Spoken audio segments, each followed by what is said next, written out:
What if the peaceful world you knew completely shattered on New Year's Day 2030, leaving humanity to face apocalyptic terrors falling right out of thin air? A pristine white bird glides through a clear blue sky, completely oblivious to the massive spatial rift cracking open directly below it with electric blue sparks.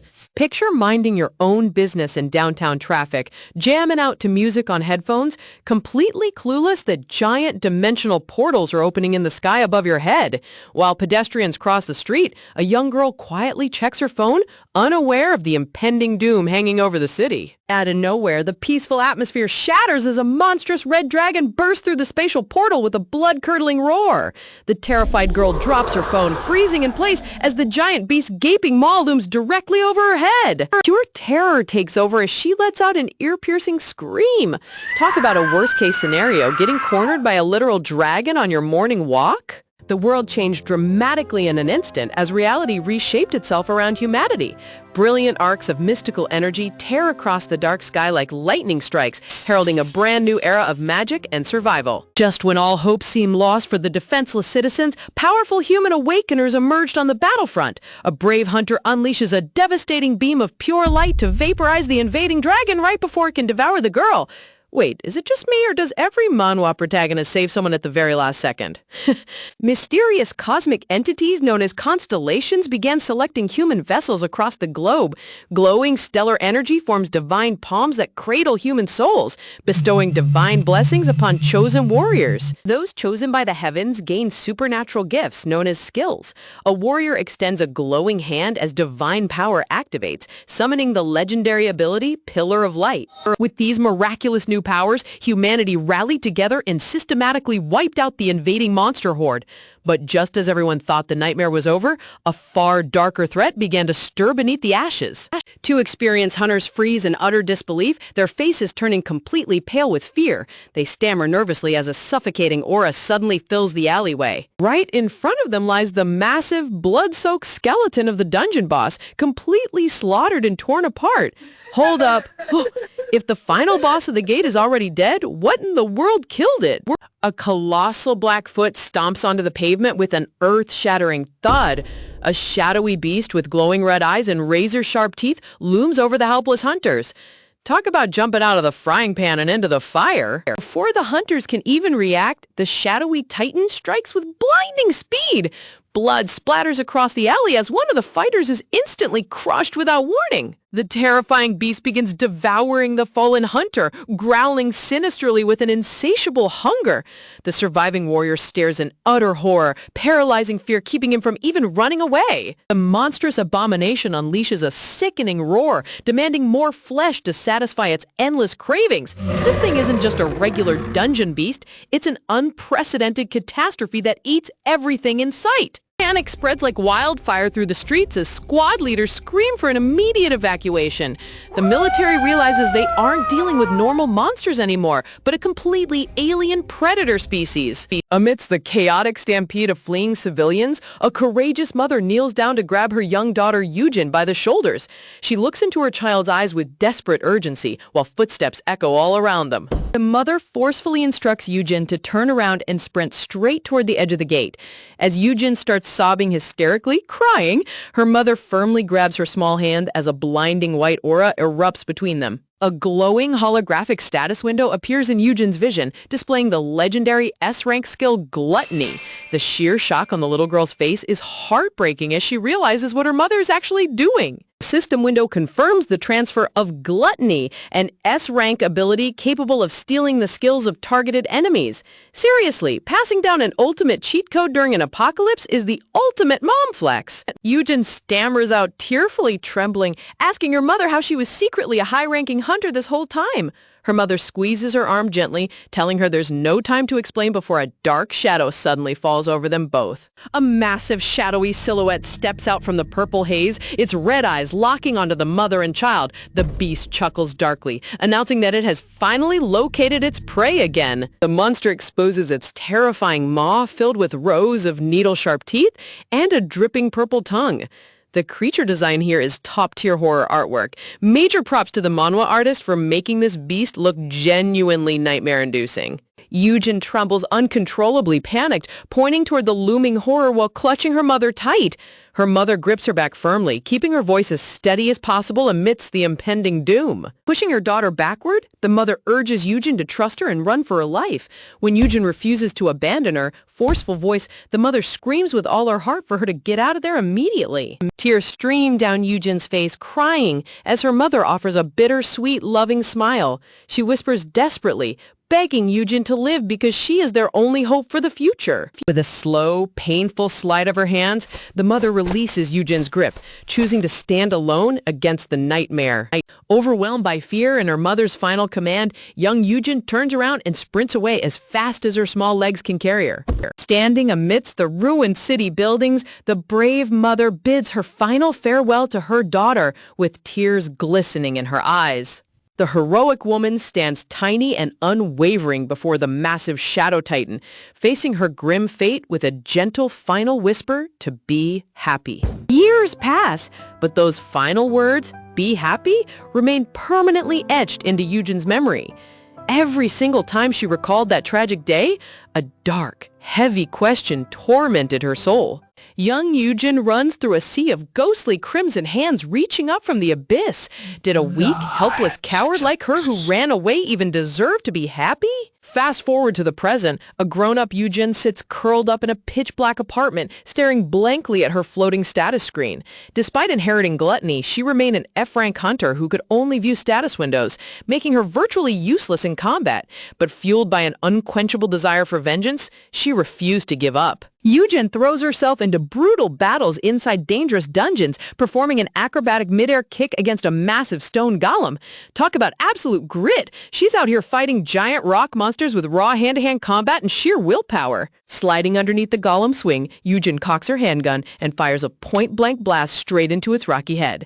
She cleared every gate she could enter, pushing her body past its physical limits. Driven by relentless determination, she pummels dungeon beasts with her bare fists. She never backed down from a single fight, no matter how bloody or bruised she got. Flashy system notifications chime one after another as her hunter rank rapidly shoots up from rank F to rank D, C, B, and finally rank A. Yujin steps over a mountain of slaughtered monsters. Look at that incredible character growth. She went from a weak, crying kid to an absolute badass warrior. Yujin believed that by becoming an unstoppable high-rank hunter, she would finally be strong enough to protect the people she cared about. She swore she would never lose anyone precious again. But harsh reality had other plans. Inside a collapsing gate, Yujin cradles her childhood friend Jin Soho in her arms. Soho lies covered in blood, but smiles weakly as he reminds her of the day they reunited after being separated at the orphanage. The two childhood friends rest against the cold stone floor of the dungeon. Fate had brought them back together as hunters, but their reunion was cut agonizingly short. Yujin chokes back tears, asking Seiho if he finds this situation funny.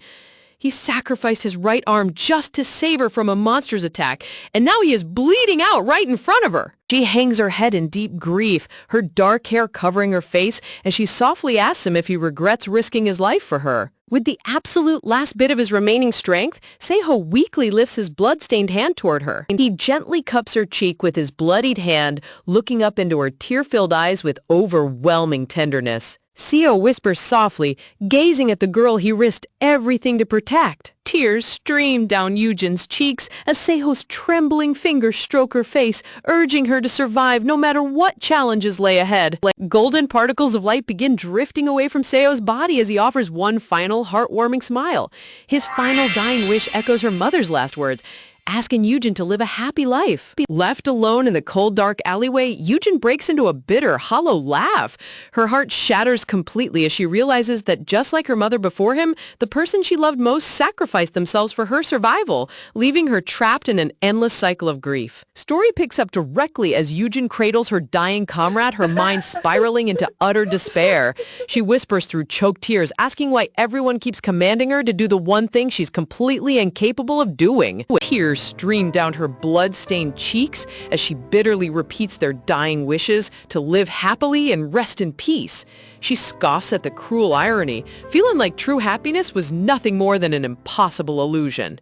Suddenly, a massive shadowy presence looms right behind her, casting an oppressive aura over the entire area. The monstrous abomination slithers forward, chuckling darkly as it locks its glowing red eyes on the last remaining survivor. The grotesque titan opens its massive jaws, revealing rows of razor-sharp fangs dripping with dark slime.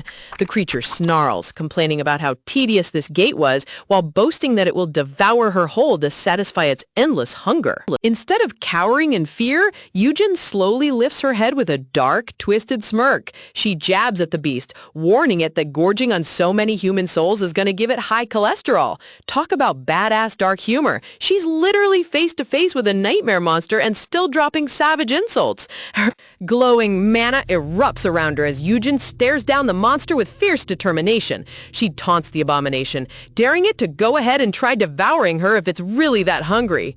Infuriated by her insolence, the giant beast roars in rage and lunges forward with blinding velocity. Its massive jaws snap shut, swallowing Yujin whole in a single ruthless strike. As the monster's sharp fangs clamp down around her body, Yujin grits her teeth in agonizing pain. She knew she was far too weak to defeat this entity in a straightforward battle, but she refused to die quietly. Trapped inside the creature's gaping maw, Yujin's eye glares with deadly resolve.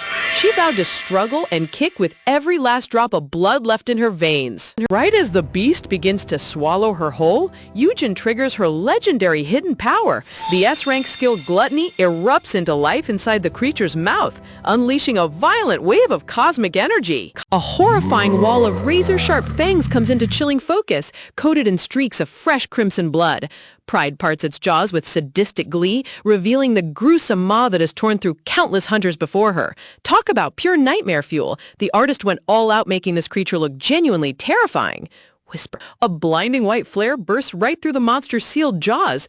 The titan freezes in absolute shock, completely uncomprehending of what is happening inside its own body. Suddenly, Yujin finds herself drifting weightlessly through an endless cosmic void surrounded by sparkling starlight. Floating in the vast expanse of space, Yujin opens her eyes, curious, realizing that gluttony has pulled her into the conceptual origin of skills. She gazes at the infinite starscape, pondering which ultimate ability she should devour and claim as her own. Her vision locks onto a terrifying orb of pure, abyssal darkness radiating immense malevolent power. Yujin turns her gaze away from the radiant divine lights. She instinctively realized that the power she needed wasn't holy light, but something far more destructive. She reaches her glowing hand directly toward the abyssal orb, choosing to embrace the terrifying force known as darkness. The moment her fingers touch the dark core, violent purple lightning shockwaves shatter the void. System windows flutter vision like crazy. The Constellations panic in horror, declaring that a complete lunatic has awakened. But the ancient entity Dawn of October's evolution takes interest in her raw madness, granting her a miraculous second chance. Honestly, calling her a lunatic is an understatement. She literally absorbed dark magic in space. Snap! Suddenly, a loud, angry customer slams his items onto a counter, screaming at the clerk to ring up his snacks. Yujin blinks under her baseball cap, completely stunned out of her mind. The customer huffs impatiently annoyed, demanding if the convenience store is even open for business. Meanwhile, Yujin stares at him in sheer confusion, panicked, wondering what on earth just happened. Her eyes widen in utter shock as the realization hits her like a freight train. Without a word, Yujin suddenly leaps over the counter and sprints full speed towards the back. The customer yells out in confusion, but she just screams back that it's an emergency bathroom break. Leave it to our MC to execute a dramatic time travel realization by ditching a customer mid-sale. Bursting into the restroom, Yujin yanks off her cap and stares wide-eyed at her reflection in the mirror. Staring at her youthful, unscarred face, Yujin confirms the unbelievable truth. She has regressed 20 years into the past, right back to the days when she worked a part-time job at the convenience store. Suddenly, Yujin jumps back in surprise as a strange, echoing voice scolds her right inside her head for using such foul language. She blinks in bewilderment, wondering if stress is making her hear fictional voices in her head. A floating cosmic system window smugly responds in her head, condescendingly offering to explain the situation to a simple mortal. It proudly announces that she has been sent back to the past. Yujin stares at the air with a completely blank, deadpan expression. The contrast between this divine cosmic entity acting all dramatic and Yujin's totally unbothered face is absolute gold. The voice chuckles smugly, absolutely impressed by how quickly she grasped reality. It pompously introduces itself as the mighty Constellation, dawn of October's evolution. A grand decorative system card appears, officially labeling the entity as an almighty Constellation. Eugen stands in the middle of the bathroom with the dark shadow covering her face, sarcastic.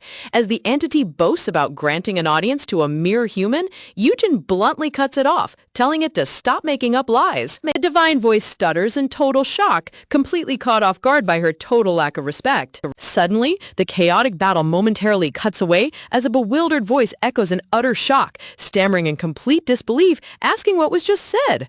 Dropping a sudden transition panel right in the middle of a life-or-death boss fight, you just know some massive plot reveal or crucial flashback is about to hit. Crossing her arms casually, Eugen breaks down the situation logically. She points out that there is zero chance a genuine supreme constellation would ever be trapped inside the physical body of a monster. She taps her chin, smugly concluding that at best, this voice belongs to an incomplete knockoff constellation.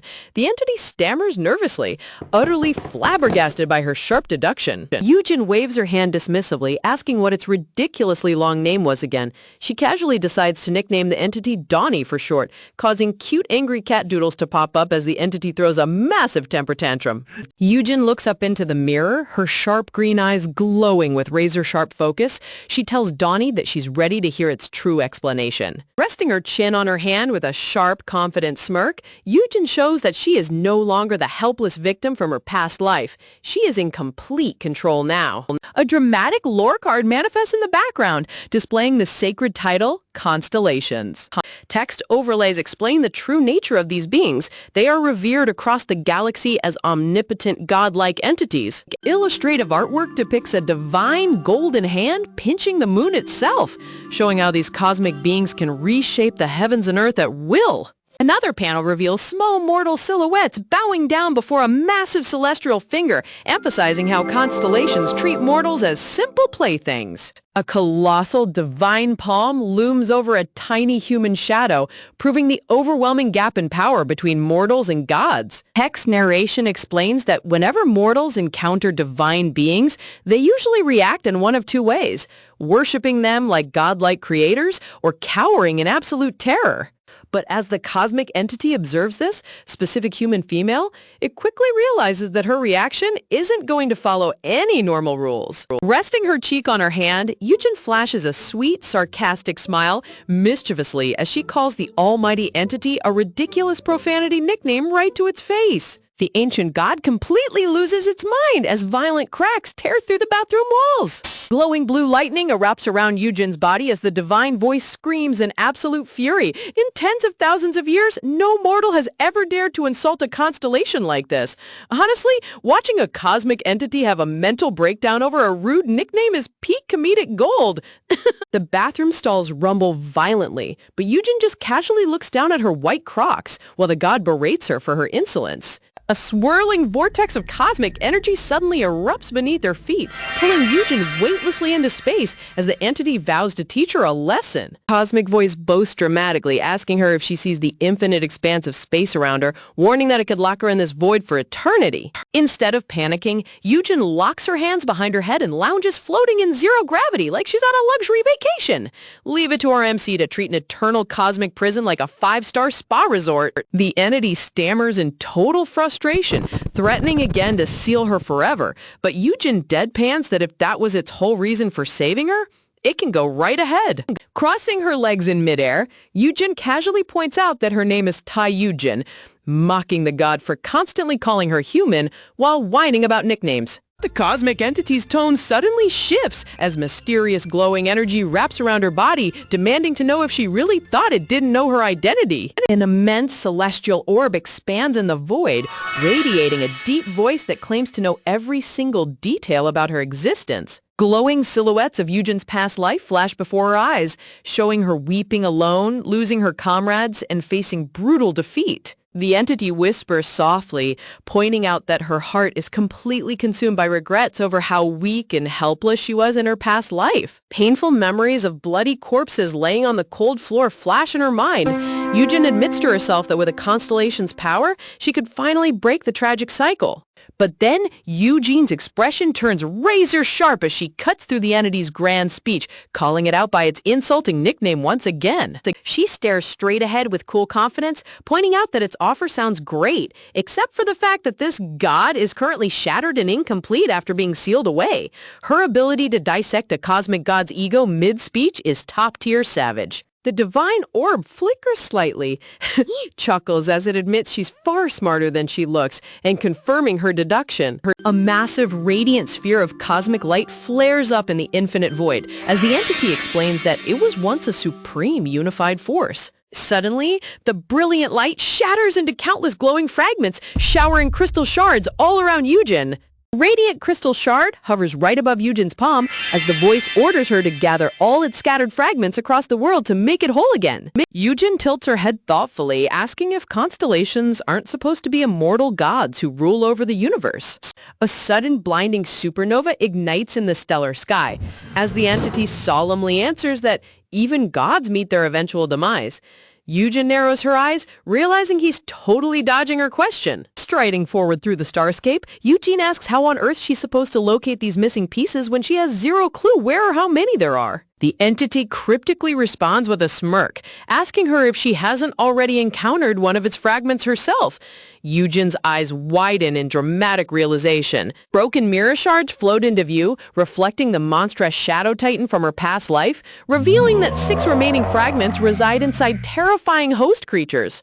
Dark, shadowy silhouettes of terrifying abominations loom inside the floating mirror shards, as the entity asks if she's terrified of hunting these nightmare beasts. Clenching her fist tightly, Eugen smirks with fierce, fearless resolve. Having already experienced death once, she has absolutely nothing left in this world to fear. Now this is the badass MC attitude we love to see. A massive energy vortex swirls around her body as the entity commends her mindset while preparing to grant her ultimate power. A growing blue system window bursts into existence right in front of her face, unlocking the hidden SS rank skill, Play of the Cogwheel. The detailed skill interface displays her legendary new abilities, allowing her to completely freeze time for 30 seconds with a 30-minute cooldown, alongside 2 locked futuristic skills. As the cosmic tides swell in the background, the divine voice announces that her new cheat power has been granted, leaving her future entirely in her own hands. Floating gears spin around her vision, and Eugen stares in absolute shock. SSS rank skills didn't even exist in her previous timeline. A dark, greedy smile spreads across her face mischievously as she realizes she just unlocked an overpowered time manipulation cheat. Talk about pulling the ultimate SSS rank lottery ticket.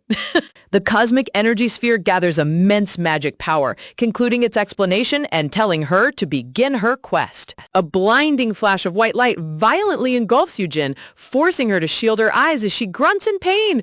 Panting, warping through time and space at high speed, Eugen screams out in frustration, complaining about how unnecessarily aggressive this god's teleportation service is. With a sudden flash, Eugen lands right back on her feet inside the public bathroom stall, stumbling slightly as the light fades. Eugen rubs her chin in confusion, verifying that she's back in the convenience store restroom.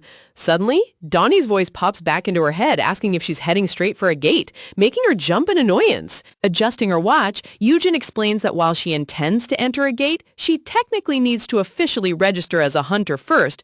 Donnie asks what would happen if she skipped registration. But just as she's being crushed under this divine beast's overwhelming weight, an absurd reality check suddenly flashes through her mind. A cartoonish police mascot looms right behind her exhausted face, dramatically reminding her that failing to report unregistered awakeners to Hotline 112 carries a massive penalty of up to 30 million won, or 5 long years in state prison. Man, imagine being squeezed to death by an interdimensional alien boss, only for your internal monologue to panic about local government fines. Talk about peak manhwa comedy cutting through the dramatic tension. With a confident smirk, Eugen kicks the bathroom door open, announcing she's going into a gate today regardless. Stepping out into the convenience store lobby, Eugen glances out the glass window to see panicked citizens sprinting through the orange sunset streets. Sirens blare loudly in the background while citizens scream in terror. Eugen checks her smartphone, which displays an urgent Hunter Association alert warning of a D-rank gate break at Angok Station at 3:58 p.m. Meanwhile, Donnie throws another tantrum in her head for being ignored. Sliding open the convenience store entrance door, Eugen casually tells the noisy god to pipe down since he's being being way too loud for a cosmic deity. Sprinting out into the chaotic city streets with her arms wide open, Yujin joyfully announces that today is the day of a massive gate break. Right in the middle of the city, a giant dark portal ruptures space, blasting fiery shockwaves through the surrounding buildings. Instead of fleeing with the crowd, Yujin dashes full speed straight toward the deadly rift with a thrilled grin. She reasons that getting caught in an active gate break legally doesn't count as illegal trespassing. You've gotta love her logic, exploiting disaster protocols just to bypass hunter registration paperwork. Painful memories of 20 years ago flash in her mind, remembering how terrified and helpless she was as an F-rank hunter trying to survive the original gate collapse. But this time, everything is about to change. Back in her previous timeline, all Yujin could ever do during a gate outbreak was cower in pure horror as innocent people were slaughtered around her. With zero combat power as an F-rank extra, she hid behind whatever cover she could find, while giant monstrous teddy bears tore through civilians. Sobbing in silence, her past self could only curl up into a ball and pray to whatever deity was listening that she wouldn't be next on the monster's menu. Seeing her past self weep like that really hits hard. But at least now she has a second chance to write a completely different ending. Fast forward to the present, and everything is flipped upside down. With a celestial god bound to her soul and full knowledge of future events, Yujin is no longer that helpless victim. Flashing a fierce smile, she radiates confidence as golden mana flares from her palm. She actually holds real power in her hands now, and she's ready to make every single monster pay. Cackling inside her head, Donnie chuckles maniacally as he tells her to go ahead and run wild as she wants. Honestly, watching this former almighty god act like an eager cheerleader for an unemployed girl wearing Crocs is peak comedy. Stepping through the spatial rift, the ground beneath her feet shudders violently as she takes in the twisted, spiraling architecture of the newly spawned dungeon. Yujin smirks coolly, whispering that she was already planning on throwing a wild show anyway because every top-tier protagonist deserves a flashy debut. Summoning her floating blue status window with a light chime, she inspects the dungeon stats. It's a D-rank, unstable realm titled Doll's Mansion with no entry requirements, exactly identical to the gate from her past memory. Scanning the dark courtyard, her eyes spot creepy stuffed animals hovering through the air, from razor-toothed rabbits to giant patch teddy bears. She realizes every single trap and monster pattern here matches her previous life perfectly. A glowing white lily flower flashes in her mind, reminding her of someone who should also be inside this exact dungeon. A radiant memory silhouette shows the back of a handsome guy dressed in a sharp military dress uniform surrounded by sparkling light. Hold on a second. Is our badass MC actually setting up a high-stakes dungeon romance arc right now? Before she can ponder any further, the earth beneath her rumbles violently as Donnie warns her to prepare for immediate impact. Dropping into a low athletic stance, Yujin grins eagerly, declaring that it's finally time for a proper action sequence. A massive green stuffed abomination labeled Goblin Doll leaps out of the shadows with a deafening roar, towering over her with a giant wooden club. A creepy E-rank doll grins wildly with needle-sharp teeth as it raises its heavy wooden club over its head, but Yujin doesn't even blink, deadpanning that taking down an E-rank mob is literal child's play. The giant club slams down with terrifying force, shattering the stone tiles into a shower of debris. Sliding smoothly across the floor in her spotless white Crocs, Yujin dodges the heavy smash with effortless grace. Okay, seeing her perform high-speed tactical slides and literal foam clogs is hands down the best part of this entire fight. Landing gracefully near the monster's flank, she crackles her knuckles and prepares to strike back hard. But right as she's about to throw a punch, she suddenly freezes dead in her tracks with a blank look on her face. The camera zooms right in on her official convenience store employee vest, paying a whopping $10,321 an hour, and her legendary shifts footwear, comfortable white Crocs. Turning both of her empty pockets inside out, Yujin panics, yelling that she's completely broke and forgot to buy a single weapon before jumping into a D-rank gate outbreak. Classic webtoon protagonist move. Unlock an SSS rank cheat skill, but forget to bring a basic $5 dagger. Behind her, the giant stuffed goblin raises its massive club once again with glowing red eyes, making Eugen break into a nervous sweat drop. Slicing through the air with zero shame, Eugen turns on her heels and sprints full speed in the opposite direction while screaming at the top of her lungs. Donnie completely loses his mind in her head, shrieking in utter shock at her tactical retreat. As she runs for her life, system text pops up explaining how gate clear rankings work, displaying the top 5 hunters who contributed the most damage once a rift closes. Looking at the leaderboards from her past timeline, she remembers how top-ranking hunters gained instant fame and fortune by claiming first place in public gate breaks. She literally envisioned herself wearing cool sunglasses at a glamorous press conference surrounded by news microphones like a global superstar. Reality, however, hits her like a freight train as the giant goblin doll stomps right behind her, swinging its club down toward her head. Sweating bullets while sprinting for her life, Eugen yells out in frustration that running weaponless from a giant plushie was definitely not part of her grand debut plan. Donnie snickers maliciously in her head, asking if this embarrassing cardio routine is her idea of making a flashy entrance. Ducking wildly as a green magic arc slices past her hair, Eugen shouts back at the god to shut up because he's being way too loud. Wind shockwave grazes her face as the massive wooden weapon barely misses her shoulder by a fraction of an inch. Sliding along the hard stone pavement, Eugen catches her balance on one knee with a sharp glare in her eyes. Leaping straight into the air like a rocket, Eugen delivers a violent flying strike straight into the goblin doll's face with a loud crack. She literally screams that even without a weapon, she can still beat it senseless with her bare hands. The massive plush monster collapses backward into the ground with a heavy thud, kicking up clouds of dust.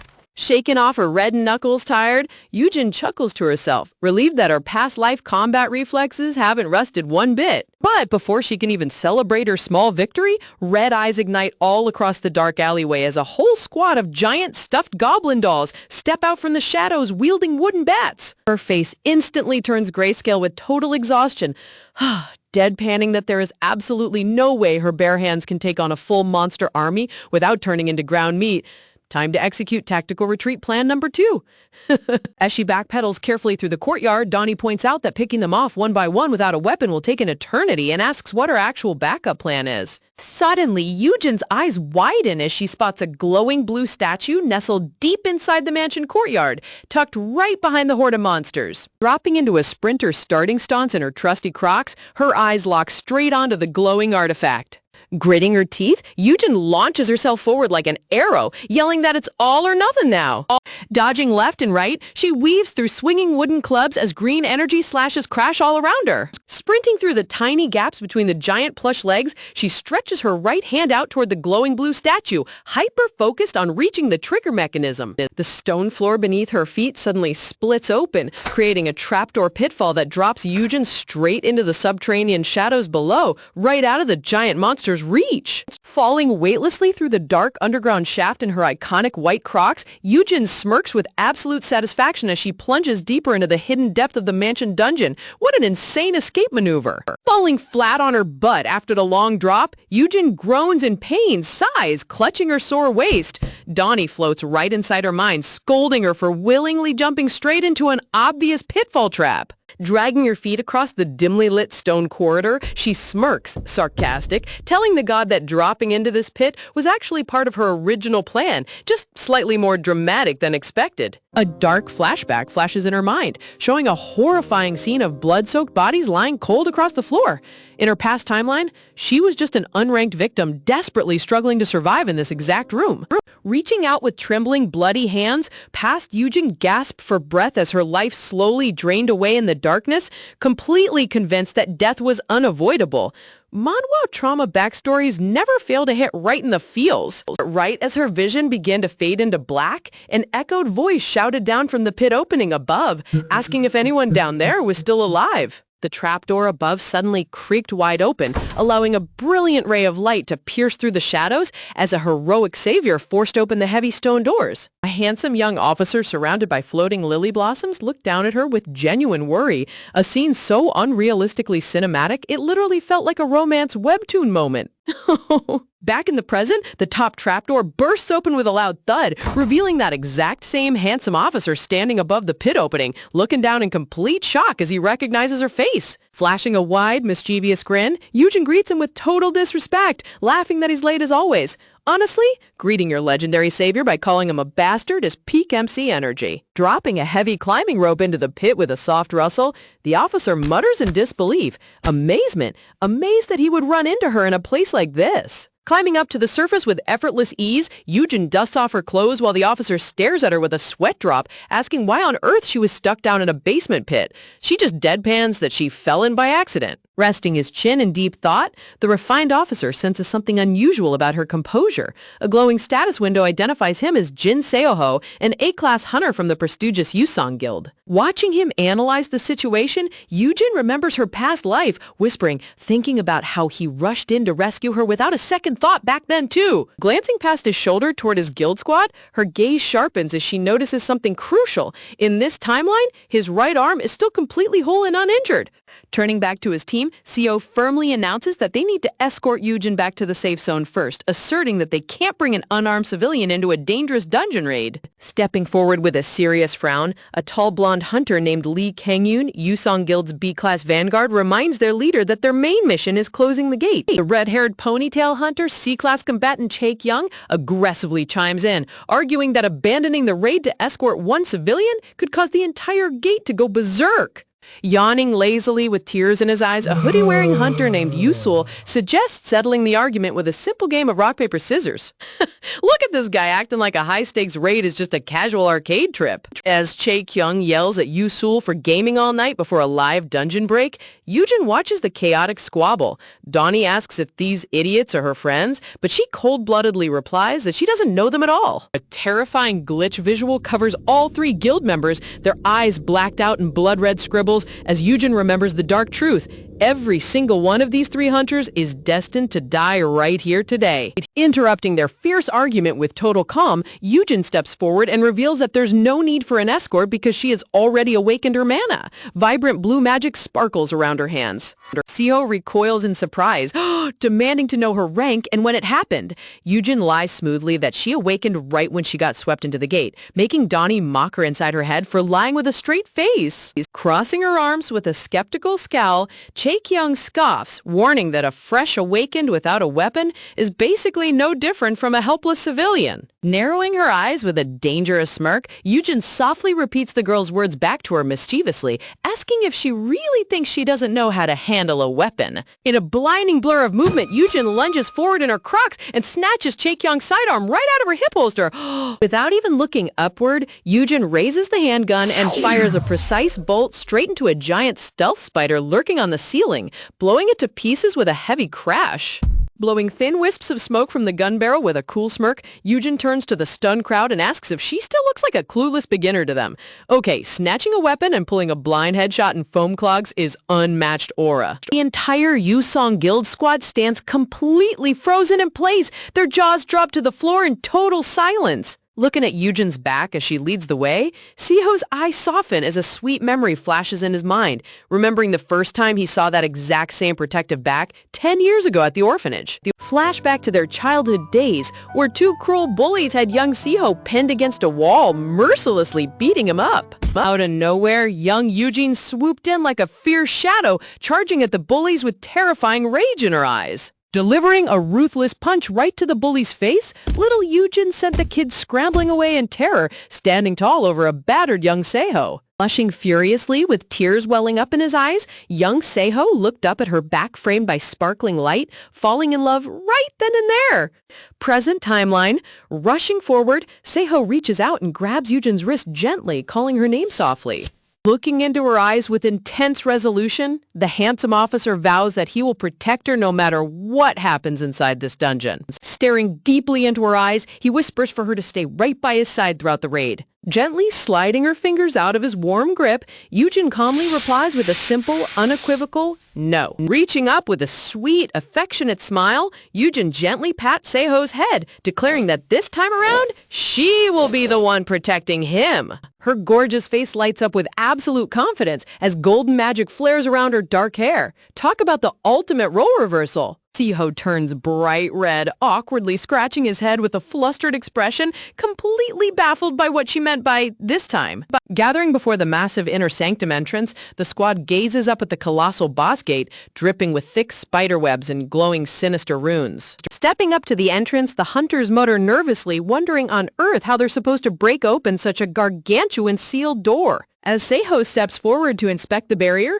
Yujin places a firm hand on his shoulder, stopping him in his tracks. Turning to him with a cool look, Yujin instructs him to send his guild members inside the boss chamber first. Seeing the massive doors open effortlessly, the clueless guild members celebrate their good luck, believing the dungeon barrier just malfunctioned for him. Looking at Seiho's back as he walks into the dark chamber, Yujin vows in her mind, whispers that no matter what happens, she will protect his life this time. Clenching her fists in determination, she resolves that she refuses to repeat the tragic mistakes of her previous life ever again. Shadow covering her eyes, Yujin silently begs for forgiveness, asking him to understand the dark choices she has to make. A terrifying mental image fractures across her mind, showing his guild squad shattered like glass as she accepts the brutal truth, even if she has to push his teammates straight into their graves.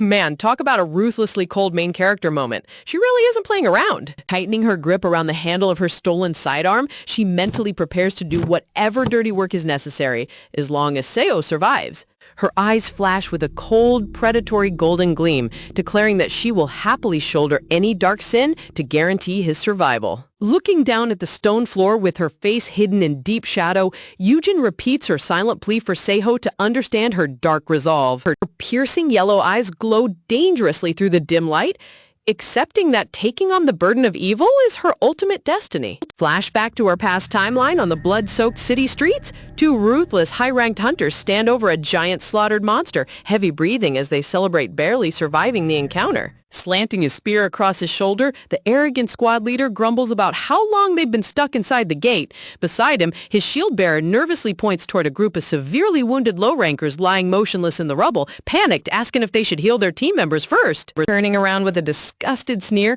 the spearman scoffs in disbelief, asking why on earth they would waste valuable resources on trash-tier burdens who brought them nothing but hell. Waving his hand dismissively, the leader coldly commands his partner not to waste a single health potion, declaring that if those weaklings want to live, they can crawl out on their own knees. Standard trashy side character behavior in Hunter webtoons, always abandoning the weak the moment things get rough. Tears streaming through the dirt on her face, past Yujin gasps, panting that she's gonna die if they leave her behind. But without a shred of pity, the squad leader violently kicks her away, scoffing that dying is exactly what she ought to do. Walking away without looking back, the spearman insultingly mutters that F-rank losers never know when to take a hint, leaving past Yujin collapsed on the cold asphalt. Lying in a pool of her own blood, past Yujin wheezes in agony, desperately telling herself that she cannot afford to die in a dark alley like this. Her tear-stained eye widens in absolute desperation, whispers, crying out that her long-awaited revenge hasn't even begun yet. Struggling to lift her bloody arm, past Yujin reaches out toward the glowing corpse of a deceased hunter nearby, screaming internally that she refuses to perish like an insect. A reflection of the dying hunter's lingering mana sparkles inside her eye as her fingertips brush against the warm magical essence.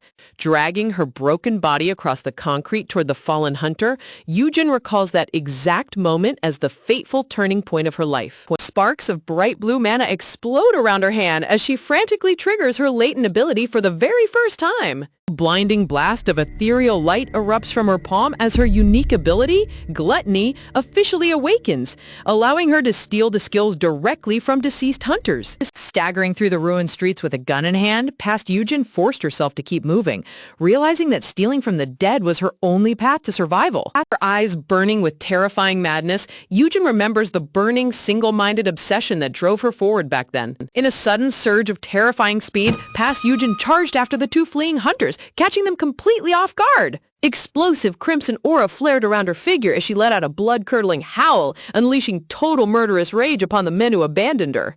Present timeline. Standing over a freshly slain spider monster dripping purple goo, Yujin cold-bloodedly thinks that if these guild members are destined to die meaningless deaths inside the dungeon anyway, holding her weapon ready in the middle of a spider-infested hallway, she rationalizes her dark logic, believing their deaths should at least serve a useful purpose for her mission. Cocking her pistol with a sharp metallic slide, Yujin prepares to take aim at the incoming horde, convincing herself that she has no other choice. But right Right as she raises her weapon, a sharp voice echoes through her mind, asking if she's really trying to claim she had no alternative. Look at her internal moral compass calling her out. You can't deceive your own conscience. Firing a laser bolt straight through an approaching beast, her inner voice scolds her, asking if she plans on spending her whole life making cheap excuses like that. The high-energy laser beam blasts right through a monster's skull. Suddenly, a tender flashback memory pierces her thoughts, showing her tearful mother smiling gently, wishing for her beloved daughter to find true happiness. A loving recollection of her scarred father appears in her mind, warmly praying for Yujin to be happy, leaving her to question whether her endless path of vengeance ever brought her a single moment of joy. In a surreal mental landscape, present Yujin stands completely frozen in a sea of crimson blood, surrounded by the lifeless corpses of her past victims. Deep shadows hide her facial expression as her mind stumbles over its own heavy guilt, whispers, unable to answer her own heart's question. Her fingers tremble slightly around the grip of her stolen handgun, lost in deep hesitation mid-combat. Suddenly, Jin Seho shouts out in sheer panic, screaming her name at the top of his lungs as a massive spider drops directly behind her blind spot. Chae Kyung shrieks out a frantic warning, telling Yujin to watch her back as the giant beast lunges down with razor-sharp mandibles. Before the monster can touch Yujin, a brilliant beam of energy blasts through the air, violently blowing the giant spider into bloody pieces. Yujin glances behind her in shock, staring at the steaming remains of the monster splattered across the stone floor. Standing a few paces away with smoke drifting from her secondary sidearm, Chae Kyung snorts, declaring that saving Yujin just now officially makes them even for earlier. Staring at the red-haired hunter in utter bewilderment, Yujin realizes with shock that these hunters aren't cold monsters, they're real people who protect total strangers. Holstering her gun with a scoff, annoyed, Chae Kyung complains about saving a completely clueless stranger who won't even say thank you, calling Yujin an absolute jerk. Talk about classic tsundere energy. She literally risked her life just to complain about manners. Turning back to face the main force of the monster wave, shouting, Chae Kyung yells at her squad members to stop slacking off and cover the front line. Yujin watches in awe as the Yusong squad works in perfect harmony, the hoodie-wearing mage sweating as he warns he's out of mana, while the blonde vanguard slashes his sword with a smug grin, asking Yujin if she's stunned by their incredible teamwork. Seeing the guild members fight shoulder to shoulder to protect one another, Yujin's heart wavers as she realizes that real humans actually back each other up instead of using people as disposable pawns. Hearing those warm internal echoes remind her that she's human, Yujin stares at the lingering darkness as she realizes her hands don't just have to destroy, they can actually protect and save lives. Tightening her grip around the polished grip of her sidearm, she makes a quiet, unshakable vow inside her heart. Looking at the back of her teammates walking toward the glowing hallway ahead, she accepts her new true purpose. She will be the one who saves them from tragedy. Suddenly, a fresh wave of terrifying giant spiders drops down from the ceiling, prompting Seho to shout out in alarm, warning everyone to prepare for immediate battle. Man, these dungeon monsters really do not give anyone a single second to catch their breath. Sweating heavily as he wipes his face, panting, the hoodie-wearing mage grumbles in sheer exhaustion, complaining that these ruthless beasts just keep coming without stopping. Screeching loudly, a pair of oversized arachnids leap straight off the walls, lunging directly into the tight hallway toward the vanguard line. Raising her sidearm with lightning-fast reflexes, Yujin fires high-energy laser bolts down the corridor, recalling how she once thought survival and cold revenge were all that mattered. Bright blue beams blast through spider carapaces with violent purple splatters. Leaping forward into action, Yujin accepts that while trampling others felt natural before, something inside her has fundamentally shifted. Charging up another glowing shot straight down the sights, her eyes glow with unwavering resolve. Direct hits pierce through multiple beast skulls at once, decorating the stone walls with gooey monster blood. A massive spider crashes dead onto the floor with a heavy thump, while Yujin lands smoothly in a low battle stance. Glancing back over her shoulder with a fierce look, Yujin knows in her soul that while her quest for vengeance isn't over, stepping up right in front of her with his sword raised high, Jin Seho yells out bravely, commanding Yujin to stay behind him because he promises to protect her. Gently resting her fingertips on his shoulder epaulette from behind, Yujin softly smiles, remembering her promise. Bursting past Seho in a blur of motion, Yujin takes the lead while Seho gasps in utter shock, declaring that this time she's the one who will protect him. In the blink of an eye, a glowing skill window flashes across her vision as Yujin softly whispers her command to activate her ultimate trump card. A blinding wave of crystalline purple light erupts across the entire floor as her stolen power, time-holding, triggers.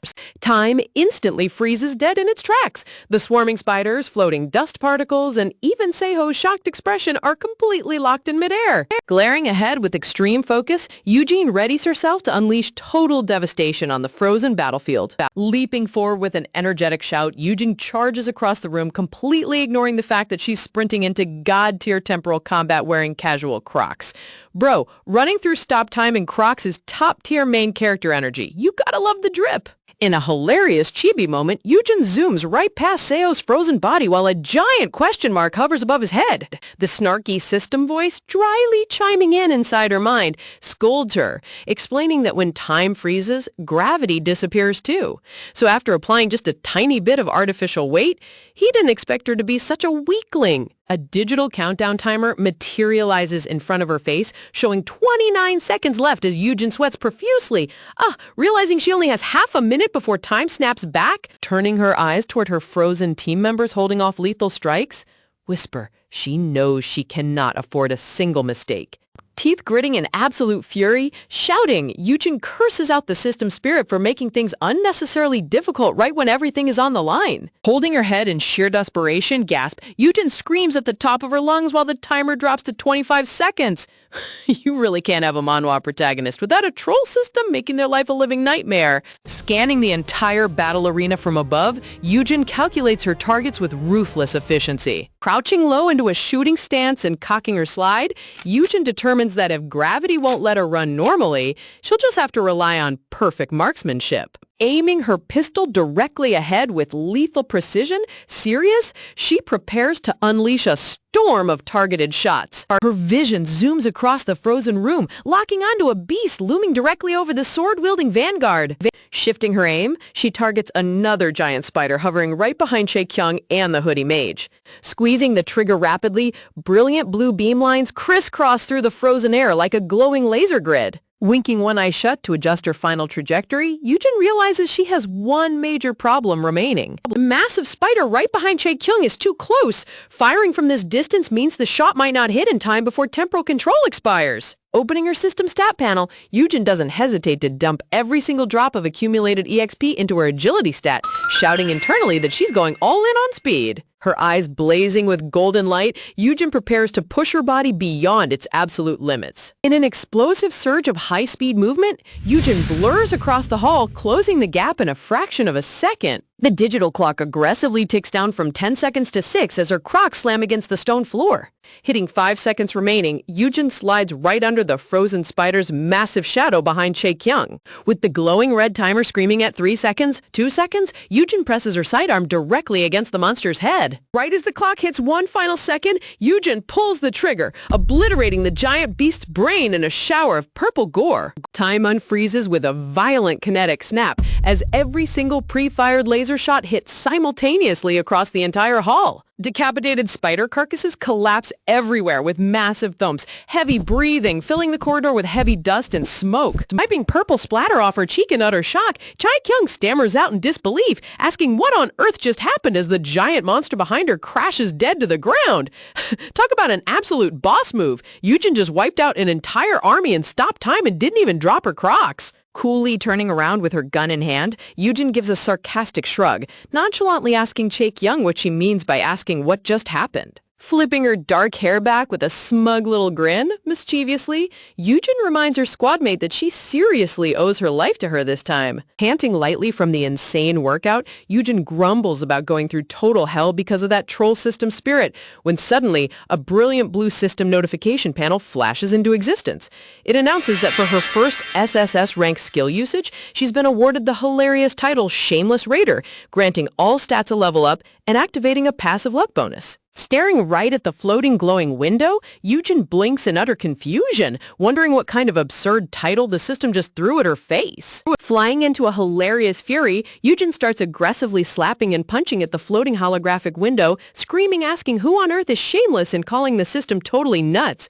You gotta love how manhwa system titles always attack the protagonist's personality directly. Swiping her hand frantically trying to cancel the ridiculous pop-up, Eugen groans in frustration until Jin Seho steps right beside her. Her green eyes widen in pure shock as sparkling romantic flowers and soft light fill the background, making her heart skip a beat as his hand reaches out. Gripping her chin dramatically in a classic romance manhwa pose, Seo gazes intensely into her flustered eyes while Eugen freezes in place. Trembling slightly as her mind races, flustered, embarrassed, Eugen stammers out his name, wondering why he's suddenly getting so close out of nowhere. But before any romance can actually blossom, Seo hilariously subverts all expectations by ruthlessly shoving a health potion bottle straight into her mouth, squishing her cheeks like a cute hamster as he tells her to drink up. Bro shattered the entire romantic atmosphere in a single second.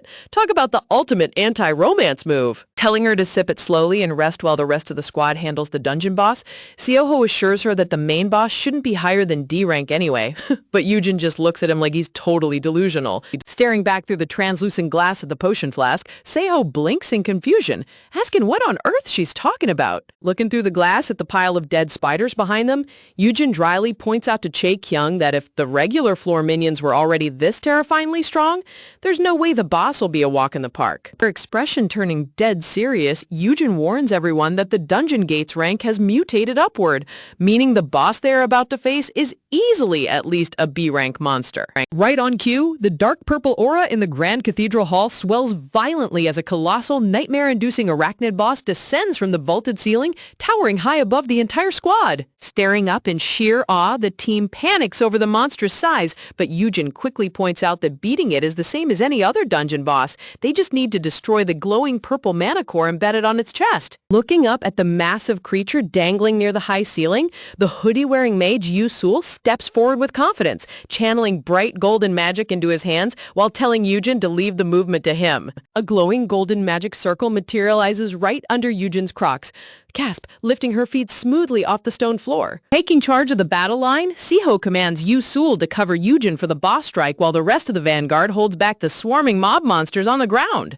Gathering an explosive surge of launch magic, Yu-sul yells out a warning for her to keep her balance before launching Eugen upward like a human rocket with a wild scream. Shooting straight up toward the spider boss's exposed underbelly in a blinding beam of light, Eugen grits her teeth, telling herself they just need to keep this momentum going. But down below, a sneaky mid-sized spider leaps out of the shadows, landing hard right onto Yu-sul's shoulder and interrupting his spell focus. Plunging straight down through midair toward the sharp, spiky monster legs below, Eugen hears Seho scream her name in desperate alarm. Reaching out with lightning reflexes, Eugen extends her bare hand toward the massive creature's coarse fur. With a violent grip, Eugen barely catches herself, digging her fingers into the giant spider's leg to stop her fatal fall. Acidic purple fluid oozing from the monster's carapace burns right through her sleeve, making Eugen groan in intense pain. Huffs. Hanging precariously high above the floor, Eugen yells at the system spirit inside her head, demanding to know if he has any brilliant plans so she doesn't end up crushed by gravity. Sweating nervously, the Constellation spirit excuses himself by explaining that if he had a physical body, it would be easy, but in a spiritual form, it's far too difficult, prompting Eugen to curse him out for taking a ridiculously long time just to say he's useless. Man, system spirits really love talking big until it's time to actually help out. Realizing she's completely on her own, Eugen glares up at the boss's distant chest core, resolving to scale the beast's massive body with her own sheer physical muscle power. Leaping aggressively from one hairy joint to another with a fierce shout, she begins parkouring up the monster's vertical frame. Slamming her hand down hard onto the beast's upper carapace, she pulls her body upward with incredible effort. Reaching a temporarily stable ledge on the torso, Eugen lets out a brief sigh of relief, completely unaware that a medium spider minion is creeping right up behind her. Noticing the sudden strike just in time, Eugen dodges sideways with an annoyed yell, complaining that attacking someone mid-climb is total cheating. Flash! The blonde vanguard swordsman suddenly swoops in out of nowhere, cleanly slicing the minion in half with a violent purple splatter. Blinking in disbelief as the blonde guy lands right next to her on the giant spider's leg, Eugen asks how on earth he got up here, only for him to brag smugly that running up walls is an absolute piece of cake. But before he can even finish his cool line, thick white silk threads shoot out from above, instantly binding his body. Wrapped tightly like a helpless cocoon swinging in midair, the blonde guy hilariously screams for help, "Ah!" while Eugen just stares at him in utter disbelief. Bro tried to look like a cool anime hero for 5 seconds and instantly got turned into a spider lunchbox. Raising her sidearm with a rapid succession of laser bursts, Eugen instantly shreds the sticky webbing apart to free him. As he falls down safely, the goofy sword guy suddenly explodes into romantic devotion, dramatic glowing hearts floating around his head as he screams that he loves her, leaving Eugen groaning that this guy is completely unhinged too. Glancing down at her sidearm as the energy clip clicks empty, Eugen groans in realization that thanks to saving him, she is now totally out of ammunition. Deprived of her ranged weapon, Eugen turns her gaze directly toward the boss spider's chest, where the massive purple mana core glows with pulsing dark energy. Looking down at the target below her feet, her green eyes narrow with lethal focus as she calculates her final leap. She vividly remembers the crushing impact of that giant monster's claw as it shattered the cathedral hall, launching her helpless body straight across the floor. Back then, without any strength or skills to defend herself, she was completely at the mercy of these shadowy beasts, cowering in utter terror as her world crumbled around her. Man, look at how brutally she was ragdolled in her past life. It totally makes sense why she's so ruthless about getting every single cheat power she can get her hands on now.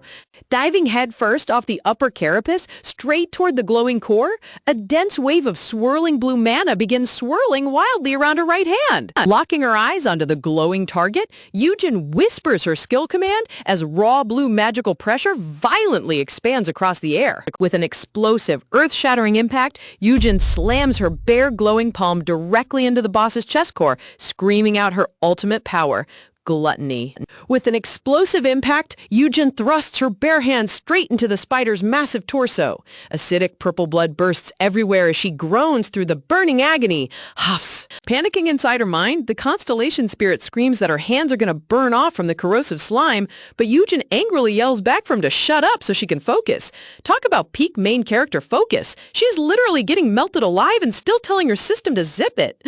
Digging her fingers deeper into the monster's flesh, tension. Eugen recalls how gluttony yielded a strange energy fragment when used on that other worlder instead of just copying a skill. Realizing gluttony can rip out a monster's core directly, she frantically tears through the squishy inner tissues, shouting to herself where on earth the mana core is hidden. Clinging onto the slippery carapace, her mind wanders back to the harsh words echoed at her in the past. Remembering how others called her a cold-blooded murderer and questioned if she'd live like a trash mercenary forever, her expression darkens with fierce resolve amidst the splatter of purple blood. Acidic fumes sizzle against her skin, but she scoffs internally. Swinging a blade really was the only thing she ever learned in her brutal previous life.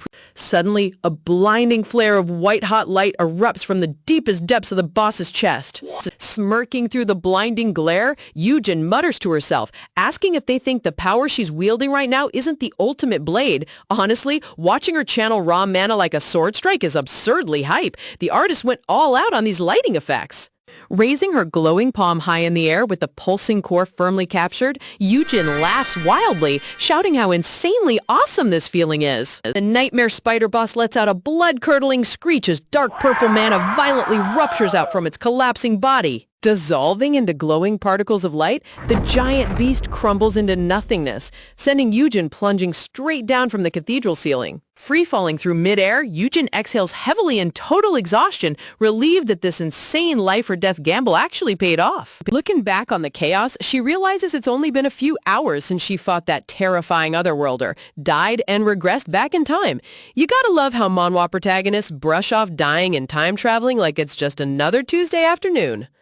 Flipping upside down mid-fall, she dryly calculates that crashing onto hard stone from this height will land her in the hospital for 6 months, but she's far too drained to even attempt a safe landing. This information is not medical advice or a diagnosis. Always see a healthcare professional or seek care. Gazing softly at the vaulted ceiling above, she takes a tranquil breath, letting gravity take its course. Down below, the Yusong raid team charges across the floor, Yusol channeling levitation magic while Seiho reaches out his arms in sheer desperation, shouting Yujin's name. Plunging straight into Seiho's catching arms, Yujin closes her eyes with a gentle smile, thinking that relying on teammates for once doesn't feel half bad. A brilliant blue system display flashes across the air, announcing, Doll's Mansion, highly unstable, difficulty B, up, gate cleared. The global raid leaderboard updates instantly, ranking first place, ? Second place, Jin Se-ho. Third place, Lee Kan-yoon. Fourth place, Yu-sul. Fifth place, Chae-kyung. News networks explode over the unidentified hunter who stole the top spot. Outside the dungeon gate, media crews swarm the perimeter as a field reporter delivers a live broadcast, asking who this mysterious powerhouse taking first place could possibly be. Chae-kyung sips a blue recovery potion, bluntly admitting to news reporters that they only survived and cleared the mutated gate because of that mystery hunter's insane strength. Standing tall in his pristine uniform, Seiho proudly declares that she will soon become the legendary hunter who represents the entire nation of South Korea. Flashbulbs pop rapidly as pushy reporters shove microphones into his face, bombarding him with frantic questions about how this newcomer joined the raid. Seiho tries to keep the crowd under control, but a sleazy reporter pushes right into his personal space, holding a selfie stick camera. The obnoxious reporter brazenly accuses Yusong Guild of manipulating raid points to artificially manufacture a fake super rookie for publicity. Gritting his teeth in visible anger, Seiho sternly responds that Yusong is South Korea's top guild and doesn't pull cheap stunts, but the reporter smugly asks what he'll say if she mysteriously joins their ranks. Furious, Seiho steps forward ready to bark back, shouting when a firm, heavy hand suddenly rests on his shoulder, telling him that's enough. Gasps echo through the crowd as a distinguished figure steps out from the guild transport vehicles. Adjusting his white collar with cool sophistication, the newcomer greets the crowd, introducing himself as Jin Tae-san, the guild master of Yusong. A magnificent full view reveals Jin Tae-san, a battle-scarred, extraordinarily handsome middle-aged man who commands respect just by standing there. Striding smoothly past his son, Tae-san places a casual hand on the pushy reporter's shoulder, smiling warmly while remarking that his son is just exhausted after a grueling gate clear. Smiling down at the reporter, Tae-san warns him to keep his line of questioning reasonable because everybody knows there's a limit to his patience as a dark aura erupts around his frame. The pushy reporter turns pale, sweating profusely as a colossal, dark-furred tiger spirit with glowing blue eyes materializes behind Tae-san, radiating pure bloodlust. Trembling uncontrollably, the reporter realizes the overwhelming aura is literally suffocating him, gasping in terror whether this is the terrifying force of an S-rank hunter. Closing the press conference with a polite grin, Tae-san steps back as the terrified reporter collapses onto his knees in sheer horror. Man, S-rank guild leaders in manhwa really don't play around when reporters start acting up. Flashbulbs snap continuously as Tae-san calmly guides his son away from the stunned media crowd without answering another word. Walking through the private hallway, Seo lowers his head, apologizing to his father for losing his temper and interrupting his vacation time. Tae-san chuckles softly, dismissively waving it off, while teasing Seiho that his father obviously had to step in now that his son finally brought home a girlfriend. Seiho's face turns beet red, screaming back at the top of his lungs that they are strictly just friends. Winking playfully, Tae-san teases that he literally meant a female friend, asking why Seiho was secretly hoping it meant something romantic. Secondary caption note explicitly points out, a friend who is a girl, ya punk. Watching his flustered son storm off ahead, Tae-san smirks to himself, thinking Seiho is way too fun to tease, though he admits he's getting genuinely curious about this mysterious girl. A brief memory flashes in his mind, showing Seiho desperately carrying Yujin's unconscious body in a princess carry while screaming for emergency medical help with sheer panic in his eyes. The scene shifts into a quiet hospital room where Eugen lies peacefully asleep in a hospital gown, resting on a white bed under soft lights. Inside her internal spirit realm, Eugen floats lazily in hospital pajamas, stretching her arms back while sighing how ridiculously comfortable this bed feels. Grinning widely at the Constellation spirit, Eugen exclaims that after suffering like a dog in that dungeon, she deserves to lounge around, plus she has a ton of juicy questions to interrogate him about. Floating in a surreal cosmic space, Eugen stretches her arms high above her head in her hospital pajamas, casually asking her Constellation spirit if it's finally time to spill the beans about what's really going on. Her golden eye fixes into a sharp, demanding gaze as she demands to know the full truth behind the mysterious entities known as the Otherworlders. Crossing her legs mid-air with an unbothered deadpan expression, she listens as the spirit grudgingly agrees to explain while his current status still allows it. Naturally, Eugen can't resist calling him a foul name inside her head, prompting the spirit to snap back in annoyance that he can hear every single word. Suddenly, a blinding flash of divine energy erupts in space, forcing Eugen to throw her arms over her face as she screams in frustration for him to do something about the ridiculously bright light. Man, you'd think an almighty cosmic entity would have an off switch for his own dramatic particle effects. As pinkish cosmic orbs float rhythmically around her frame, the spirit begins explaining that in human terms, Otherworlders are simply entities from another dimension transferred directly into this world. 7 ominous, glowing purple spheres align against a backdrop of dark, demonic thorns, representing the deadly incarnations of the 7 cardinal sins: gluttony, pride, envy, greed, wrath, sloth, and lust. A terrifying nightmare demon with gaping jaws, dripping slime, and massive razor-sharp teeth looms large, as the spirit reminds her that the monstrous creature she faced previously was the avatar of gluttony. Smacking her fist into her palm with a sharp burst of purple aura, Eugen's realization dawns that gluttony was the beast she snatched the power fragment from. The spirit confirms her hunch, warning her that 6 dangerous fragments still remain scattered across the realm. A grand celestial crest ignites behind her as the spirit reveals that collecting each missing fragment will gradually restore his full godlike power while unlocking godly SSS rank skills for her one by one. Talk about the ultimate long-term gotcha grind. Dropping her shoulders with a tired sigh, Eugen dryly complains that in the end, she's still the one doing all the heavy lifting. Offended by her total lack of gratitude, the spirit huffs back, asking if she truly doesn't appreciate the divine grace of being saved. Throwing her hands up with zero shame, Eugen retorts sarcastic that technically she was the one who saved him. The spirit fumes in background anger, loudly questioning how on earth he ended up bonded to such an insufferable human. Striking a hilariously cute I-go pose with sparking flowers and a playful wink, Eugen sweet-talks him, asking if he still secretly adores her. Unmoved by her ridiculous charm attempt, the spirit flatly orders her to get lost. Opening her eyes, Eugen abruptly snaps back into reality, sitting upright on her soft hospital bed with a confused gasp. Gazing around her sterile room, she mutters to herself that for a high and mighty constellation, her spirit guide is hilariously petty. Gasp, but her eyes quickly spot a massive spread of luxury gift baskets resting on her bedside table. Picking up a handwritten note beside the gourmet fruits, she reads the blunt message from Kyokyung. Eat it or don't, your kyo's turned to rags, so I bought new ones, just wear 'em. Eugen blinks in total disbelief, amazed that her cold teammates actually drop by to leave gifts. Hugging the note with blushing cheeks and sparkling eyes, Eugen proudly wonders if her squad secretly adores her. Meanwhile, in the background, a poor hospital nurse freezes in complete shock at her bizarre emotional mood swings. Taking in the ridiculous pile of high-end fruit baskets, imported juice boxes, and expensive care packages, Eugen smugly boasts to herself that she must be the most popular patient in the entire ward. Taking a massive, crunchy bite out of a fresh red apple, Eugen listens intently as the news anchor praises South Korea's newly elevated status as an international hunter powerhouse. Suddenly, Eugen screams at the screen in pure outrage, kicking her blankets off as she yells about suffering through absolute hell without getting a single mention.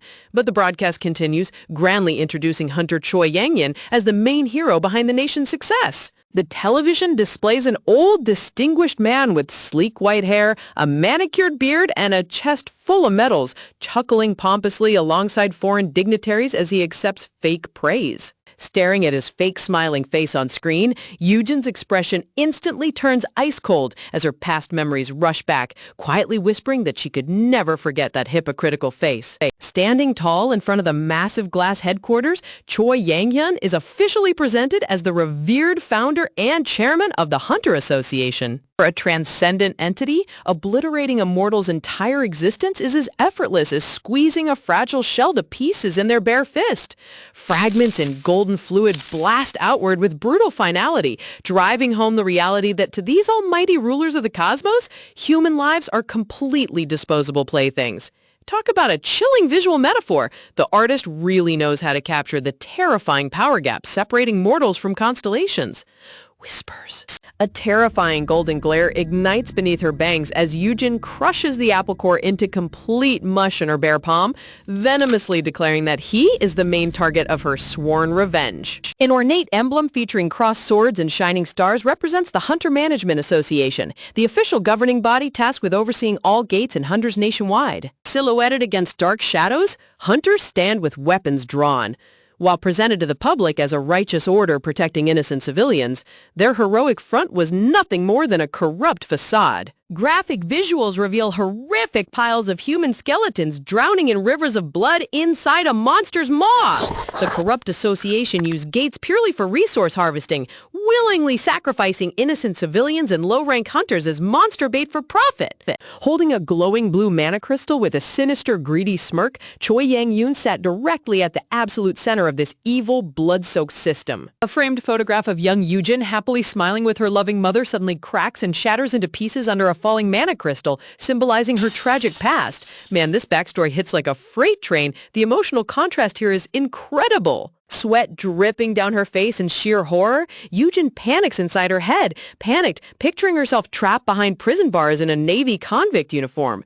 She realizes that unregistered hunters face massive 30 million won fines or 5 long years in jail, leaving her no choice but to register. Glaring back at the television screen with unshakable resolve, she vows to play along with their bureaucratic rules for now, biding her time until she can personally dismantle Choi Yang-hyun's entire empire. And wiping her brow, Eugen summoned her glowing blue system screen, deciding to pump up her base attributes using the accumulated gate completion rewards before heading out. Zooming close on her eyes, her pupils shrink in pure, unadulterated shock as her eyes catch the ridiculous numbers popping up on the system screen. System notifications cascade rapidly across her vision. You placed first in gate clear contribution. EXP gain 20. First use SS rank bonus 20. Title bonus 10. All stats raised by 3 levels. Eugen stammers out loud, gasping, asking what on earth is happening. Sitting back on her bed as the system calculates her total experience points, Eugen naively wonders if low-level gates always hand out this much loot just because the rank surged mid-raid. A massive blue stat panel flashes in bright bold numbers, 12,490. Eugen's jaw instantly drops wide open in stunned, silent hilarity. Counting hysterically on her bandaged fingers, her voice stammers uncontrollably, flustered, embarrassed, as she struggles to process the massive 5-digit number glowing right in front of her face. Cut to a wide exterior shot of the high-rise hospital building where Eugen's hysterical scream reverberates across the entire city sky. 1,000? Talk about an absurd power spike. A glowing system window confirms, leveling complete. Eugen flops back onto her mattress, exhaling a long sigh of pure relief after dumping her massive pool of stat points. A dazzling cyan magic circle ignites around her bandaged hands, conjuring a rare skill card directly out of thin air. The system reveals the new skill, where there's life, there's web. Allows the user to attack enemies with highly durable spider webs. Durability scales directly with strength level. Imagining herself swinging through the city skyline in a sleek, tight Spider-Woman suit slinging webs, Eugen's eyes sparkle with absolute excitement as she shouts that she just landed an overpowered A-rank skill. The Constellation spirit smugly clears his throat, boasting about his incredible divine power. Eugen smirkingly compliments him, boasting she didn't expect him to have it in him, which instantly triggers the sensitive spirit into an angry rant. Jumping out of her hospital bed with dynamic energy, Yujin declares there's zero reason to delay her hunter registration any longer, completely brushing off the spirit's annoyed voice in the background. With a bright, determined grin, Yujin shouts that it's time to head straight to the association headquarters right now, completely ignoring her spirit's desperate pleas to be heard. Without warning, Yujin dives headfirst right through the glass window of her high-rise hospital room, shouting goodbye. Down on the sidewalk, a terrified red-haired officer screams in utter horror, begging her to use the front door like a normal human being. Leaning aggressively over the front driver's seat of a taxi with her cap on, Yujin furiously yells for the driver to step on it before lunch break starts. Panicked by her intense aura, the driver hits the accelerator with flames roaring around him, screaming if she thinks he works for Rainbow Taxi. What an absolute chaotic queen! Arriving at the massive glass skyscraper housing the Hunter Association's registration center, the bustling atmosphere rings out with automated lobby chimes. Holding a freshly printed waiting ticket in her hand, Yujin exhales heavily, staring at the depressing number showing 40 people still ahead of her. Slumping back into a plastic waiting chair with her hoodie pulled up, Yujin groans out loud, completely annoyed at how painfully slow government bureaucracy moves. Watching other civilians hustle through that crowded waiting hall, she dryly calculates that at this sluggish pace, she'll be stuck sitting here for at least 3 agonizing hours. Honestly, waiting at the DMV is universal even in a world full of magic monsters. Suddenly, heavy footsteps approach her bench as a shadowy figure halts right in front of her with an arrogant snicker. Looming over her with a smug, mocking grin, a well-dressed guy casually calls out her full name, catching Yujin completely off guard. Leaning down close to her face, the man sneers with extreme condescension, asking if it's been a long time since they last met. Looking back at him with total cluelessness, Yujin deadpans, asking who on earth he even is. Irritated by her reaction, the guy angrily shouts back that his name is Minwoo, reminding her they literally ran into each other at a convenience store last week. Staring back beneath her denim cap, Yujin tries to piece together his face, suddenly recalling that he was an annoying classmate back in elementary school. But since she regressed from the future, that was technically 20 whole years ago for her. Smirking down at her worn hoodie, Minwoo pompously asks if a broke convenience store part-timer like her can even afford the expensive registration fee. Minwoo cackles out loud, telling her she'll just end up with a trash F-rank classification anyway, so she should just stick to scanning items. And laughing arrogance straight into her face, he remarks that wasting government evaluation resources on someone as weak as her is a total disgrace. Yujin stares deadpan at his smug mug, internally concluding that he wasn't worth remembering in the first place. Talk about an absolute textbook filler villain. Reminding herself she's a mature adult now, Yujin pulls her face mask higher, looking up with cold indifference, serious, as she tells him his breath stinks like rotten garbage and to get lost. Stunned into silence, Minwoo stammers in disbelief, so Yujin just waves her hand dismissively, loudly repeating every single word to make sure his slow brain processes it. Aggressively flaunting his official employee badge, Minwoo shouts at the top of his lungs that he's a certified hunter working for the association.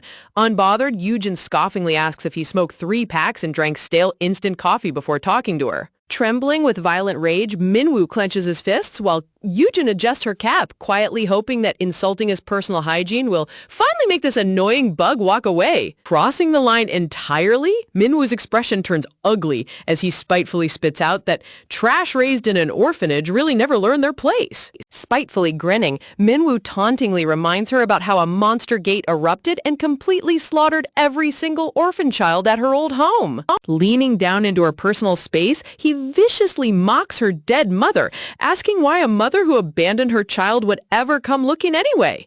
Yujin grips her chair tightly, repeatedly chanting inside her head that she's an adult who needs to keep her composure. Cruelly sneering that her mother is probably dead in a ditch too, Minwoo crosses a line he can't uncross. Instantly, Yujin's golden eye snaps wide open with terrifying murder intent. A pitch-black aura of rage erupts from her frame as the Constellation spirit gleefully whispers in her mind that their little elementary classmate has gotten far too bold. Standing up slowly with deadly stillness, Yujin coldly remarks that as a responsible adult, it's her personal duty to teach his foul mouth some proper manners. Smirking smugly, Minwoo scoffs, arrogantly asking if he struck a delicate nerve. Bam! Yujin unleashes a brutally violent straight right punch straight into his jaw, sending Minwoo hurtling across the room like a rag doll. You gotta love watching arrogance get smashed out of someone in 4K resolution. Clutching his bruised, swollen cheek on the polished floor, Minwoo stammers in complete shock, asking if she actually dared to hit him. Yujin strides forward with cold apathy, aggressively grabbing him by the collar. Yanking his heavy body upright with raw, monstrous strength, her piercing yellow eye glares down at him, whisperingly, terrifyingly asking what he plans to do about it. Scrambling back into panic, Minwoo raises his fist, threatening to beat her up, but Yujin just smirks mockingly, daring him to strike an unregistered civilian. Screaming hysterically while grabbing her hoodie, Minwoo yells that since she's here for an assessment, she's an awakened hunter. But Yujin smugly retorts, mischievously, that without official paperwork, the system legally classifies her as a fragile civilian. Internally, Yujin admits to herself, that assaulting staff means her registration is completely ruined today. But hey, educating foolish kids is an adult's civic duty. Suddenly, a glowing blue system notification flashes across her vision, announcing, "Blessing. I may lack a conscience, but not luck. Activated." A blinding divine flash erupts in midair, brightly declaring, "Luck is with you." Screaming like a maniac, Minwoo violently drags her forward by her clothes, shrieking across the building for the senior evaluation manager. Shoving Yujin right into another staff member's face, Minwoo hysterically demands they force her through evaluation and register her as a hunter immediately. Screaming at the top of his lungs to conduct the test right now, Yujin blinks in complete astonishment, realizing her insane luck perk literally fast-tracked her entire waiting line. Pushing her toward the testing chamber doors, Minwoo snarls for her to just wait until she comes back out as an F rank, while Yujin casually waves goodbye, politely thanking him for the VIP cut. Sweating nervously, the terrified staff member guides her down the hallway, while Yujin chuckles to herself, amazed that a 3-hour wait just got wiped out in 3 seconds. Covering her face mask while giggling mischievously, Yujin gloats that nothing in Korea beats power, money, and ridiculously broken luck. Even her system spirit can't help but roast her shameless mindset. Entering the high-tech testing room labeled Ability Assessment Room, the manager instructs her to place her hand onto a crystal pedestal to measure her mana quality and quantity. Gazing down at the glowing orb, Yujin reflects on the overpowered skill she acquired recently, confident that even with the low level, her raw grade should be quite high. Placing her slender palm smoothly onto the cold pedestal surface, she softly prays inside her head, whispers, to land at least a respectable B rank. A vibrant cyan magical circle ignites beneath her feet as the system display announces beginning assessment. Suddenly, violent tremors rattle the entire reinforced chamber. Lights flicker wildly as the manager gasps in utter horror, while Yujin wonders if tests are always this chaotic. Zooming close onto her eye, a sudden ominous flare reflects in her pupil as she gasps, sensing something going catastrophically wrong. A blinding, apocalyptic crimson aura explodes out from the pedestal as the Constellation spirit bursts out laughing wildly, boasting that human technology is far too primitive to measure his godlike power. Red energy pulses like a beating heart against her palm, while the spirit maniacally brags in her head, asking if this overwhelming grandeur makes her want to drop to her knees and worship. Looking down from behind as crimson lightning crackles around her frame, Yujin dryly admits to herself that blowing up the machine was definitely not on her schedule today. Man, manhwa protagonist luck really has a funny way of causing massive collateral damage everywhere they go.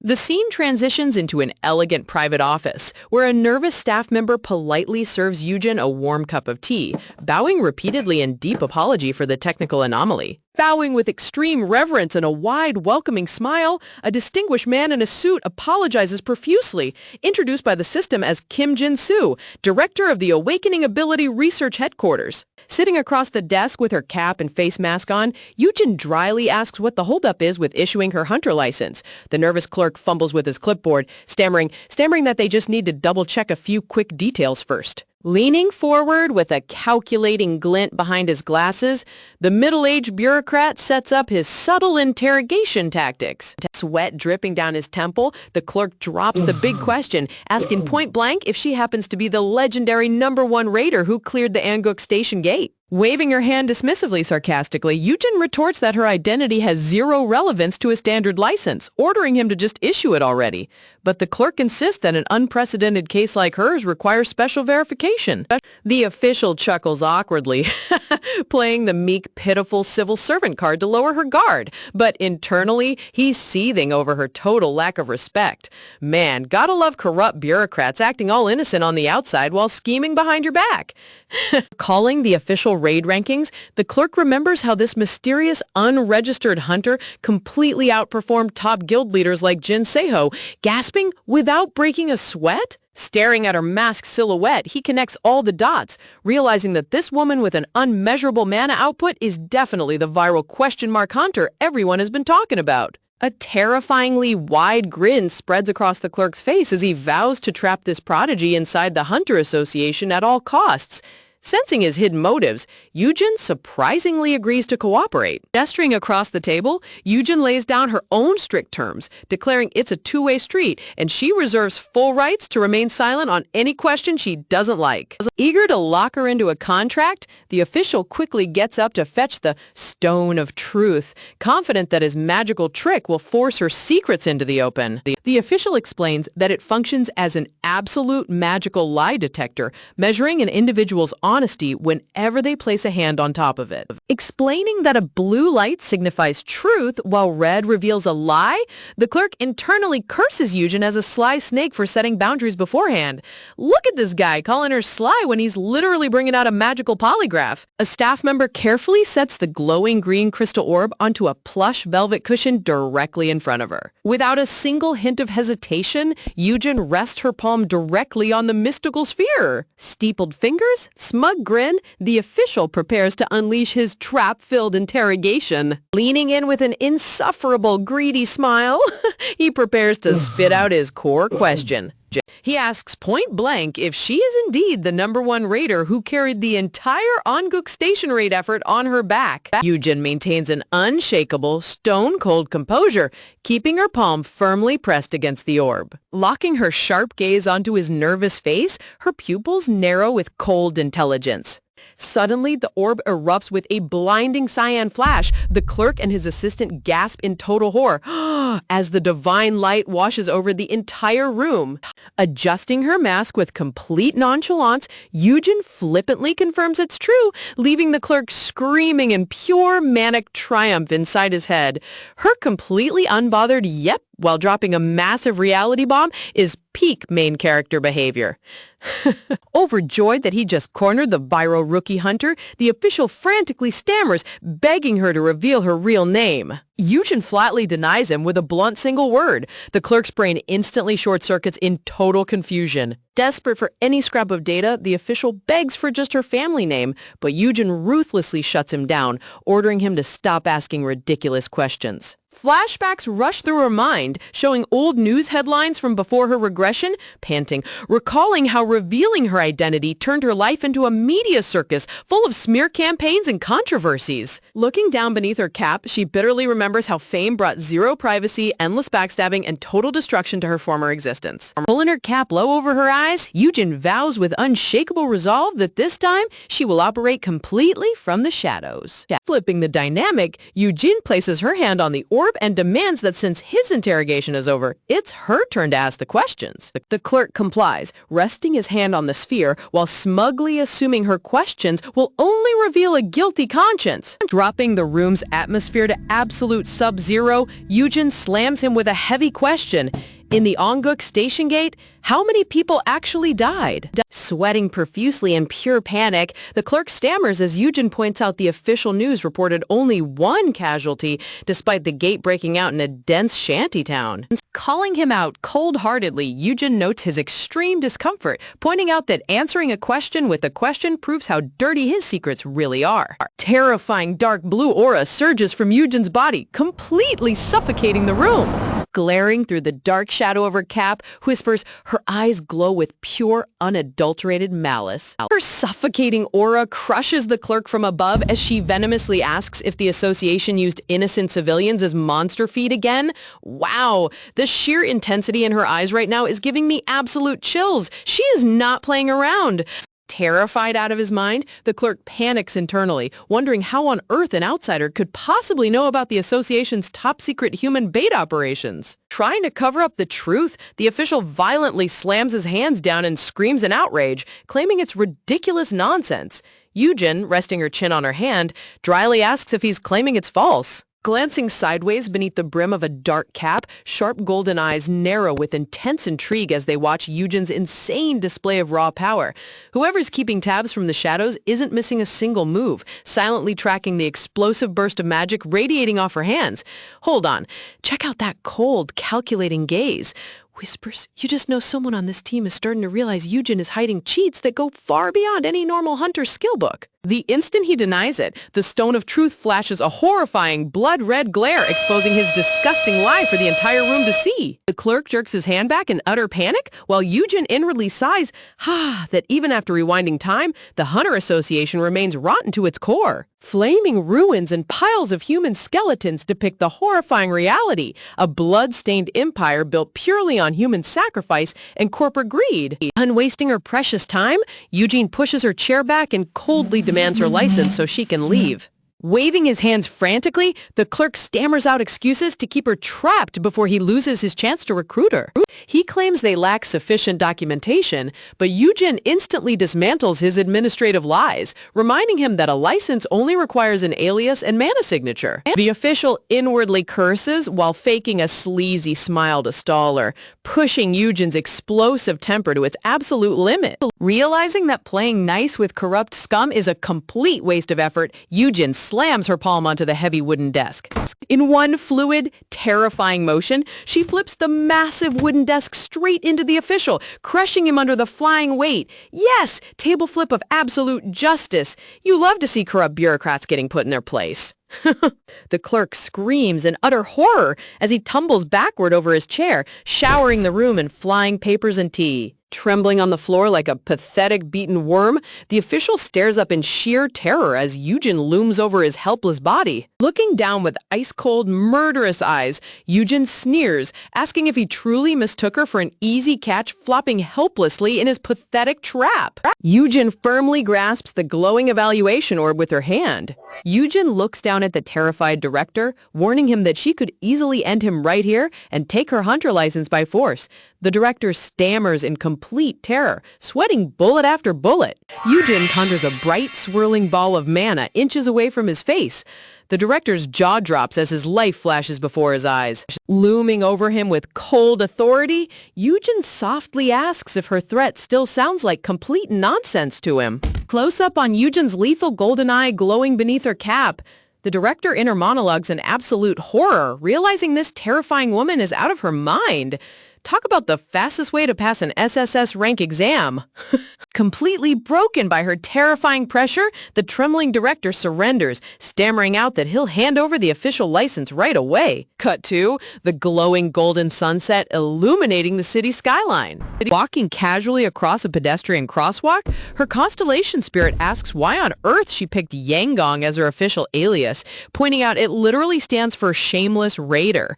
Crowded city streets bustle around her. The spirit continues pestering her, asking why she felt compelled to use her actual system title as her public identity. Close up on Eugen's cool gaze above her mask, she casually explains that her title comes with the blessing, I might be shameless, but I'm not unlucky. Comical chibi visual breakdown.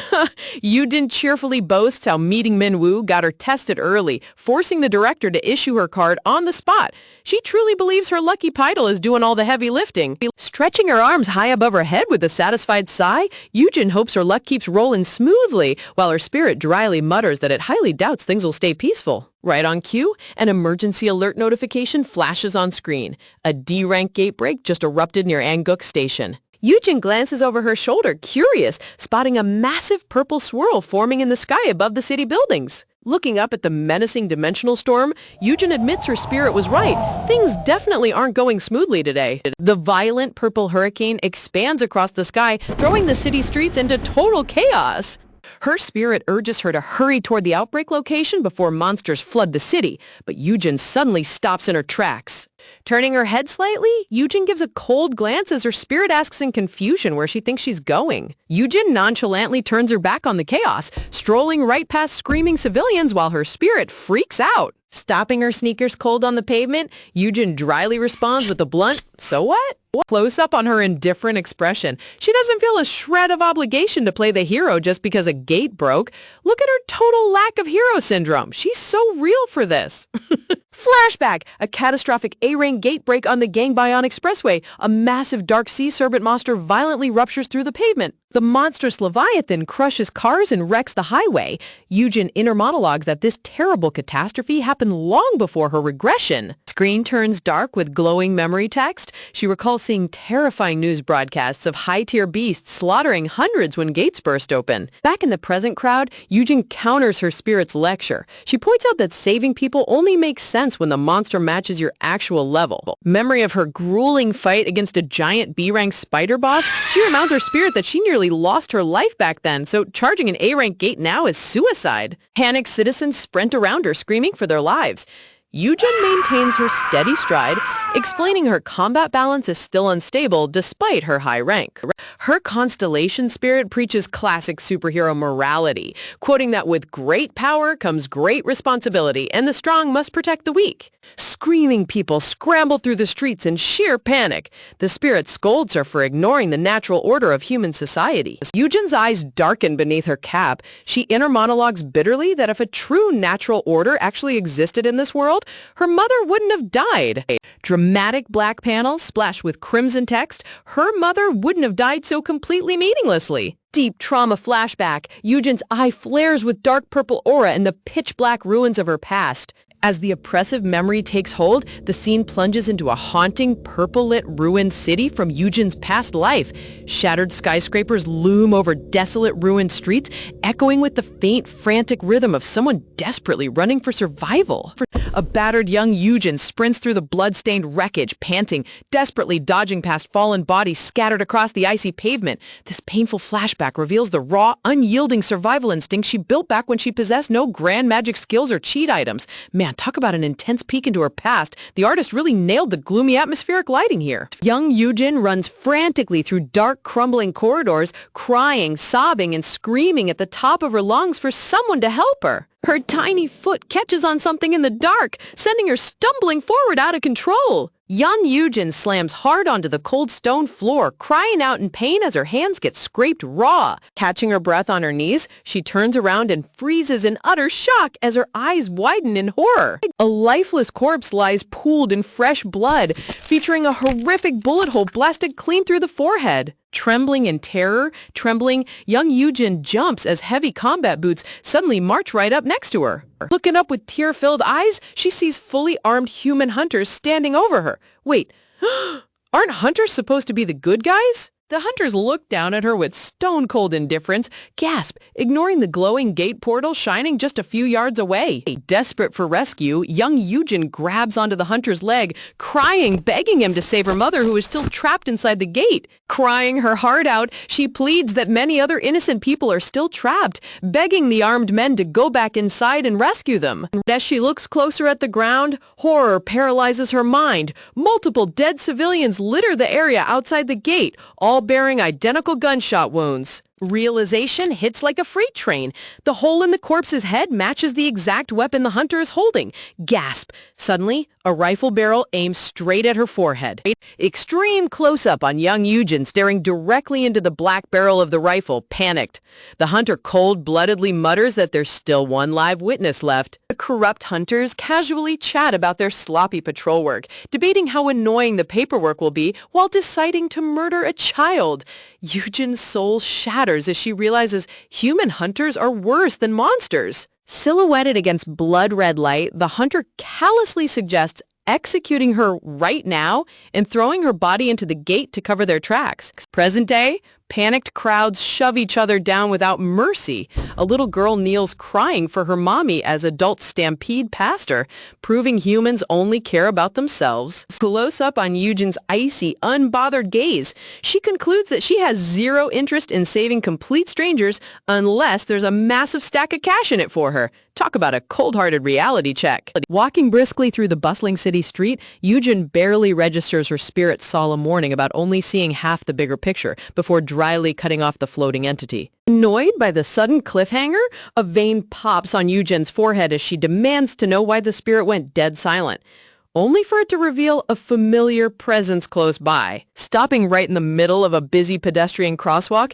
Eugen frantically scans the crowd, completely baffled that Jin Seo could possibly be anywhere near this area. The spirit confirms Seo-ho is standing directly near the active gate break, causing Eugen's eyes to widen in complete disbelief since her pre-regression memories say otherwise. She vividly recalls her past timeline, where Seo lost an entire arm while trying to shield her during the horrific Anguk Station incident, leaving him permanently crippled. In that timeline, he spent months trapped inside a hospital room, completely out of action while struggling through a painful recovery process. But now, standing tall with a fully intact arm and wielding his blade, his survival has completely altered the original flow of history. Man, changing the past really opened up a whole new butterfly effect, didn't it? Ha! Cursing under her breath, Eugen bolts forward at top speed, angrily recalling how Seo previously swore he wouldn't interfere. Snapping at her spirit to shut up, Eugen pushes her legs to the absolute limit, furious that the guy she literally risked her life to save is throwing himself into danger again. Nearby, a panicked mage stammers out a spell while holding his glowing wooden staff, while Eugen's sharp eyes instantly lock onto her target. Meanwhile, Seo stands in his pristine military dress uniform, calmly directing panicked citizens away from the danger zone. As Seo tries to maintain order among the chaotic crowd, Eugen suddenly charges from behind, screaming his name like a vengeful demon. Hearing that familiar voice booming through the noise, Seo turns around in total confusion. And before he can even react, Eugen aggressively grabs him by the collar, screaming straight into his face about whether he's lost his mind. Talk about a violent reunion. She really has zero chill. While Eugen violently shakes him back and forth, Seo innocently explains he was just searching for her after she vanished from her hospital bed. In the background, the exhausted mage remembers how Eugen practically kidnapped him at knife point, forcing him to repeatedly teleport her until his mana reservoir completely dried out. Poor guy looks like he walked through hell and back.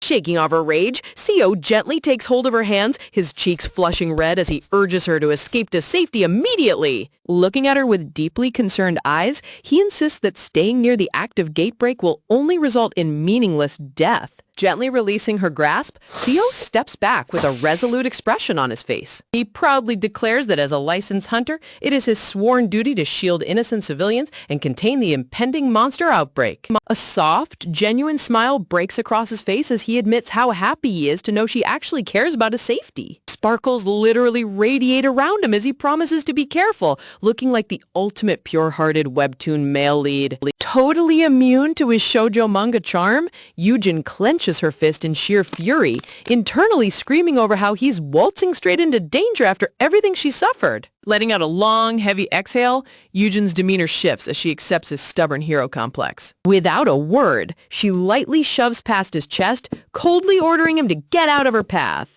Stepping out into the open street, her silhouette shines under the night sky as she casually announces that she'll deal with the gate break alone.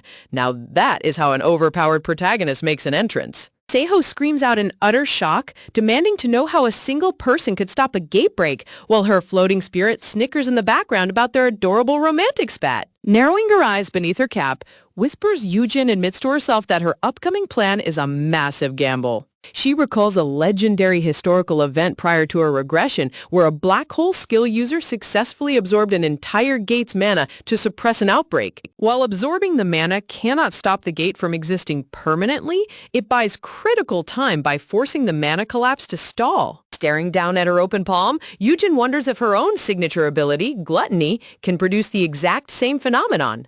She reflects on how Gluttony allowed her to rip fragments from monsters and devour boss mana cores, proving its core nature is pure absorption. If the essence of her power is consuming energy, then devouring an entire spatial gate isn't just a fantasy. It's completely achievable. The only massive obstacle standing in her way is the scale, since a spatial gate covers a vast area far beyond anything she's ever absorbed before. Taking a deep breath, her eyes ignite with fierce determination as she prepares to execute her crazy plan. She triggers her temporal skill, time holding, instantly locking the entire surrounding environment in place. With time completely frozen around her, Yujin lunges forward and unleashes gluttony with maximum power. Slamming her palm directly onto the asphalt, dark violet mana surges from her fingertips into the earth. Gritting her teeth behind her mask, panting, the immense recoil of absorbing dense gate energy begins to violently tear through her body. Refusing to yield, she forces gluttony to trigger repeatedly in rapid succession, devouring the atmospheric pressure. As the pressure mounts to dangerous levels, memories of Seoho's past tragic fate flash through her mind, driving her to push beyond her limits. Seeing the haunting vision of Seoho lying crippled and scarred in that bleak hospital bed gives her the ultimate resolve to change fate once and for all. Screaming at the top of her lungs, Yujin's hair erupts upward as dark purple flames envelop her whole silhouette. A colossal vortex of dark energy swirls over the entire Gangbyon Expressway bridge, swallowing the spatial distortion in a blinding cataclysm. Talk about visual spectacle. The artist absolutely cooked on this panel. With the gate's mana successfully absorbed into her skill, Yujin prepares to unfreeze time, showing Seho mid-stride. Releasing her temporal hold, the massive aura vortex violently collapses back into reality. Groaning in severe agony, she absorbs the final shockwave, holding back the tremendous feedback from exploding outward. The monstrous spatial anomaly compresses into a microscopic point beneath her palms. The chaotic spatial rift across the highway abruptly snaps closed, returning the entire bridge to normal. Unfrozen and stumbling forward, Seho looks around in total shock, gasping, completely unable to comprehend how a catastrophic gate break vanished into thin air. As the blinding aura clears and time resumes its normal flow, Gen Seho stands frozen in place, staring blankly at the empty highway where a terrifying dimensional rift existed just seconds prior. His mind completely short-circuits as he tries to comprehend how a catastrophic gate break vanished into thin air. News helicopters swarm the sky above the Gangbyon Expressway as a live television broadcast captures the baffling aftermath. A reporter breathlessly explains to millions of viewers that a mysterious dark substance has completely coated the entire riverside, single-handedly neutralizing the spatial collapse before monsters could breach reality. Standing right in the center of the chaotic scene, Yujin rests under the dim streetlights as purple wisps of residual magic float off her clothes.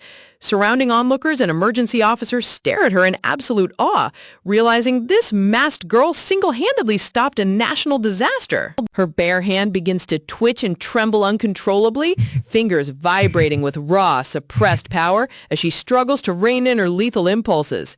Listening to this arrogant brat run his mouth after everything she's clawed through, Yujin's fingers practically itch to fold him in half like a cheap lawn chair. Seriously, Minwoo has absolutely no clue how close he is to getting turned into a cautionary tale right in the middle of the lobby. Yujin glances down at her trembling fingers, casually muttering that absorbing an entire gate felt like a surprisingly cheap victory. But before she can even catch her breath, Seho comes sprinting toward her like a worried parent, shouting her name at the top of his lungs. Grabbing her arms with frantic panic, Seho gasps in utter horror upon seeing her hands covered in severe frostbite and black mana burns. Yujin nonchalantly tells him to calm down since a basic healing potion will fix it right up. But before Seho can lecture her, dozens of news reporters thrust microphones forward, begging for an instant interview. Instantly stepping in front of her like a human shield, Seho extends his arm to block the aggressive press, shouting that she is far too injured to take questions right now.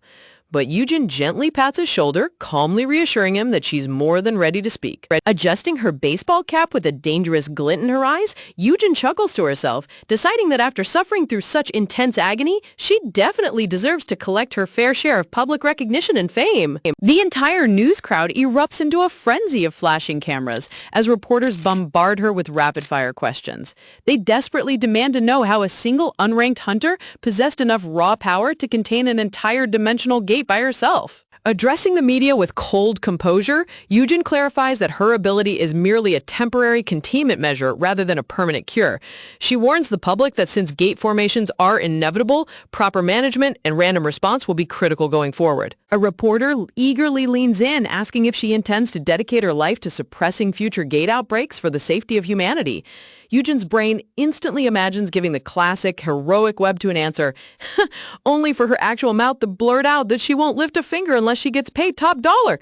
Man, her internal filter is completely broken. Unbothered by her own bluntness, Eugen grumbles that expecting someone to risk their life for free is pure insanity. Sweat dropping hard at her shameless honesty, Seo immediately wraps an arm around her and ushers her away, hastily announcing to the reporters that the interview is officially over. As COO hustles her toward the emergency vehicles, a desperate journalist shouts out through the crowd, begging to know the official hero alias of the person who saved Seoul today. Suddenly, Eugen stops dead in her tracks.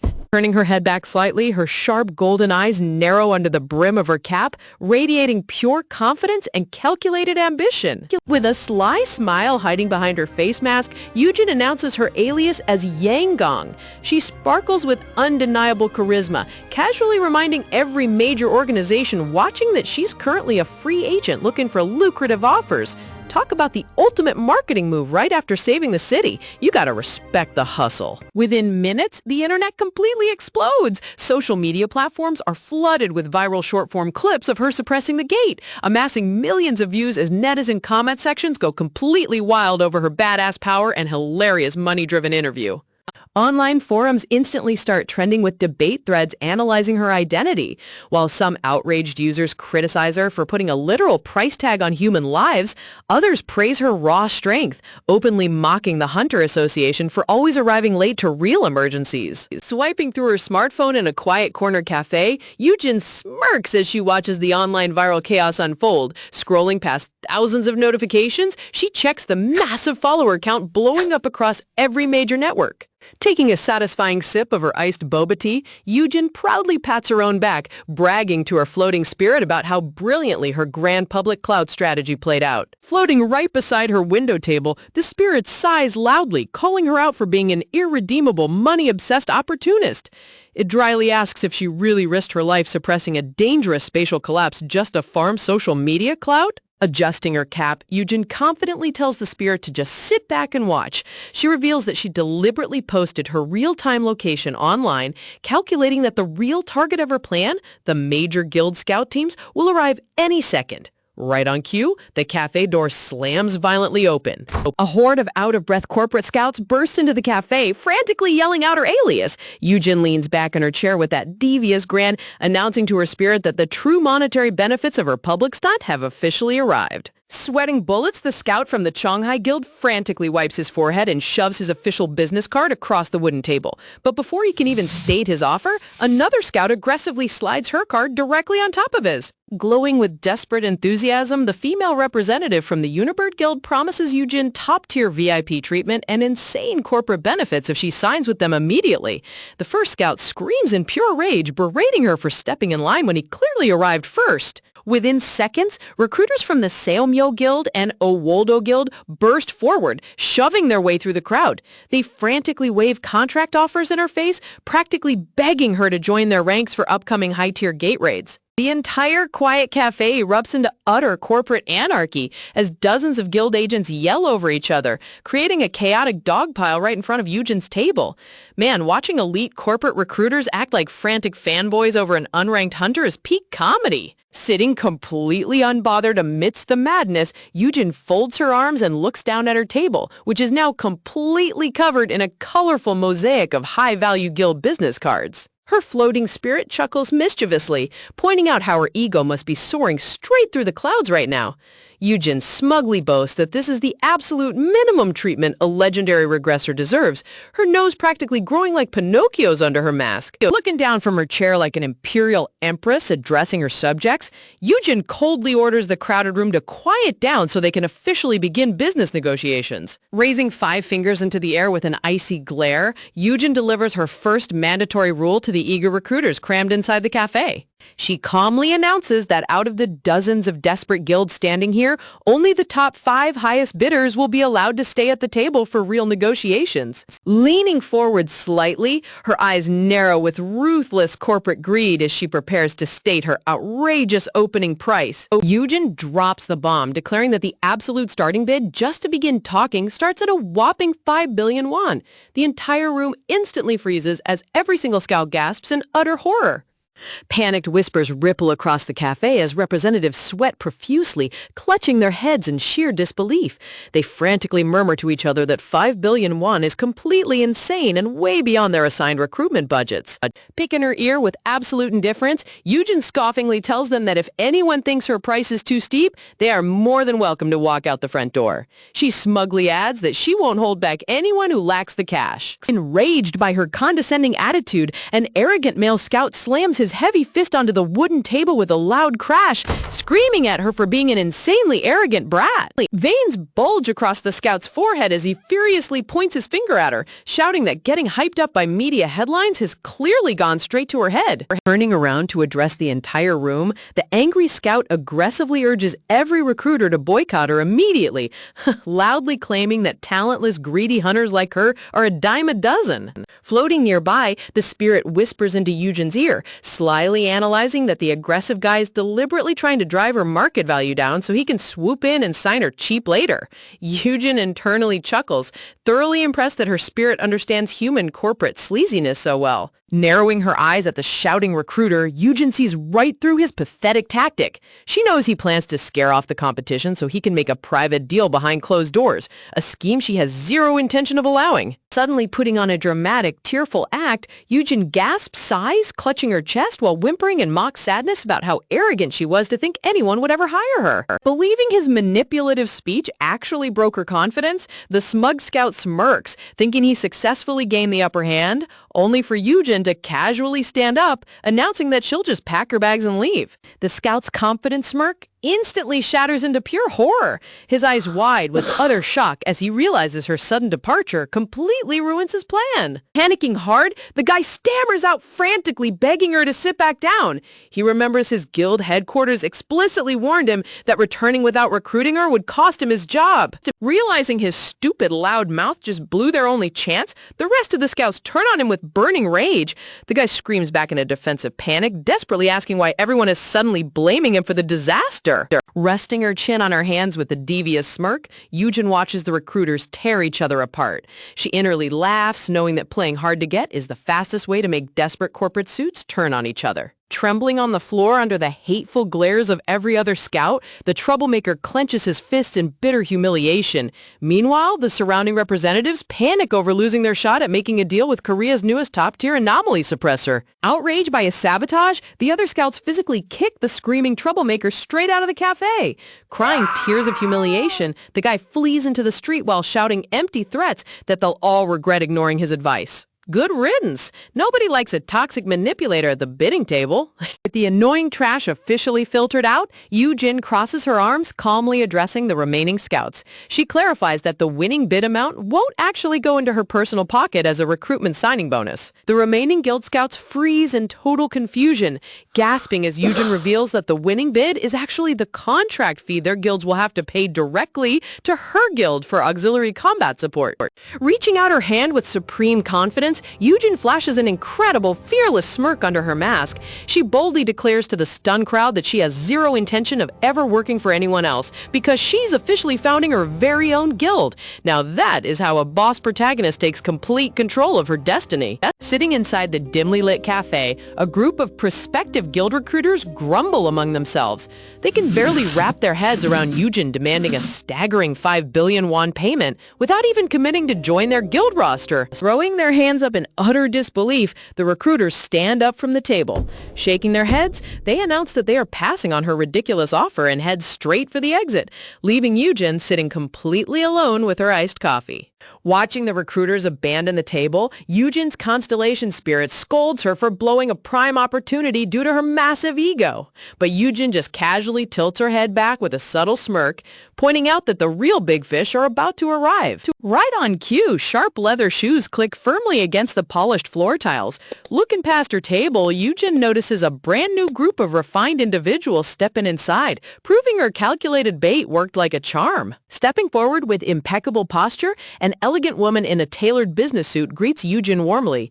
Introducing herself as Chung-ha from the prestigious Yenyeon-se Guild, she addresses Yujin by her new official hunter moniker, Yanggong. Man, look at that graceful aura. She definitely means business. Next up, a sharp-looking recruiter in a black uniform steps forward, placing his hand over his heart with deep respect. Expressing his absolute gratitude, he reveals he represents the top-tier Yusong Guild and has been looking for a chance to repay her ever since that fateful incident. Before he can finish, two more figures step up, one wearing traditional Korean hanbok, bowing respectfully, followed by a charismatic man holding a folding fan.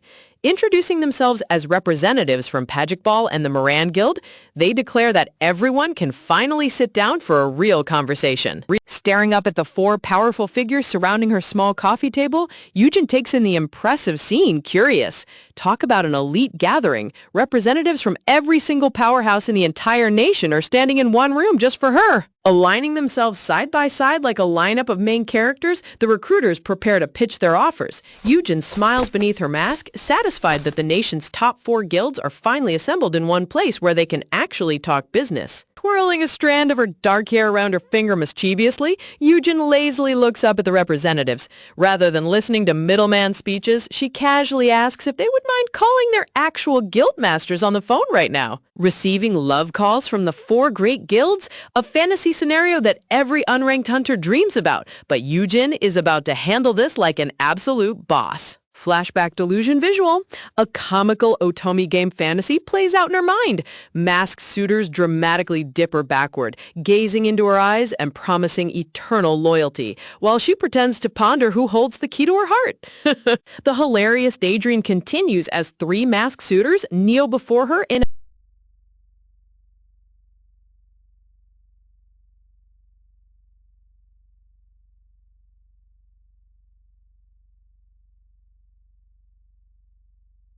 reality check. Back in the real world, absolute chaos explodes at the cafe table. The Pajikbal Vice Master and Morin Guildmaster scream at each other at the top of their lungs, trading filthy insults while Yujin sweats bullets behind her mask.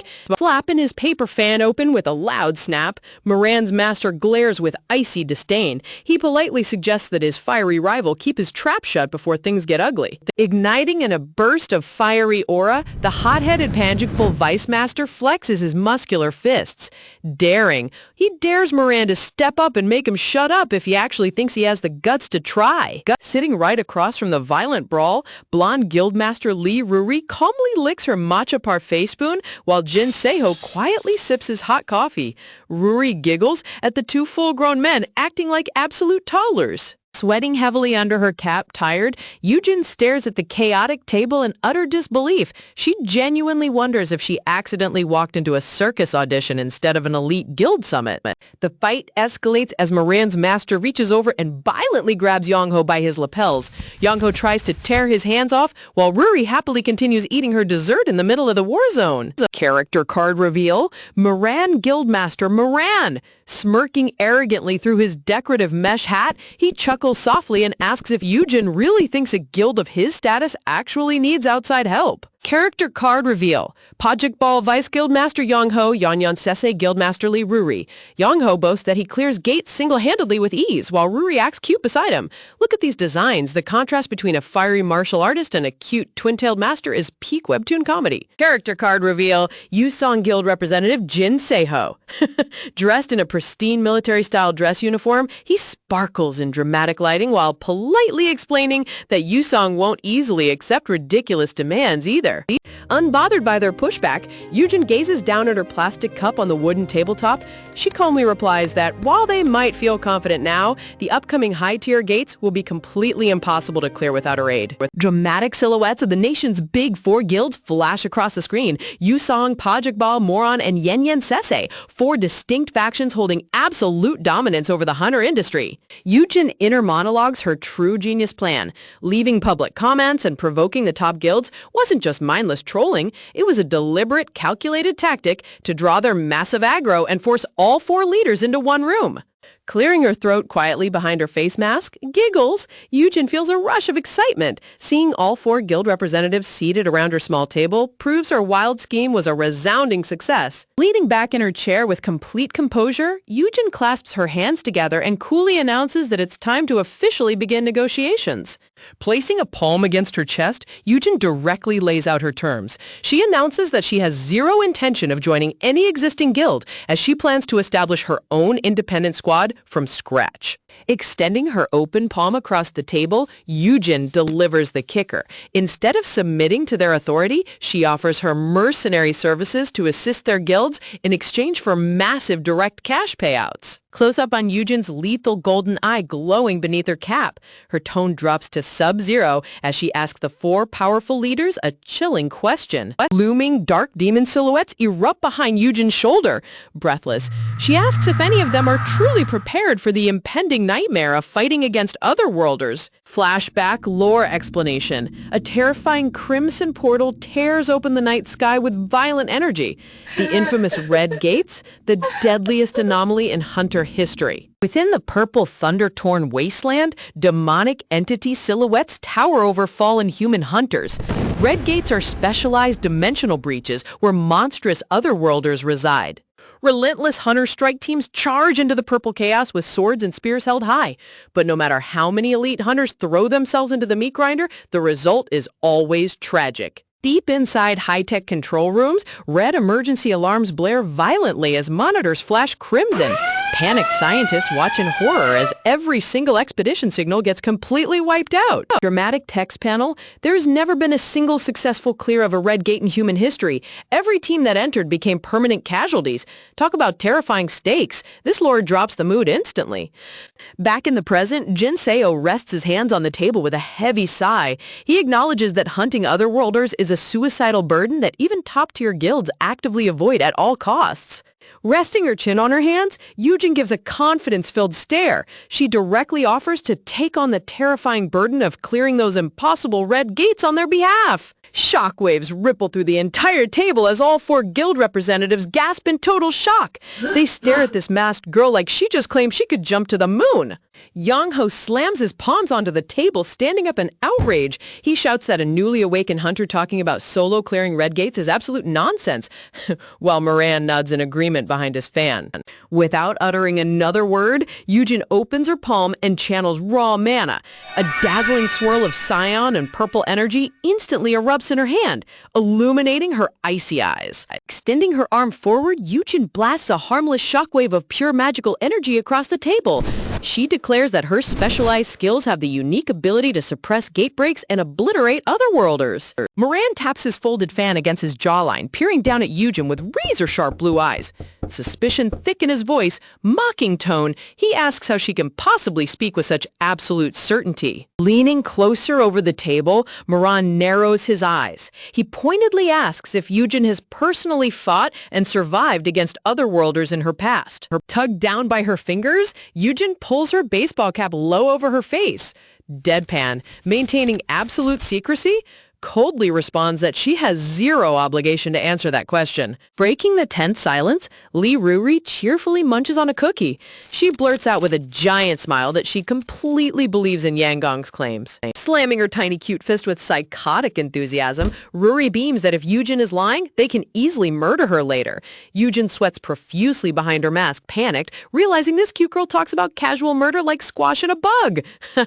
Completely exploding in a burst of fiery aura, Young Ho kicks his chair back. He roars that he refuses to accept words and demands Yujin fight him right here to prove her combat prowess. Backing away with her hands raised in total panic, Yujin stammers that they are literally sitting inside a public coffee shop. She promises to arrange a proper duel later, but the enraged martial artist roars that there is no later. Flaring his golden aura into a raging inferno, Young Ho cocks his massive fist back. He bellows that the only time for a true warrior to prove their worth is right now. What a chaotic ending to a cafe meeting. Young-ho ignites his fists with blinding aura, roaring at Yujin to show him what she's truly capable of. Yujin flinches back, sweating profusely as she realizes this hot-headed S-rank hunter is actually taking her casual challenge dead serious. Charging forward at breakneck speed, Young-ho thrusts his glowing fist straight toward her face while roaring her alias. Yujin panics, screaming in absolute disbelief that this crazy guy is genuinely trying to murder her over a simple negotiation dispute. Young-ho swings a heavy downward strike, forcing Yujin to lean her body back just in the nick of time. Yujin shrieks in shock, begging him to hold on for just 1 second so they can actually talk this out like civilized adults. Unleashing a relentless flurry of explosive martial strikes, Young-ho drives her back across the room. Yujin nimbly dodges every single hit, screaming at the top of her lungs for him to stop swinging and listen to what she's trying to say. Watching the intense duel from across the room while munching on popcorn, the cute little girl cheerfully admires Yujin's incredible movement. Beside her, Siho watches with intense concentration, silently marveling at Yujin's unreal reaction speed when dodging lethal strikes. Talk about the ultimate battle arena viewer experience. Sitting back with 3D glasses and popcorn while S-rank hunters duke it out is top-tier comedy. Siho continues analyzing the fight, noting that dodging alone won't be enough when facing such a massive size and strength disadvantage without a weapon. Meanwhile, Young-ho pivots his entire weight, driving a terrifying kick straight at Yujin's head. Seiho's eyes widen with severe worry as he remembers that Young-ho isn't just some random brute. Gasp! He's a battle-hardened S-rank hunter. Young-ho's eyes glow with terrifying bloodlust as he prepares to crush her defense once and for all. Suddenly, Yujin's golden eye narrows with lethal precision under her cap brim. Before Young-ho can land his kick, Yujin activates her secret temporal ability, launching a furious counteroffensive of brutal strikes directly into his vital points. Young-ho spurts out blood, groaning in sheer agony as Young's sudden counterattack sends his massive body flying backwards into a wooden table with a devastating crash. Standing completely frozen in shock, Siho gasps in disbelief that Yujin managed to completely annihilate an S-rank hunter with her bare hands. The little girl gleefully claps her hands, giggling at Yujin's surprising raw martial talent. Adjusting her cap with an indifferent look, Yujin innerly scoffs. She admits to herself that it wasn't raw talent at all. She literally used her time-stopping power to pummel him into submission while he couldn't even move. She smirks, knowing she beat him up so badly he definitely won't be standing up immediately. Bleeding from his forehead on the floor, Young-ho proudly gives her a thumbs up, praising her monster's strength. He passionately yells that he'll report her victory to his father, the guildmaster, immediately. Yujin sweat drops, awkwardly telling him to visit a hospital before worrying about guild reports. Man, S-rank battle maniacs really do have broken brains. Getting beaten half to death and instantly asking for a second round is wild. Yujin sighs in relief, thinking that Young-ho and Moran are finally taken care of. But right as she turns around, the little blonde girl aggressively grabs onto her hoodie sleeve, shouting with sparkling eyes that they should head into a gate together right now. Yujin recoils in total shock, gasp, asking why on earth she wants to clear a gate so suddenly. The little girl tightly clings to her arm, begging to see more of Yujin's incredible combat skills in action. Yujin looks away uncomfortably, rubbing her neck while explaining that she literally just returned from a high-tier gate raid and desperately needs a break. The little girl instantly smirks, declaring that if Yujin accompanies her and passes her special test, she'll pay her a massive stack of cash. Yujin's eyes immediately light up with golden money signs, instantly changing her mind and asking when they can start.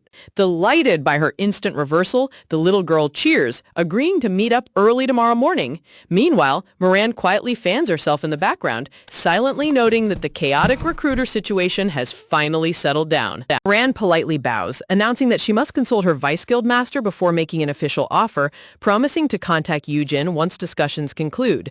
As they leave, the little girl waves goodbye with a big adorable smile. As the chaotic afternoon ends, the warm orange rays of the setting sun wash over the bustling Seoul skyline. Dragging her feet along the sidewalk, Yujin groans in utter exhaustion, complaining to Seoho about how exhausting it was getting dragged into a random brawl with Young-ho. Raising her arms to stretch her stiff muscles, Yujin sighs and muttering that all she wants to do right now is go straight home, take a hot shower, and crash into bed. Suddenly, Yujin freezes dead in her tracks, her eyes widening in pure horror under her cap brim as a terrible realization hits her brain like a lightning bolt. Flashback memories fled her mind. She remembers that her old apartment was located right next to the convenience store where she worked part-time, meaning it was completely obliterated when the spatial gate collapsed. Plus, after escaping the gate, she was immediately rushed to the emergency hospital. After getting discharged, she spent all her time registering at the Hunter Association and chasing clout, completely forgetting her living situation. Collapsing onto her knees on the pavement in a dramatic pose of tragic defeat, Eugen wails in agony, crying. She cries out over losing the most important thing in the universe, her precious apartment security deposit. Look at her wallowing in pure misery over apartment deposit money. You can take a regressor out of poverty, but you can never take the poverty mindset out of a regressor. Standing silently behind her, Seo looks down at her groveling on the floor as Eugen whimpers, wondering if she'll have to sleep on the floor of a public bathhouse tonight. Eugen drops her head, a literal teardrop streaming down her masked cheek as she mourns her homeless status. Suddenly, Seo extends a gentle, open palm toward her, glowing under the radiant golden sunset. He blushes softly, asking if she'd like to stay at his place since she has nowhere else to go. Moments later, Eugen steps inside Seo's massive luxury penthouse suite. Pulling down her face mask, her jaw drops in complete awe as she gazes across the breathtaking floor-to-ceiling glass view of the city night sky. Eugen glances at Seo's calm side profile, thinking to herself that even though he acts totally normal and low-key every day, his reality is on a completely different planet. Imagining a majestic vision of Seo buried under a mountain of golden 100,000 won bills, Eugen internally sheds tears, bitterly mourning the immense wealth gap between an elite chaebol heir and a broke commoner like her. Driven by pure envious frustration, Eugen reaches her hand out and grabs Seo's soft cheek. Chibi Eugen squishes and pulls Seo's cheeks in every direction. Seo deadpans, asking what on earth she's doing, to which Eugen scoffingly replies that she's doing it purely because he's annoying her existence. Flashback to minutes earlier under the sunset, when Seo dramatically reached out his hand, offering her shelter in his luxury home with a serious, heartfelt gaze. Seo's cheeks flushed bright red, his heart beating out of his chest as he waited for her romantic response. Eugen stared at him back then, whispering his name with wide, emotional eyes, only for Eugen to aggressively grab both his hands with a beaming smile, screaming in sheer excitement that having a rich friend like him is the ultimate jackpot. Seo's heart shattered into a million pieces as he realized she viewed his passionate rescue offer as nothing more than a free hotel stay from a buddy. Poor Seo got hit with the ultimate platonic friend zone in record speed.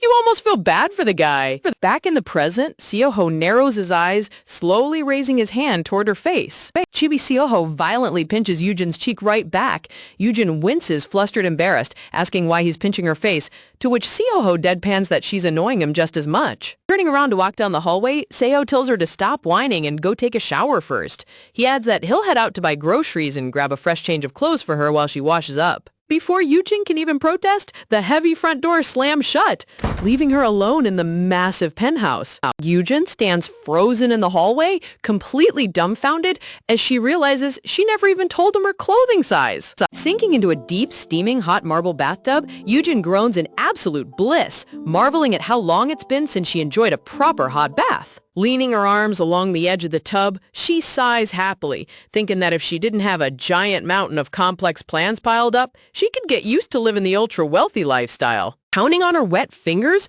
Eugen reviews her schedule, waiting for Moran's guild decision, executing tomorrow's secret mission, and setting up her future guild, when suddenly her floating spirit pops right beside her tub. Eugen screams in horror, splashing water everywhere. The spirit dryly calls her out for acting overly dramatic every single time it appears. Eugen furiously grips her dripping wet hair, shouting, screaming at the ghost for completely disrespecting her personal privacy while she's naked in a bath. The spirit smugly tilts its head, dryly stating that the trivial flesh of mortal humans holds zero interest to a high-ranking spiritual entity. Eugen vain pops in rage, shouting that she's the one who cares about being watched. Ignoring her angry rant, the spirit nonchalantly changes the subject, asking her to elaborate on what she meant by founding her own guild. Settling back down into the warm water, Eugen explains that gate raid teams require a minimum of 3 registered hunters for official guild approval, meaning she needs to recruit trustworthy teammates soon.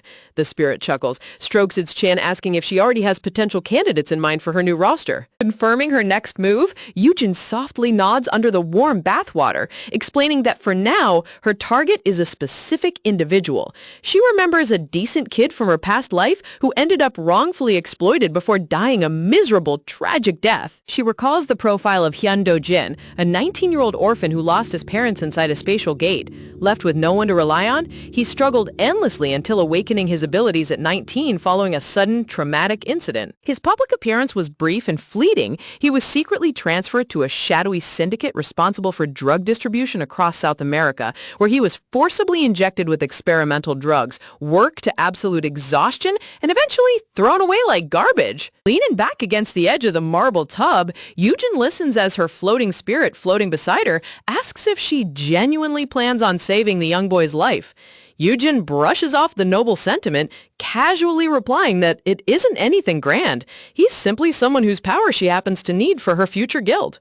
Her spirit instantly tilts its head, poking fun at her cold attitude by asking if she intends to forcibly inject him with drugs and work him to the bone, too. Chibi Eugen splashes the warm water in total outrage, yelling whether the ghost has completely lost its mind to utter such ridiculous nonsense. Seriously, leave it to an ancient spirit to make a standard recruitment plan sound like a supervillain backstory. The spirit bursts out laughing, chuckling that as long as she isn't planning a villainous drug ring, then everything is perfectly fine. It dramatically declares itself overjoyed that she's actually going out of her way to save a human life. Eugen facepalms, tired, completely fed up with the floating ghost's theatrical antics. Veins popping on her forehead, Eugen angrily demands that the entity stop addressing her by that ridiculous insult of a nickname. The spirit dryly counters that if she despises the title so much, she should have revealed her true name from the very beginning, since it has no other way to address her. Exhaling a heavy plume of warm steam, Eugen looks away grumpily, sighs, muttering that now is definitely not the right time to reveal her true identity. She shakes her head in disbelief at how utterly stubborn her cosmic companion can be. Submerging her lower face under the crystal clear water, Eugen gazes quietly into the tub, her mind racing with unanswered questions. Sinking deep beneath the glowing surface, her long dark hair spreads out like a silk fan. She contemplates how she knows absolutely nothing about this mysterious constellation hovering around her. He's a bizarre entity, constantly nagging her to perform good deeds out of nowhere without ever explaining his ultimate motive. She stares through the rippling aquatic light, reflecting on how they somehow ended up bound together ever since her aggression. But something about his presence feels deeper than simple luck. Popping her head back above the steaming surface with a loud splash, Eugen offers a deal. She promises to stop calling him insulting nicknames if he answers just one honest question for her. Wringing out her dripping wet hair, Eugen fixes a sharp gaze ahead. The spirit casually floats down, asking what she wants to know so badly. Water droplets trickle down her smooth cheeks as her golden eyes narrow with intense curiosity, deeply taking the conversation dead serious. Eugen raises her chin, serious, asking directly if he's going to dodge her question again with another vague excuse about her status not being high enough. The spirit's tone suddenly shifts, echoing with solemn gravity as it remarks that Eugen thinks she knows everything, yet knows nothing at all. It laments that the established cosmic order dictates what can be spoken, leaving it with no choice. Eugen sarcastically scoffs, remarking that if he were an opponent she could actually punch, she would have beaten the answers out of him 10 minutes ago. A single drop of water falls slowly from the metallic faucet.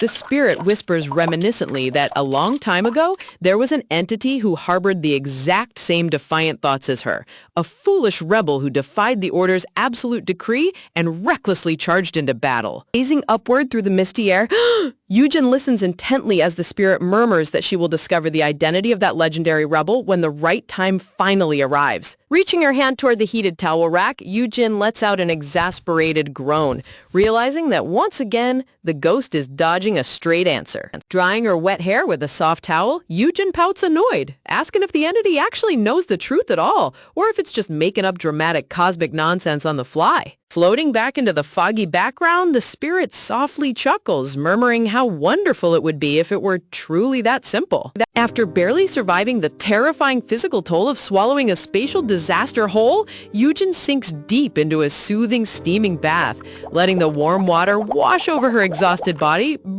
She silently reflects on the chaos, whispering to herself that sometimes it's simply better for the world to remain ignorant of the true, horrifying scale of her power. Honestly, after devouring an entire dimensional gatebreak on foot, taking a quiet bath is the bare minimum rest she deserves. Talk about a well-earned breather. Pausing her towel movements, Eugen glances sideways, noting that her spirit companion is acting strangely quiet compared to usual. Normally, it would throw a dramatic tantrum, screaming in outrage for questioning its divine knowledge. Looking at the gentle ripples over the peaceful blue water, Eugen realizes with a subtle twinge in her chest that right now, the ancient entity looks deeply lonely. Stepping out of the luxurious bathroom in fresh clothes, Eugen stretches her arms with a happy sigh, excited, marveling at how incredibly light and refreshed her body feels after a proper hot bath. She's wearing a bright yellow shirt with a hilarious grumpy black cat printed right on the front. Tugged at her collar, Eugen wonders aloud how on earth Seoho managed to purchase a shirt that fits her body frame so perfectly. She mutters that while the cat design is a bit tacky, the comfort level is top tier. Floating over Chibi Eugen's head, the spirit sighs deeply, expressing pure heartfelt pity for poor Seho. Clueless Eugen tilts her head, curious, wondering what on earth she did wrong this time. Man, Eugen is so dense when it comes to romantic feelings, she makes a brick wall look perceptive. Walking into the spacious open kitchen, Eugen spots Seho standing by the stove wearing a dark cooking apron. Seho turns his head, softly telling her to go take a seat at the table while he finishes up. Hold on, check out this visual upgrade. Seho is standing there bathed in a golden domestic glow, looking like an absolute high-end house husband model. The artist really pulled out all the sparkles for this cooking scene. Leanly over his shoulder with wide sparkling eyes, Eugen sniffs the air, asking if he's making delicious cream pasta. Seho blushes softly, quietly confirming that it's her absolute favorite dish. Eugen smiles warmly, touched that he actually remembered her favorite food after all this time. Swoosh! Close up on Seho's hand stirring the golden noodles inside the frying pan with a wooden spoon. Suddenly, Eugen's smile freezes as a sudden detail catches her eye. She asks in confusion if Seho was always right-handed. Seho turns his head slightly, replying normally that he's obviously right-handed, asking why she's bringing that up out of nowhere. Eugene's breath catches in her throat, her eyes widening in sheer shock as a heavy memory hits her like a physical blow. Flashback to her previous timeline, inside a pitch-black silent hospital room, Eugen sat beside Seho's medical bed in total despair. Back then, Seho was lying weakly on the hospital bed, reaching his left hand up to gently stroke her hair as tears streamed uncontrollably down her face. He forced a faint, comforting smile, softly begging her not to cry for him. He whispered to her back then that he was left-handed anyway, so losing his right arm in that tragic battle wasn't even that big of an inconvenience. Gasp, revealing he had lied just to keep her from blaming herself. Driven by an overwhelming wave of emotional anguish, present-day Eugen lunges forward and tightly wraps her arms around Seho's waist, burying her head against his back in a desperate, emotional embrace. Seho freezes in total shock, his face turning bright crimson as his heart hammers against his chest. He stammers out her name in complete disbelief. Pressing her face against his back, Eugen squeezes him tightly, her voice trembling slightly as she softly whispers a heartfelt thank you from the bottom of her soul. The rich, aromatic steam rises softly from the freshly cooked garlic pasta resting inside the pan, filling the warm kitchen with a comforting aroma. Standing barefoot beside him under the soft kitchen lights, Eugen continues to hold on to him, pouring all her unspoken gratitude into that quiet embrace as she thanks him for everything he's done. Trying desperately to collect his shattered composure, Seho blushes frantically, stammering that the pasta's gonna burn if she doesn't let go and take a seat. Realizing what she's doing, Eugen quickly backs away, flustered, embarrassed, apologizing awkwardly. Turning around with a bright, cheerful grin, Eugen chirps that she'll wait at the dining table, happily walking away. Seho stands frozen in place, watching her retreat with wide eyes. Holding the wooden spoon against his blushing face, Seho exhales a shaky breath, muttering to himself that her sudden surprise hug was dangerously close to giving him a heart attack.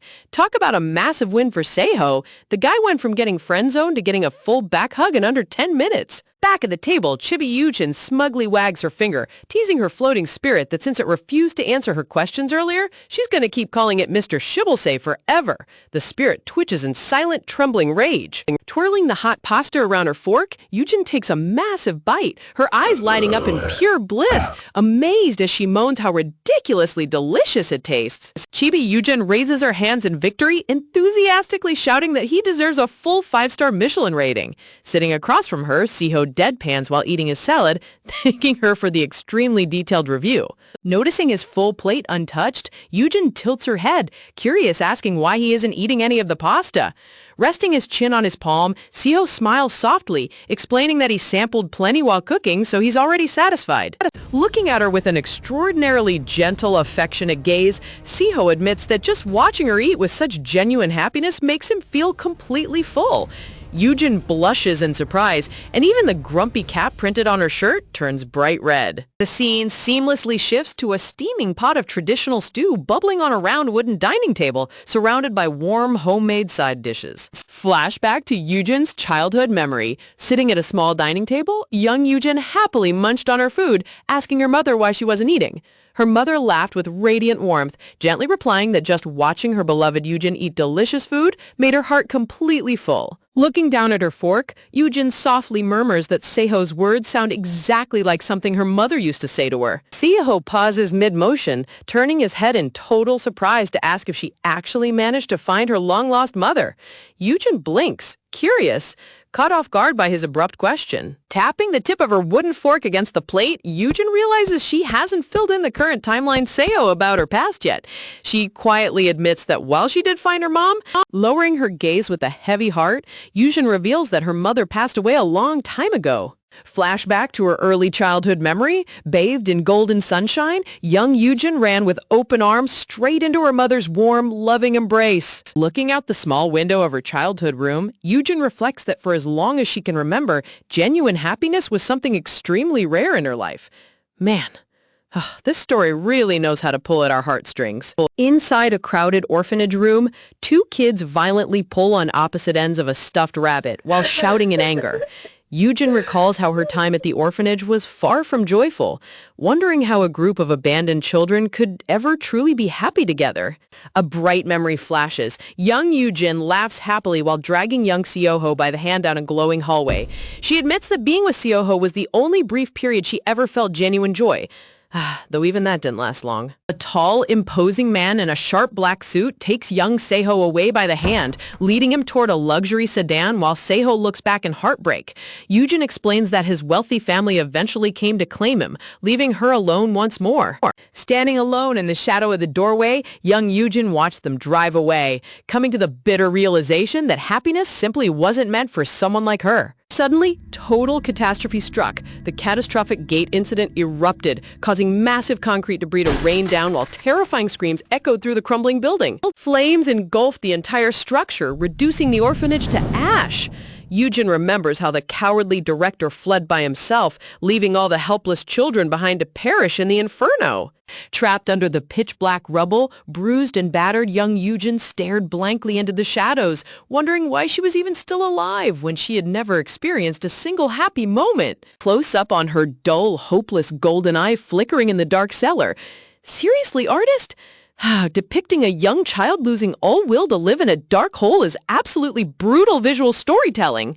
Just as despair completely consumed her mind, a frantic voice unexpectedly echoed through the thick fog from above. Someone was desperately sprinting through the ruins, shouting at the top of their lungs for Yujin to answer if she could hear them. Hearing her own name called out, young Yujin raised her head in disbelief as light suddenly broke through the cracked ceiling. Heavy boots slammed onto the dusty floor as a figure stepped through the gap, gasping out in sheer horror upon spotting the injured little girl crawling on the ground. The woman frantically dropped to her knees, grabbing Yujin's shoulders, panicked, checking if she was hurt, and desperately asking if she could stand. Staring into the woman's panicked face, young Yujin's mouth opened slightly as recognition slowly washed over her bruised face. Tears welling in her eyes, trembling, young Yujin uttered the word mom in complete shock. Holding Eugen's small hands tightly in the dim light, her mother choked back tears crying, apologizing profusely and admitting she had no right to make excuses for disappearing. Placing her hands gently on Eugen's trembling shoulders,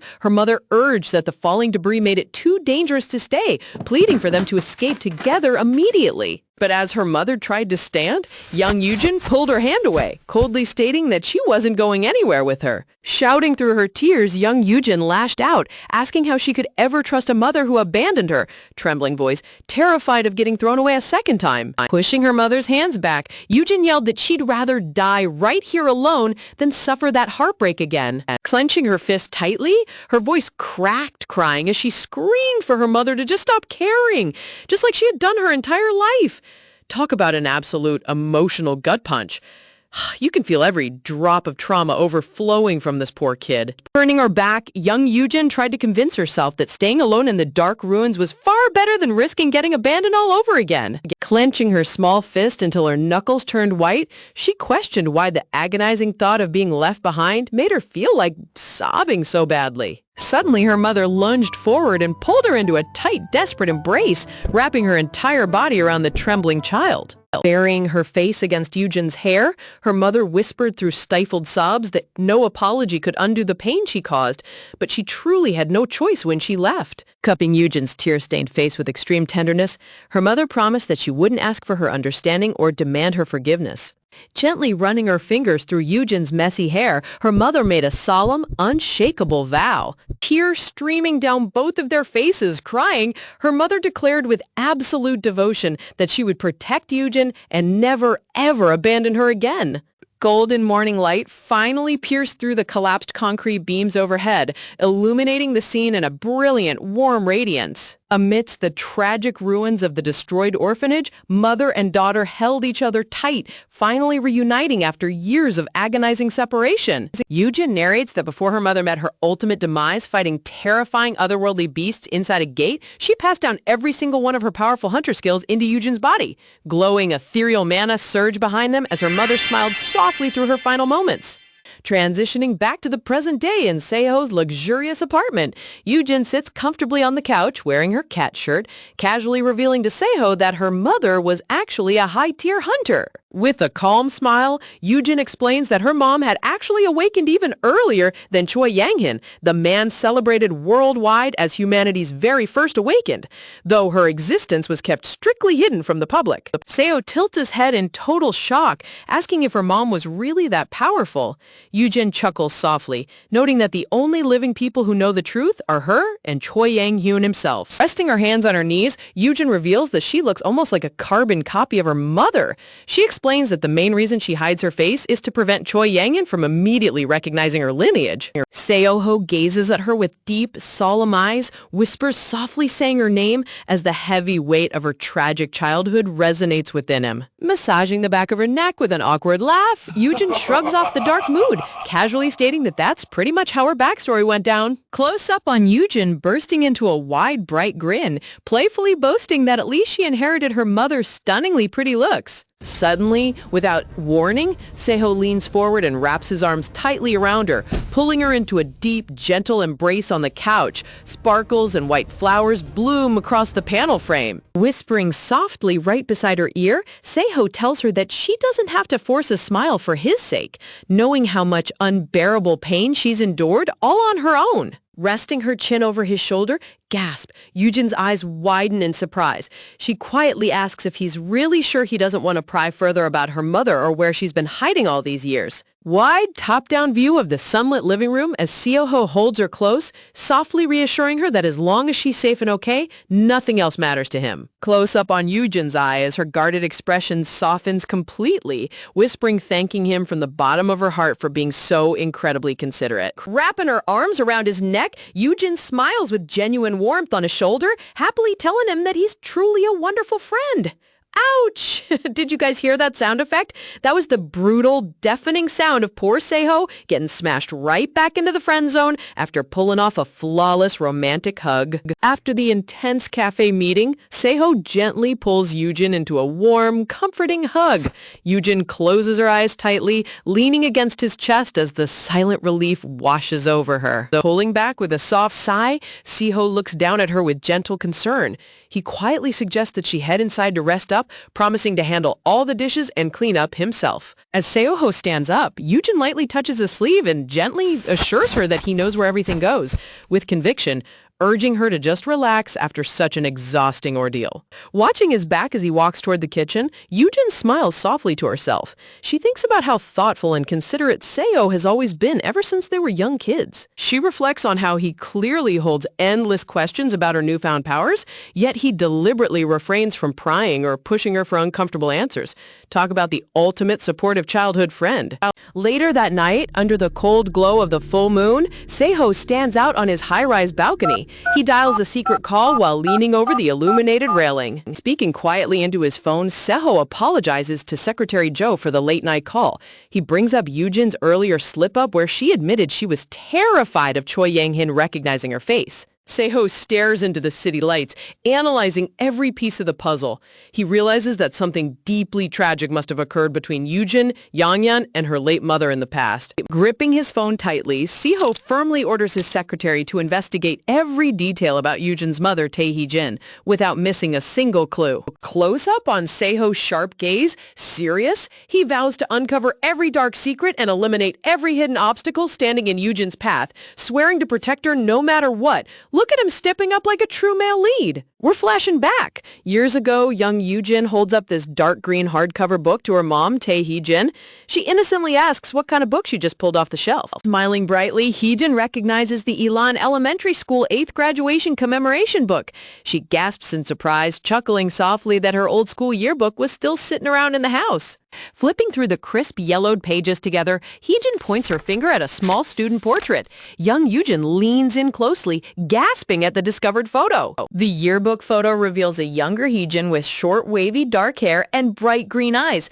Young Yujin giggles in awe, pointing out that her mother looked virtually identical to her. Hee-jin lovingly pulls young Yujin into a tight hug, showering her cheek with adorable smooches. She cheerfully giggles that of course they look identical since Yujin is her precious daughter. Suddenly, the memory twists into a horrific nightmare.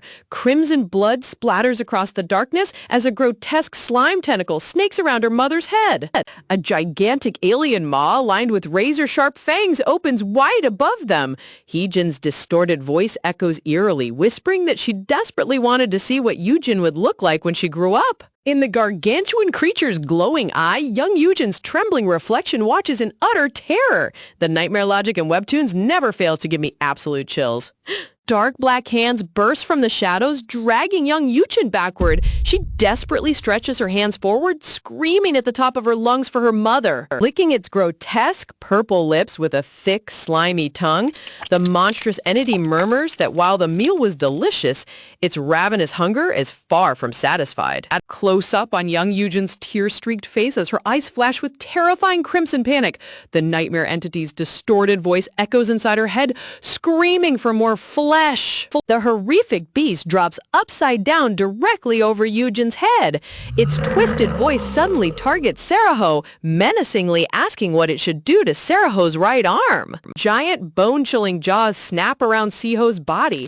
Yujin watches in absolute agony as Seiho is brutally devoured right in front of her helpless eyes. Screaming in sheer desperation, Yujin shrieks at the top of her lungs, begging the monster to stop its bloody massacre. Reality check. Yujin violently bolts upright in bed with a gasp. Seiho immediately grabs her shoulders, looking deeply panicked by her violent episode. Breathing heavily with tears in her eyes, Yujin grabs Seiho's arms in utter desperation. Seiho gently explains that he stopped by before work to drop off a delivery, only to find her suffering from a night terror. Frantically feeling up and down Seiho's right arm, Yujin yells in a panic, asking if his arm is still attached. Seiho blinks in complete confusion, assuring her that his arm is totally fine. Exhaling a massive sigh of relief, Yujin wipes the cold sweat from her forehead. She mutters under her breath how thankful she is that the horror show was merely a nightmare. Seeing her shaken state, Seo thoughtfully offers to take the entire day off work to stay by her side. Yujin instantly waves her hands in flustered panic, telling him that definitely isn't necessary. Forcing a broad, awkward smile with a nervous laugh, Yujin insists it was just a silly bad dream. She quickly changes the subject, asking why he dropped by so early in the morning. Reaching into his tailored suit jacket, Seo pulls out a shimmering, glowing blue silk pouch tied with a golden rope. He politely offers it to her, mentioning he packed a few essential items she might need. Yujin's golden eyes widen to the size of saucers as she stares at the glowing artifact in sheer disbelief as magical sparkles drift around its woven thread. Item card reveal. Subspace pouch. A legendary warehouse-type dimensional item capable of storing infinite amounts of gear, gold, and resources without any weight limits. The item description notes that once equipped, it turns completely invisible to outsiders and can never be opened without the owner's explicit permission. Talk about the ultimate high-tier flex. Shaking with total shock, Yujin exclaims that a single subspace pouch is worth a fleet of luxury supercars. Seo casually shrugs it off, nonchalantly stating he just had a spare one lying around his mansion. Yujin sweat drops in comical disbelief, wondering if this casual disregard for multi-billion won artifacts is just standard behavior for elite chaebol heirs. Giving her a warm, chibi smile, Seo encourages her to make full use of whatever he packed inside before bidding her a polite goodbye as he heads out for work. Sitting back on her mattress, Yujin peers inside the small pouch. She marvels at its vast internal space, wondering what crazy treasure Seo stashed inside.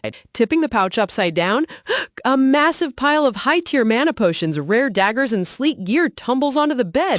Yujin reaches down and picks up a premium black stealth mask. Holding the sleek fabric against her cheek, Yujin's heart warms, whispers. She realizes Seo specifically remembered her needing a mask to hide her identity and went out of his way to get her the finest quality available. Clenching the mask tightly in her fist, Yujin's eyes light up with fierce determination. With all these top-grade supplies in hand, she decides it's finally time to step out and clear some gates. Chibi gag panel. A cute mini Yujin in her full ninja outfit pummels green goblins while cute Ruri cheers enthusiastically in the background. Yujin resolves that all she needs to do now is enter the gate and showcase her god-tier combat prowess. Giggles.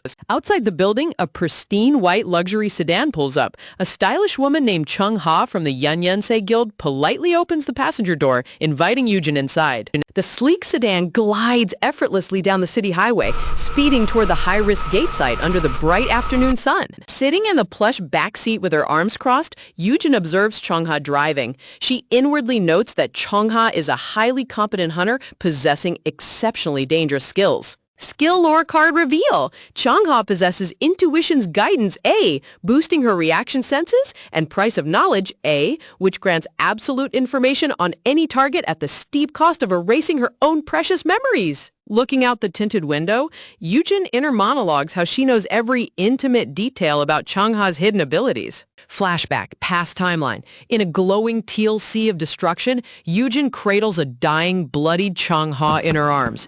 Yujin reveals that in her previous life, she absorbed Chung-ha's skills right as the woman breathed her last breath beside her. Close up on Chung-ha's tear-streaked face crying blood. Her tragic final words echo in Yujin's memory, begging Yujin never to inform her guildmaster about her demise so her leader wouldn't weep for her. The sheer emotional weight of the scene is insane. Present-day Yujin sits firmly in the backseat with her arms folded. Looking out the window, she cold-heartedly mutters to herself that Yunyunsei has completely lost its edge without her. What an epic setup for the next gate clearance! Sitting back in the car seat, Yujin casually muses about how back in the golden days, hunters would practically beg on their knees just to get accepted into this prestigious guild. But nowadays, the tables have turned so drastically that they actually have to pay massive fees just to bring in a single new recruit. Tightening her grip on the seat, Yujin continues her petty inner rant, thinking it's completely normal for people to doubt a guild whose master looks like a literal elementary school kid. She even questions out loud if Lee Ruri is actually super weak, totally unaware of the hornet's nest she just poked. The luxury sedan violently swerves across the road. Out of nowhere, Chung-ha snaps and lunges sideways from the driver's seat, her eyes flashing with pure, unadulterated murderous intent. In a blinding blur of speed, Chung-ha's pale hand slams directly around Yujin's throat, pinning her violently against the leather passenger seat. Glowing red anger radiates off Chung-ha's body as she growls low and cold, threatening Yujin that she better shut her mouth right this second before things get real ugly. Viewing the scene from outside the sunlit car window, Chung-ha holds Yujin down with terrifying force. Yujin internally sighs, realizing that her wild hunch about this scary secretary was dead on all along. Staring back into Chung-ha's icy blue gaze, Yujin rasps out if Chung-ha is deeply in love with Lee Ruri. Chung-ha doesn't even flinch, coldly answering that since Ruri is the noble guildmaster she serves, loving her is only natural. Grabbing Chung-ha's wrist to relieve the chokehold, Yujin scoffs, asking if Chung-ha really put on this whole violent psycho display just to dodge a personal question? Leaning over the seat, Chung-ha maintains her intense physical dominance inside the cramped car cab. Seriously, artist, this driver's side assault is reaching peak dramatic levels for what was supposed to be a peaceful commute. Chung-ha's eyes widen in total shock as Yujin drops a massive bombshell about her secret ability. Yujin calmly breaks down Chung-ha's hidden skill, the price of knowledge, a double-edged ability that forces the user to sacrifice precious memories in exchange for gaining vital information. She reveals that Chung-ha completely stopped using it because she's terrified of wiping away her cherished memories of young Lee Ruri. Sweating nervously, Chung-ha listens in stunned silence as Yujin points out the harsh reality. Because Chung-ha stopped using her information skills, the Yenyan Seisei Guild is slowly crumbling into ruin, leaving no reason for the guild to keep an ineffective secretary around. Desperation takes over Chung-ha's face as she grips Yujin's shirt tight, shouting that nobody understands the agony she goes through. She's tried telling herself a million times to sacrifice her memories for the guild's sake, but she just can't bring herself to do it. A breathtaking memory panel appears, showing young blonde Lee Ruri laughing happily amidst blooming purple flowers. Chung-ha admits that losing even a single memory of her precious guildmaster is a price she refuses to pay. Tears stream down Chung-ha's face, crying as her voice cracks in complete agony. She openly cries that Lee Ruri is the only reason she keeps breathing in this dark world, swearing on her life that she will never allow those memories to fade. Looking up through her dark face mask, Yujin drops a subtle, intriguing offer, whispering Chung-ha what she'd do if there was a secret trick to bypass that memory penalty entirely. Chung-ha's jaw drops in utter disbelief. Yujin coolly promises that if Chung-ha grants her one small favor, she'll teach her how to safely control and handle that skill without losing a single memory. Close up on Chung-ha's stunned profile as she catches her breath, realization washing over her pale face. Warm sunlight streams through the windshield as the heavy aura inside the car instantly evaporates. Talk about an absolute negotiation masterclass.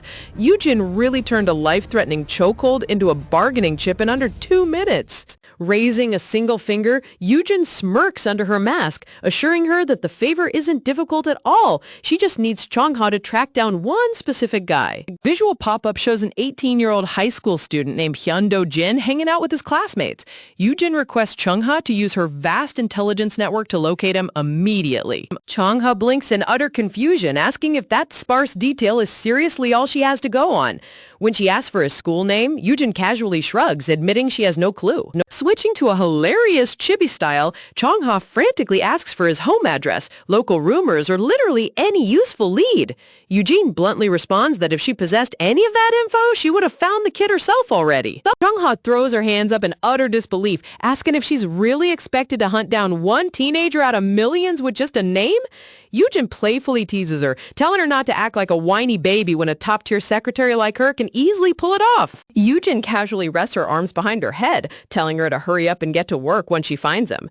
But as Yujin casually utters Lee Ruri's name without proper honorifics, a terrifying dark shadow looms over her. Chung-ha's eyes flash purple with deadly rage as she threatens to ram the luxury car into a brick wall if Yujin doesn't say, "Ms. Lee Ruri." Sweating bullets in chibi form, Yujin internally groans, deep breath, heavily regretting her life choices after realizing she just made a deal with an unhinged, obsessed Lee Ruri simper. Under a bright sunny sky, the luxury sedan speeds down the highway toward their destination, while Yujin seriously ponders if she made a massive mistake working with these weirdos. Sunlight filters through lush green leaves as a cute, high-pitched voice echoes across the grassy clearing, welcoming someone named Yanggong. Guildmaster Li Ruri, looking like an adorable fairy tale doll in a pink frilly dress with blonde pigtails, waves her arms energetically next to a massive armored transport van. Ruri bounds across the grass with open arms, cheering that she missed Yujin so much. Yujin chuckles awkward, calling out a friendly greeting, but instantly freezes when Changha's terrifying silhouette appears behind her, whispering a cold threat to use proper titles. Ruri giggles brightly, telling Yujin she doesn't need to be formal and can just address her comfortably. Hearing her master's command, Changha's terrifying aura vanishes in a split second as she politely bows. Man, Changha's instant switch from terrifying demon to obedient servant is peak comedy gold. Clapping her tiny hands together with pure excitement, Ruri beams, declaring that it's officially time to get their operation started. Yujin turns her gaze toward the field as the air pressure around them begins to shift dynamically. A massive, swirling blue spatial gate suddenly tears open right before their eyes. Ruri proudly announces that this portal is the official entry test she has prepared specifically for Yujin. Shielding her face from the surging mana currents, Yujin analyzes the energy density, estimating it to be a standard B-rank gate. She casually asks if her test is simply to walk inside and slay the boss monster. Ruri chirps cheerfully, revealing that she actually strolled inside earlier and personally obliterated the boss mob herself. Yujin drops her jaw in complete shock, staring at this tiny little girl who casually soloed a B-rank boss like it was a walk in the park. Ruri winks cutely with a big grin, confirming it without a care in the world. Yujin internally acknowledges that despite looking like an elementary school child, Ruri fully deserves her title as one of the legendary 4 great guild masters.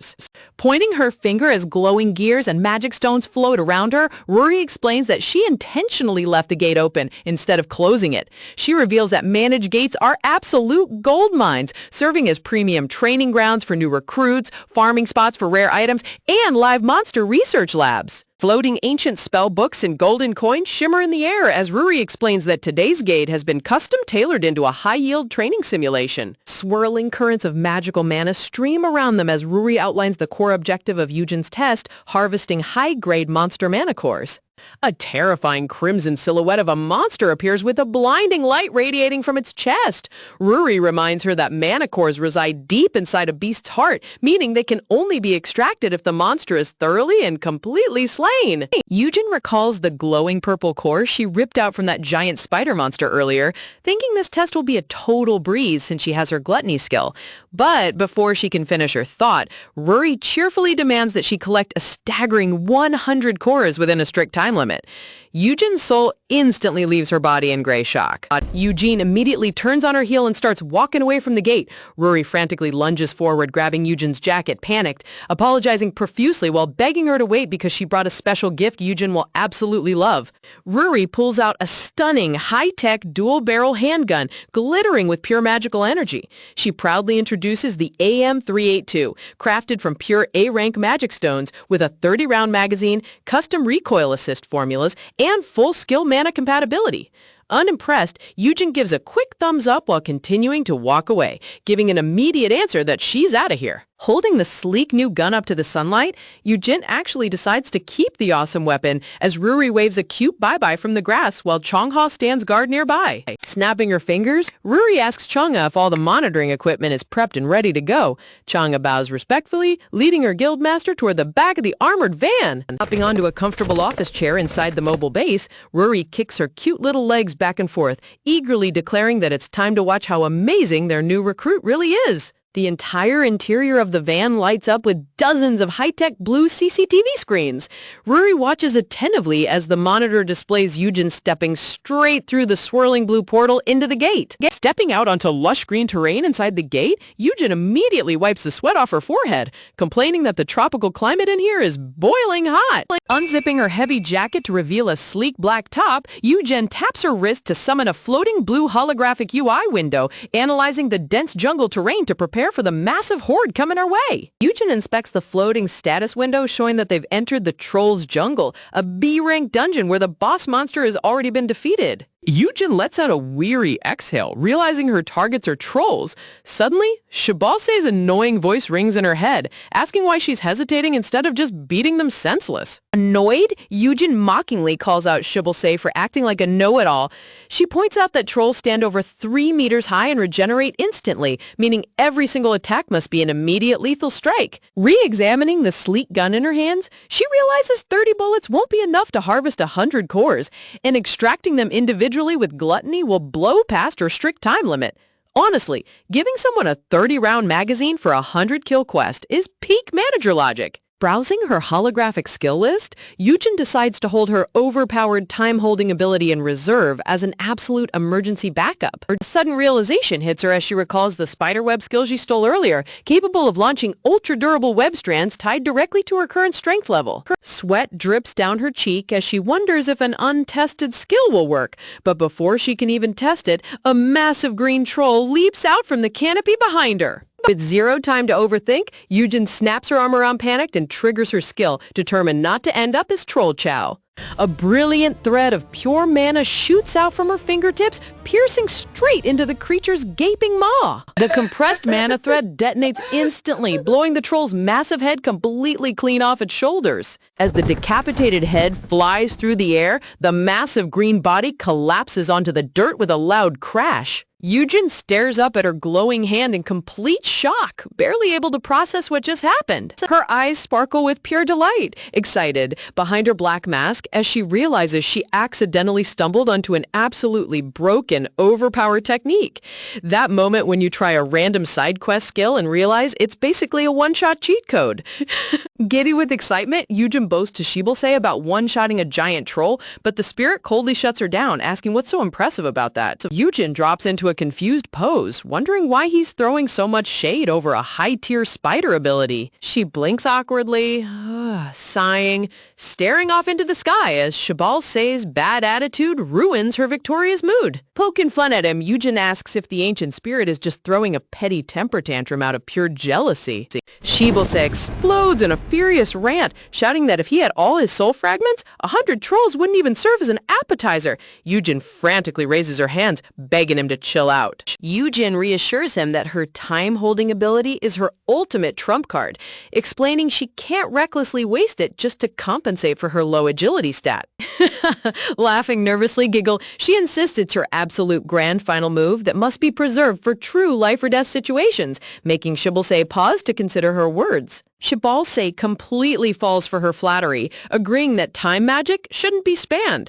Yujin chuckles internally at how ridiculously easy he is to manipulate, noticing his long title getting even funnier. Manipulating ancient super spirits with basic middle school psychology? Yujin really is built different.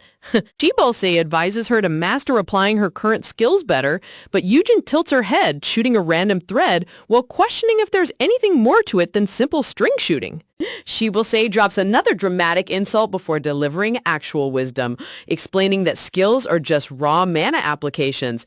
A thread isn't just a web, it can be woven into a defensive net, excited, or bundled into a lethal piercing arrow. Mana sparkles around her fingers as Shibalse reminds her that a skill's true potential is strictly limited by the user's own imagination. A light bulb goes off in Yujin's head. She admits she's been blindly following skill text descriptions like a mindless game player, instead of creatively manipulating her mana. Rereading the spiderweb interface, she realizes that mastering skill adaptability is the key to breaking past her natural stat limits. The realization fuels her confidence, knowing she can grow exponentially stronger if she breaks out of standard skill constraints. Clenching her fists tight, her thoughts turn to her mother and her ultimate goal of collecting Shibalse's fragments from the mysterious entities that ruined her life. Shibalse abruptly cuts off her dramatic reflection, telling her to put the theory into practice right this second. Yujin stammers, flustered, completely caught off guard by the sudden push. The earth trembles violently beneath her boots as Shibalse cheerfully announces that a massive horde of monsters is stampeding straight toward her. Dozens of glowing yellow eyes emerge from the thick foliage as a terrifying horde of 100 furious trolls surges forward like a tidal wave. Talk about terrible timing. Nothing like getting thrown into a 100-man brawl right after a quick lecture. lecture. Shibose deadpans that this horde is a convenient coincidence since she needed 100 cores anyway, leaving Yujin grayed out in sheer disbelief. Yujin's panic scream echoes across the entire jungle canopy. Turning on her heel, Yujin sprints for her life through the dense mud. Sweating profusely under her mask, she begs the universe for a break as massive wooden clubs crush the trees right behind her heels. Giant green hands reach out to crush her as she dodges between tree roots, screaming at the monsters to stop chasing her. A massive wooden club swoops through the air, whoosh, barely missing Yujin's head as she duck slides underneath. Panic sets in as Yujin realizes she can't possibly outrun them all. At this rate, forget passing the guild test. She's gonna end up squished. Looking back at the endless green wave charging behind her, she frantically questions how anyone could realistically kill 100 giant trolls individually. Yujin shouts for advice, but Shibose bluntly asks if she already forgot his lesson. Yujin grumbles internally that the ancient spirit truly has zero empathy for her suffering. Shibose calmly states that she already possesses the tools to succeed. Yujin sarcastically yells back that his profound advice won't mean a thing if she gets trampled to death first. Her mind clears as adrenaline sharpens her focus. She begins analyzing the precise assets currently at her disposal. She evaluates her spiderweb skill, her new high-tech handgun, and her ultimate time-holding ability. She recalls that during time stop, heavy gravity limits her physical movements, but then, gasp, a sudden spark ignites in her mind as she zeroes in on a single word: bullets. Skidding to a halt on the dirt path, Yujin whips out her high-tech dual-barrel gun with newfound confidence. Powerful purple mana blasts outward as Yujin triggers time-holding, instantly freezing the entire army of 100 trolls in mid-stride. Shibose chuckles, realizing she's figured out the solution. Glowing pink mana threads shoot from her fingers, wrapping tight around the gun's barrel and linking her skills together. With a smirk hiding behind her mask, Yujin aims her thread-infused weapon at the frozen horde, declaring that 100 trolls are about to become easy pickings. Combining time manipulation, thread weaving, and magic firearms? Now that is how you write an IQ 200 combat evolution. Meanwhile, back inside the armored van, Ruri sweat drops while watching the chaos on her CCTV screens, nervously asking Chang'e if their new recruit is about to get brutally obliterated. Gasping, Chang'e bluntly agrees that death seems highly likely. Back inside the high-tech surveillance van, Ruri completely loses her mind, clutching her head in total panic, screaming. Tears stream down her face as she wails at the top of her lungs, screaming why a sudden monster wave had to trigger right at this exact moment. She panics that if their new recruit gets turned into monster chow out there, it's going to be 100% her fault. Unable to just stand by and watch a tragedy unfold, Chang'e immediately leaps up from her seat, declaring that she needs to dive into the gate right now to rescue her. But before she can step out, Ruri suddenly spots something unbelievable on the CCTV monitors and screams for her to wait and look. High above the battleground, the hidden cameras show Yujin skidding to a complete halt right in front of the massive stampede. Instead of running away like any sane person, she calmly reaches into her belt, making the observers gasp as she pulls out a weapon. Chang'e squints closely at the monitor in utter disbelief, gasp, stuttering out whether that strange device in Yujin's hand is actually a gun. Meanwhile, in the jungle, Yujin takes a steady stance, aiming her dual-barrel firearm straight at the oncoming tide of monsters. Ruri screams in pure hysterical panic, asking if Yujin has completely lost her mind. A massive B-rank monster wave just hit, and she's just gonna stand there casually trying to shoot them? She frantically reminds Chang'e that a standard handgun will run out of bullets in seconds. Honestly, watching high-tech guild managers stress out while the main character prepares to break the game is top-tier comedy. Chang'e holds her breath, tensely whispering to herself as she tries to guess what Yujin is planning. A dramatic close-up reveals the glowing, sacred runes etched across the gun's barrel as an entire army of 100 giant trolls freezes solid in midair under her time-stop magic. In a blinding flash of incandescent pink light, Yujin pulls the trigger. A single compressed bullet bursts outward, splitting into an intricate web of razor-sharp mana strands that pierce straight through the foreheads of all 100 trolls simultaneously. Back inside the van, Ruri's eyes widen to the size of saucers in sheer, unadulterated shock. Sweat drips down her pale face as her jaw drops, completely unable to comprehend the absolute carnage unfolding before her eyes. A dramatic shot shows Yujin's high-tech firearm smoking softly in her hand. Ruri stammers out, that Yujin literally only pulled the trigger a single time. The camera pans out to reveal a breathtaking aerial view of the battlefield. All 100 giant trolls lie flat on their backs, instantly annihilated in a single second. Ruri's internal monologue completely shatters as she tries to process how one lone hunter just wiped out an entire B-rank monster horde with one shot. Talk about an absolute boss move when the game gives you 30 bullets, but you only need one to clear the room. Unbothered by the destruction around her, Yujin admires her thread-wrapped firearm with a satisfied smirk. Glowing pink mana swirls around her fingers as she holds up a compressed thread orb, officially naming her newly invented technique, spiderweb bullets. Stretching her arms casually, Yujin stretches her stiff shoulders, breaking down the incredible efficiency of her new combo. By fusing thread magic with firearms, she'll never run out of physical ammo again, and it consumes way less mana than firing raw threads individually. Now all she needs to do for future waves is freeze time and let the bullets fly. Cheerful musical notes float around Yujin as she happily trots off into the overgrown jungle ruins. Skipping along the dirt path, she hums a cute tune, eager to start harvesting all 100 fresh mana cores lying around. The tone suddenly shifts into a profound narrative reflection as a gleaming white chess king floats amidst celestial starlight. In this world, an innate destiny dictates the structure of society, where some individuals are born with absolute power to rule. White chess pawns fall through an endless void as the narrator continues, and while an elite few are born to conquer, the overwhelming majority of humanity is born merely to serve beneath them. A vast black and white chessboard spreads out across the dark void, filled with faceless office workers in rigid suits standing like frozen pawns.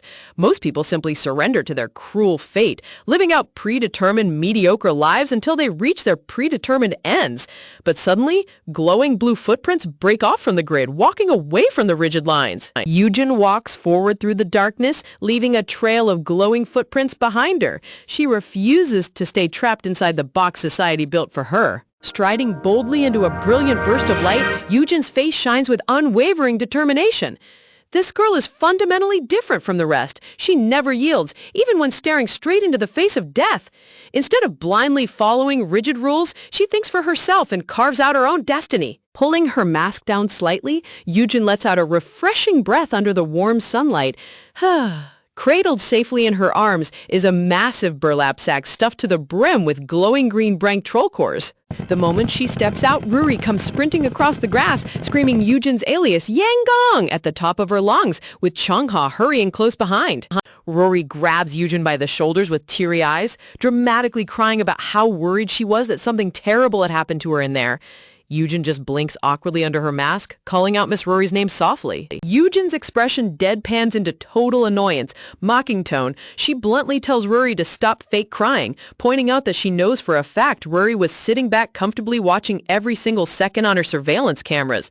Ruri instantly freezes with an embarrassed eek as a massive sweat drop pops up over her head. A quick flashback shows a high-tech CCTV camera poorly hidden inside palm tree leaves. Yujin chuckles, explaining that Ruri haphazardly stuffed the cameras between random branches, making them completely obvious because the sun kept reflecting off the glass lenses. Ruri sweating nervously, muttering an awkward, I see? The background turns pitch black as Yujin stares down at Ruri with terrifying shadow eyes. Clenching her sack of cores, she remarks that watching someone suffer during a monster wave must have been super entertaining for Ruri. She coldly adds that thanks to her amateur stunt, she now knows exactly how a zoo monkey feels behind glass. Panicking under Yujin's terrifying glare, Ruri desperately holds up 2 fingers, shouting that she'll double the massive cash reward she promised for passing the test. Instantly, Yujin transforms into a hyperactive chibi character, sprouting giant heart ears as she floats into current air, shouting a joyful "thank you so much." Changha deadpans from the side, commenting that Yujin acts more like a wild beast than anyone else the moment money is involved. Snapping her hands together with a bright smile, Ruri officially declares that Yanggong has passed the guild entrance exam with flying colors. She turns to Changha, telling her to prepare the official contract immediately. Bowing respectfully, Changha accepts Ruri's orders to escort Yujin back into the vehicle so they can wrap up the paperwork. As they head toward the car, Yujin pulls out her smartphone, noticing a flood of missed call notifications buzzing on her screen. The lock screen displays urgent text messages from her contact Seiho, asking where she is and why she isn't isn't picking up her phone. Opening the chat thread, Yujin reads a barrage of increasingly frantic messages from Seho, ordering her to call him the second she exits the gate, strictly commanding her not to look at anything online or use her phone for anything else. Yujin tilts her head in total confusion, wondering why he's freaking out so much. Yujin smirks mischievously behind her mask. She whispers to herself that whenever someone explicitly tells you not to look at something, it makes you want to look 1,000 times more. Tapping her screen, she opens up her web browser. The moment her browser loads, Yujin's eyes narrow as her brow furrows in deep irritation. Her phone displays a trending video on NeoTube from a massive channel called Hunter Research Institute with 1.2 million subscribers. The thumbnail shows an obnoxious middle-aged streamer with a viral headline declaring, "Exclusive! This one video settles it all. Why Hunter Yangon can't possibly be S-rank." Top comments read, "Oh, the association hasn't said anything. Was the whole country hypnotized into thinking she was S-rank? LMAO. And Kimchi Stew Hunter, am I the only one who thought she was F-rank from the start?" Inside the video, the greasy streamer yells furiously into his studio microphone. He aggressively shouts to his viewers that Yangon going viral is nothing more than a cheap, staged PR stunt manufactured by the Yusong Guild. Live chat comments fly across the screen as the streamer continues his clickbait tirade. He sarcastically asks how it makes any sense for a random nobody to get swept into a gate, instantly awaken overpowered abilities, and clear it immediately after. Live viewers chime in with comments like, "It's definitely a bit weird. It feels too contrived. Frar, frar, frar, frar. And isn't it?" As he accuses her of faking the gate break incident. Leaning into the camera with an arrogant smirk, the streamer accuses Yujin of inflating her recruitment ransom to over 5 billion won, claiming to his entire audience that she's a total fraud running a massive scam just to grab quick cash. Watching the video inside the driving van, Yujin listens as the streamer delivers his dramatic closing statement, looking directly into the lens and shouting for that fake hunter to wake up because the real world isn't that easy.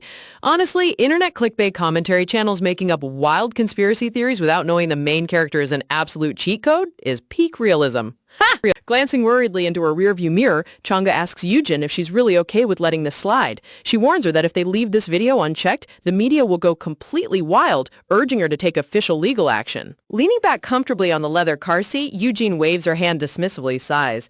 She casually explains that responding to every little online rumor is a total amateur move. Intermediates know that completely ignoring the trolls and ghosting them is usually the best strategy. Chang'e squints in utter confusion, sweating as she turns around to ask Yujin what an actual expert would do in this situation. Imagining giant wads of cash raining down from the sky, Yujin strokes her chin with a greedy grin.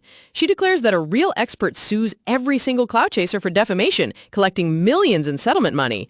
Chang'e just lets out a tired, "Ah, yes," as she realizes Yujin's primary motivation is always cold, hard cash. Reaching deep inside her jacket pocket, Yujin's eyes glint with a dangerous spark. With a legendary flair, Yujin flashes a tiny black micro SD card between her fingertips, grandly declaring that she isn't just an expert, she is a super expert.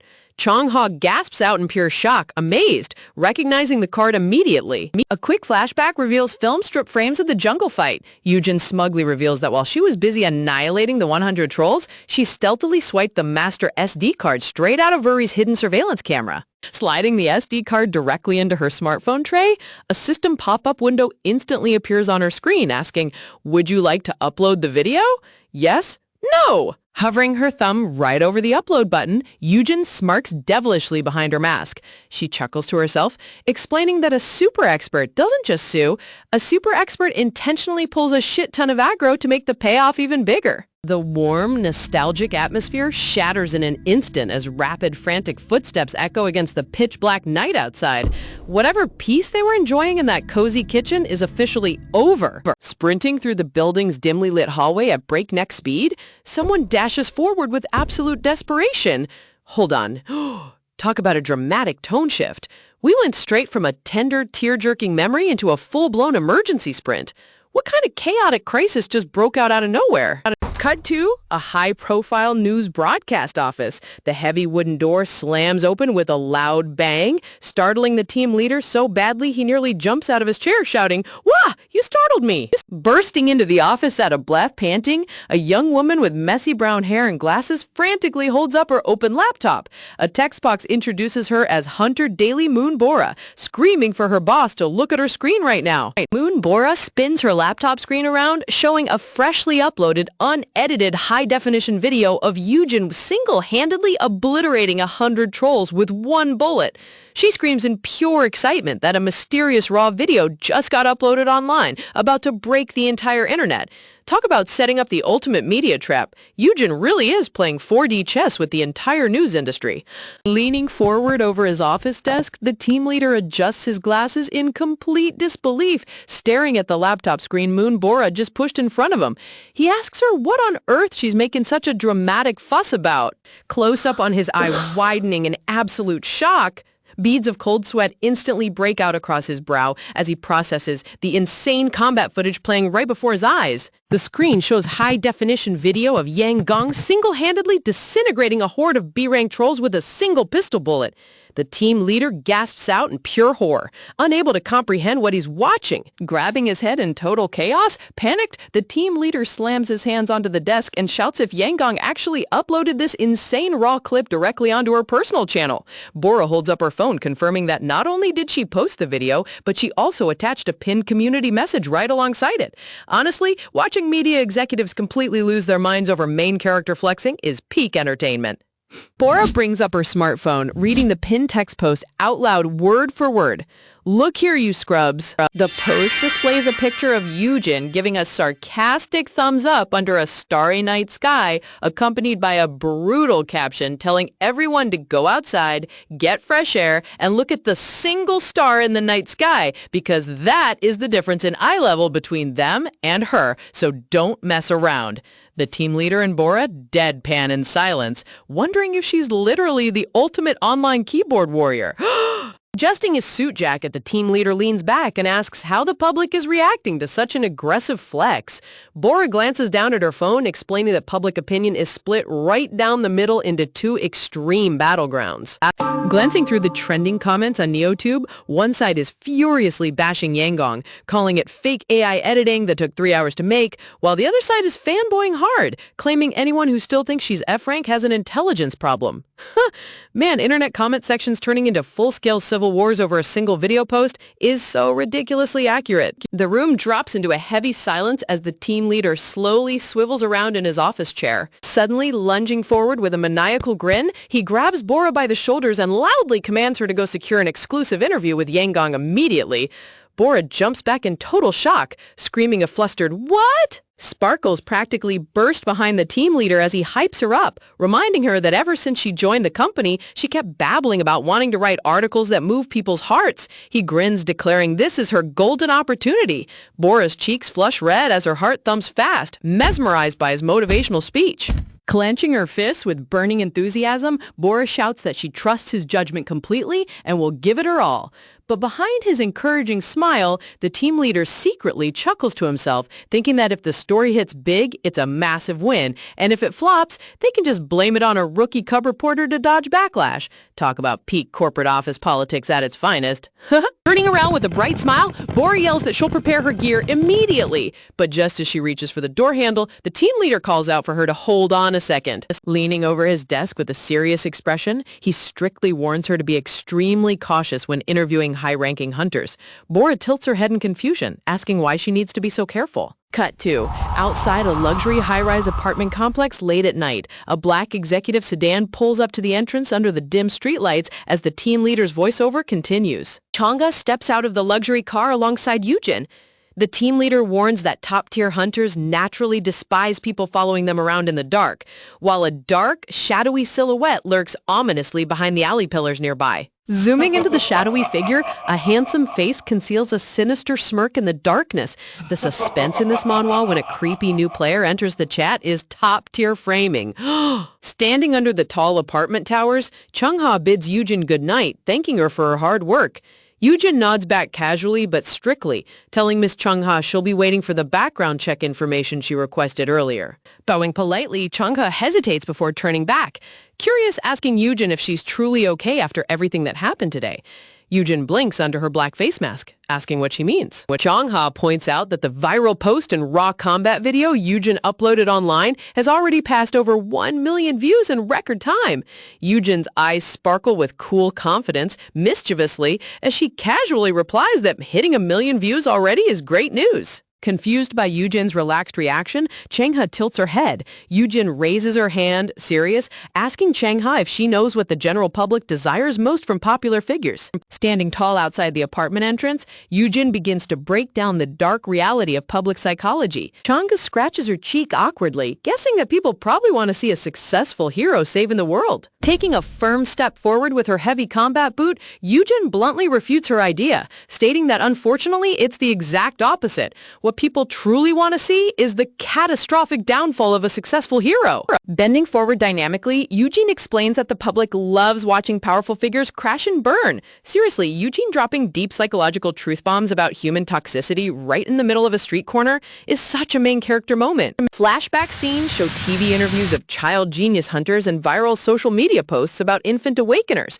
Yoojin explains that people look at TV and social media flooded with lucky individuals whose lives flipped overnight, getting chosen by constellations and handed silver spoons without effort. A glowing celestial figure floats in heavenly light, surrounded by radiant magic circles. But suddenly, the heavenly illusion cracks into sharp black fragments like shattered glass. Yoojin coldly notes that the more someone succeeds purely by luck, the more the public secretly prays for them to be utterly ruined. Giant, creepy eyes materialize in the void surrounding the floating silhouette. Yoojin adds that people desperately want to believe high-rankers are just lucky regular humans so they can feel relieved about their own mediocre lives. Changha rests her chin on her fingers, listening thoughtfully. Yoojin softly adds that perhaps Changha wouldn't fully understand this dark mindset. A beautiful memory shows Changha gazing warmly at a young golden-haired girl surrounded by white flowers. Yoojin inner monologues that the emotion Changha feels toward powerful hunters is pure admiration, a healthy, noble feeling that genuinely celebrates strength. But the background shifts to pitch-black shadowy silhouettes staring up with malicious white eyes. Yoojin points out that the majority of people are petty, constantly searching for flaws to drag others down just to feel equal. Raising a single finger into the night air, Yoojin's eyes glint with sharp resolve. Pointing directly up at the solitary shining star in the night sky, Yoojin proudly declares that since she stands at the very top, she'll make sure nobody even dares to look up at her. Changha's sweat drops nervously, flustered, embarrassed, asking if provoking the public like that won't just provoke massive public backlash against her. Waving her hand dismissively, sighs. Yoojin tells her not to worry because this is just her personal way of operating. Changha lets out a quiet sigh, accepting her response. Chibi Changha waves goodbye from her luxury car as it speeds away into the night, promising to contact Yoojin the moment she gathers intel on Hyundo Jin. Chibi Yoojin waves back, telling her to drive safely. Watching the red taillights vanish down the street, Yoojin monologues to herself that Changha isn't wrong. She's just lived a life that's far too righteous and clean. They simply come from completely different worlds. Close up on Yoojin's eyes narrowing beneath her mask as her thoughts darken. A dramatic flashback reveals a young Yoojin sitting alone in a pitch-black room, silently watching news broadcasts report on an 8-year-old girl who awakened as an A-rank hunter and saved her family. Yoojin reflects that people who lived cleanly like Changha could never understand how filthy human envy can get when staring at something they can never possess. Turning around toward the pitch-black apartment entrance alleyway, Yoojin's casual vibe completely disappears. Staring directly into the shadowy corner behind a concrete pillar, Yoojin coldly commands the stalker to step out slowly before she personally drags them out into the light. Stepping out from the shadows with a dazzling aura, a strikingly handsome blonde guy with flowing hair walks forward, chuckling that he should have known Yoojin would spot him immediately. Yoojin instantly deadpans with awkward sweat drops, muttering under her mask that she can't speak English.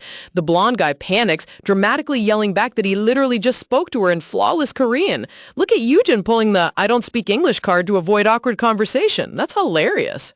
Striking a gorgeous model pose surrounded by floating white roses, the blonde guy dramatizes his disappointment, asking if she really doesn't know who he is since he prides himself on being quite famous. Light erupts around him as a blue system caption officially reveals his title, Healer Michael. Yoojin's eyes widen as she takes a sudden step back in surprise. Michael sparkles happily, cheering that she does recognize him after all. Narrowing her eyes dangerously, Yoojin's inner monologue clicks into high alert. She confirms that while she didn't recognize his face, his terrifying reputation is world famous. Boris scrolls down to show the overwhelming support on the opposite side of the debate, where high-profile figures are chiming in. A halo of golden divine light erupts on screen, displaying a legendary world-class figure, the American S-rank healer, Michael. Dressed in pristine white robes under a hooded cloak, his glowing hands reach down toward desperate followers seeking his holy grace as commenters go wild over his divine presence. Talk about a total saint aesthetic. This guy literally looks like he stepped straight out of a classic cathedral painting just to flex his godly healing aura. Flashback memory. A blood-soaked hunter crawls backward across a dark floor in total panic, screaming at Michael to stay away from him. Flashback panels reveal Michael holding a sharp combat scalpel directly over a crying victim's face, his eyes twisted into a psycho grin as he whispers that he'll just heal them later anyway. Talk about an absolute unhinged healer trope. This guy is a literal walking horror movie. Suddenly, the peaceful broadcast is shattered with a violent shockwave rips through the scene with a brutal blood-red slash. Dark crimson energy surges and explodes across the panel with a deafening roar, instantly overwhelming everything in sight. Man, talk about a sudden, violent escalation. We just went from saintly holy light straight into a bloody crimson nightmare. Back in reality, Eugen's sweat drops heavily, remembering the rumors that Michael ruthlessly hunts down anyone he takes a dislike to. She coldly demands to know why a psychopath like him came looking for her, and how he even knows her real name. Michael leans down and suddenly grabs Eugen's hand, telling her with a mysterious grin that he has something he definitely needs to say to her. Eugen freezes in place, completely taken off guard by his sudden physical contact. Standing under the dim streetlights, Michael holds her hands tightly while calling her out by her official title and real name, Yanggong Tae Eugene. Eugen glares back with sharp suspicion, demanding to know why he's grabbing her hands out of nowhere. Leaning in close, Michael's polite smile twists into an unhinged, unsettling grin. Whispers. He leans near her ear and drops an unbelievable bomb. Asking if she regressed? Michael's piercing eyes stay locked on her face as he repeats his terrifying question. Low, tense voice, while the tall apartment tower looms above them in total silence. A heavy, suffocating quiet settles over the dark street as the two hunters stand frozen facing each other. Eugen's heart slams against her chest in total panic. She inwardly freaks out, wondering how on earth this crazy psycho healer knows she's a regressor, and whether he could actually be another regressor himself. Flashy ethereal light surrounds Michael's godlike face while cosmic magic floats around him. Look at the art direction in this panel. The webtoon artist made him look like a literal divine angel despite his psycho reputation. Eugen's thoughts swirl, questioning if Michael might have deduced her secret through the supernatural perception of a high-ranking constellation. Swallowing hard beneath her black face mask, Eugen forces her heart rate down, deciding her best move right now is to play it completely cool and act oblivious. Looking straight into his eyes with a cold, unreadable expression, Eugen bluntly replies that she has absolutely no clue what he's blabbering about. Chibi Michael playfully squeezes her hands tighter, giggling with a mischievous grin that her hands are awfully sweaty for someone who claims to not know anything. Eugen forcefully swats his hands away, coldly telling him to drop the mind games and get straight to the point. Placing his hand over his chest with a bright, saintly smile, Michael insists he's a totally harmless person who only acts for the greater good, adding in fine print that he doesn't have the slightest bad intention. Seriously? Coming from a guy who cuts people up with scalpels, calling himself harmless is peak comedy. Eugen gives him a side-eye full of pure disgust, scoffing under her mask that his speech about the greater good is nothing but a garbage joke. Demanding real answers, Eugen insists he reveal how he tracked down her private residence and how he knows her real name. Michael casually steps forward, claiming he simply knows everything about her. Looking up at the bright full moon hanging over the dark sky, Michael's tone shifts into a mystical aura as he asks if Eugen possesses the power to stop the utter destruction of the world. Cut to inside a high-end luxury vehicle. Siho grips the steering wheel while holding his phone to his ear, only to be greeted by an automated voicemail prompt stating the user is unavailable. Seiho's face twitches with intense anxiety as he checks his dashboard, wondering why Eugen isn't answering any of his calls when her escort dropped her off 30 minutes ago. As Michael's chilling words hang in the freezing night air, Eugen's mind instantly begins to race. She spirals into deep suspicion, inwardly questioning if something terrible could have actually happened to her back in the original timeline. A glowing Scion system window materializes beside his shoulder as his constellation, Breath of the Wind soaring through the sky, pops up to ask why he's stressing out so much. Outside, Seho's sleek car tears through the dark city streets at dangerous speeds, racing straight toward Eugen's apartment complex. Close up on Seho's determined eyes as he monologues to himself that to him, Eugen is far more than just a simple acquaintance or fellow hunter. Text panel reveals the deep history between them, explaining that Eugen has been the most important person in his life ever since they first met at the orphanage. Flashback memory. A young Eugen dynamically lunges forward and delivers a brutal punch directly to a bully's face to protect a bruised young Seho sitting helpless on the floor. Young Seho stares up with teary red eyes, completely mesmerized and moved to tears after being saved by her. Standing tall with her hands on her hips, young Eugen arrogantly shouts at the bullies running away in terror, warning them never to get cocky again. And turning around, young Eugen reaches out her small hand towards Seo, offering to help him up off the dirt floor. The sparkling light surrounds young Eugen's bright, adorable smile as she introduces herself as Tai Eugen, proudly offering to show him around the orphanage. A sudden wave of sparkling celestial energy surges across the pitch-black void, flashing with blinding starlight as timeline memories drift through space. Wow, check out this dynamic visual transition. The artist always knows how to make magic reveals look completely breathtaking. Hand in hand, young Seoho and Eugen run happily down the hallway. Seoho inner monologues that back then, Eugen was his whole entire world, and he couldn't imagine a single day without her. The memory darkens as young Seho is dragged away by his wealthy father, while young Eugen stands with her head bowed in silent heartbreak. Seho reflects on how desperately he fought against leaving her side. Tragic flashback scenes show the orphanage completely demolished into piles of broken concrete after a monster gate swallowed it whole. Young Seho stands tiny amidst the ruins, remembering the crushing despair of thinking Eugen was lost forever. Bringing us right back down to reality, the camera shifts down toward the eerie blue-lit alley pavement, where formal leather shoes stand completely frozen among scattered wooden blocks and debris. The quiet night street grows suffocatingly tense as both high rankers face off in total silence. Glowing magical sparkles drift across the dark screen as Seho reflects that against all odds, fate granted them a miraculous second chance to reunite. Flashback to adult Seho turning his head in total awe as dark long hair blows gracefully past his face in slow motion. Close up on Seho's trembling eyes as he reflects on the woman he never forgot for a single second during the 10 painful years they were forced apart. A dramatic backshot reveals Eugen turning around with her dark hair floating gracefully around her figure. Adult Eugen smiles with radiant warmth. Seoho remembers the solemn oath he made to himself, that he would stay right by her side and protect her no matter what danger comes their way. Honestly, Seoho's loyalty is top-tier main male lead material. Back in reality, inside his car, Chibi Seho's Constellation scolds him via system message, sighs, mocking how he plans to protect anyone when he can't even control his own powers properly. Seho huffs back, explaining that mastering a Constellation skill takes time, but he's working on it. Turning the corner, Seo's car headlights illuminate the street, and his eyes widen in horror as he catches Eugen standing intimately close with Michael under the street lamp. Seho's face darkens into pure, unbridled rage, his eyes glowing dangerously at the sight of another man touching her. Hard slamming on the gas pedal, Seho swerves his vehicle straight toward Michael and Eugen at full speed, braking violently right in front of them. The blinding high beams blast into their faces as Michael and Eugen shield their eyes in total confusion. Kicking the car door open with explosive force, Seho leaps out and furiously shouts Eugen's name across the empty street. Eugen turns around bewildered, asking what on earth Seoho is doing here and why he isn't at the guild. Marching over with heavy stomps, Seoho yells back that he couldn't get a hold of her at all. Chibi Seho launches into an energetic rant, scolding Eugen for watching the news he warned her against, uploading a viral video that broke the internet, and ignoring all his text messages.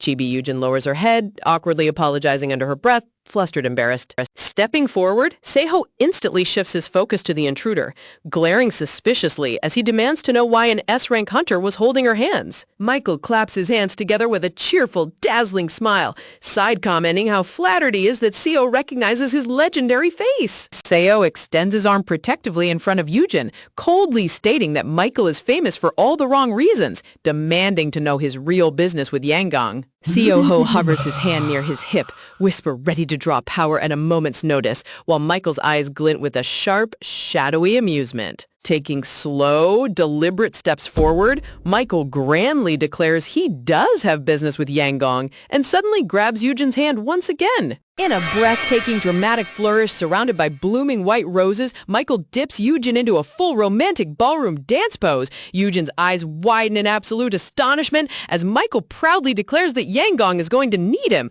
Look at this unhinged healer pulling a romantic dip in the middle of a street confrontation. The drama is hilarious. Close up on Michael's dazzling smile as he boldly claims that someone as extraordinary as her requires a partner with fitting power by her side, asking if Seiho agrees.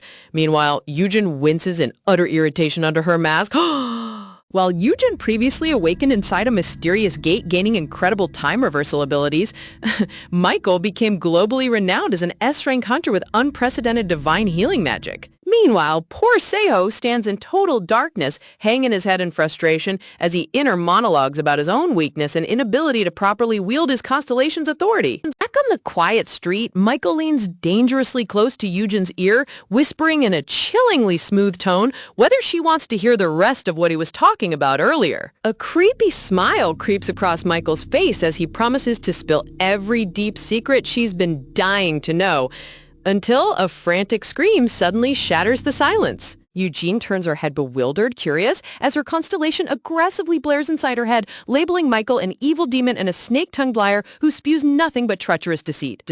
Screaming at the top of its lungs, the spirit vows to explain everything itself. Eugene winces, annoyed, clamping her hand over her ear and telling her loudmouth constellation to tone it down before it completely blows her eardrums out. Honestly, having a constellation that screams like an unhinged parrot inside your skull must be absolute torture. Unbothered by the dramatic disruption, Michael gracefully extends his hand with a charming smile, asking if they should head somewhere private together. Eugen instantly shuts him down with a cold, flat refusal. Reaching over, Eugen tightly grabs Seiho's hand and bluntly states that her friend over here really doesn't like that idea. Seiho's eyes snap wide in total surprise. Look at this adorable visual transformation. The artist instantly switched Seiho into a starry-eyed shoujo male lead, complete with glowing cheeks and full romantic sparkles as Eugen holds his hand. Close up on their locked fingers, down below, Michael's piercing eyes glint with a shadowy intrigue as he slowly echoes her words, repeating, "Your friend, you say." Chuckling softly, Michael remarks on what a surprisingly special bond they share, smoothly announcing that he'll take his leave for the night since he isn't needed. Holding his step, Michael holds out his closed fist toward Eugen, offering her a parting gift before he departs. Opening his palm, a breathtaking cosmic summoning stone swirling with purple galaxy magic floats above his hand. He casually explains it's a single-use artifact that can instantly teleport her straight to his location. Eugen accepts the glowing orb skeptically, bluntly questioning why she'd ever need a reason to see him again. Michael just chuckles playfully, telling her not to be so cold. Turning around on the illuminated pavement, Michael begins walking away as bright mimosa flowers bloom magically around his feet, calling out to her one last time. Suddenly, Michael reappears right against her cheek, softly murmuring directly into her ear that they will most definitely cross paths again. Talk about personal space violation? This guy's boundary issues are off the charts. Waving a cheerful goodbye under the tall apartment tower, Michael disappears into the night, leaving Seiho fuming with intense dark waves of jealousy right behind a stunned Eugen. Pulling out a handkerchief, Eugene furiously wipes her cheek in utter disgust, muttering how massive of a weirdo he is, while wondering how he managed to track down their private address. Chibi Seiho takes over the handkerchief, frantically scrubbing Eugen's cheek like his life depends on cleaning off another guy's touch. Eugen stares at him deadpan, asking what on earth he's doing. Cut to a quiet moonlit park. Street lamps cast warm beams down on the empty road as Michael sits peacefully alone on a wooden bench. A translucent system message pops up beside his shoulder as his constellation, Cosmos Center of Life, sharply criticizes him for wasting time visiting Eugen. Michael just smirks, asking if they hated it that much. The system window continues scolding him, labeling Eugen a selfish street-level thug, gasps and strictly forbidding him from teaming up with her. Michael gazes into the night, acknowledging her rough personality. Now, looking up as tiny moths flutter around the glowing street lamp, Michael softly mutters that despite her flaws, she's truly special, evident by how naturally people are drawn into her orbit. Close up on Michael's breathtaking blue eyes as his expression darkens with deep, cosmic curiosity, wondering which path her destiny will ultimately take. The camera pans up toward the dark sky overhead while Michael inner monologues whether her presence will be nothing more than a momentary flicker that briefly catches someone's eye, tilting his head back with a subtle, enigmatic smile. What if that seemingly minor choice sent him down a completely unexpected path? What if context completely changes our perception of his actions? Staring directly at a radiant, shining star twinkling in the dark cosmos, Michael wonders if Eugen is destined to be the star that finally changes everything this time. Hold up. The artist night skylighting in these panels is absolutely gorgeous! Cut to later that night inside the apartment. Eugen lies flat on her bed wearing a hilarious cat t-shirt, staring blankly at the ceiling, annoyed while calling out her constellation. Flashback text bubble screams across the screen as Eugen recalls how her spirit explicitly promised to explain everything the moment they got home. Pointing out the hypocritical irony, Eugen fumes that her constellation was weeping like a melodramatic romance heroine earlier, yet went completely silent the second they stepped inside. She scoffs that even divine constellations are dirty liars. Sitting up abruptly with a petty smirk, Eugen pulls out Michael's glowing summoning stone, threatening that if her spirit stays quiet, she'll just summon Michael and ask him instead. Panicking instantly, a glowing cyan system window materializes in her dark room, solemnly declaring that even at this very moment, a world is facing total annihilation. Eugen rubs her forehead in exasperation, telling it to stop using overly dramatic poetry and speak plain English. The constellation firmly tells her to quiet down and listen, revealing that countless parallel worlds are endlessly destroyed and reborn. An awe-inspiring cosmic visual shows a colossal celestial goddess holding a glowing miniature Earth. The spirit explains that some worlds perish the second they're born, while others endure for ages, all governed by a supreme ruler known as the Absolute. Stained glass artwork illustrates divine figures touching fingertips in a holy ritual. The system details that an absolute is a chosen entity granted ultimate authority by the celestial order to decide a world's survival. Eugen sits on her bed listening attentively as the cyan dialogue window hovers near her shoulder, taking a dramatic pause before delivering its grand announcement. Glowing holy light bursts behind Eugen's head as her constellation dramatically declares its intention to transform her into the absolute of this world. Resting her chin on her hand, Eugen responds with pure skepticism, pointing out that it literally just said absolutes must be chosen by the sacred order, asking if you really can just claim the title whenever you feel like it.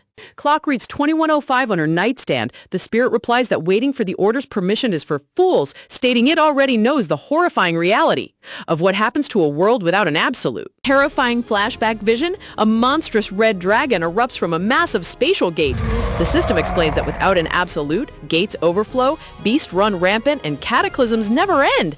Eugen gasps, realizing that description matches their current reality perfectly. Zoom out on planet Earth, drifting in vast dark space. The spirit confirms her suspicion, revealing there's currently no absolute protecting their world. Flashback reveals a ruined modern city covered in smoke and fallen bodies.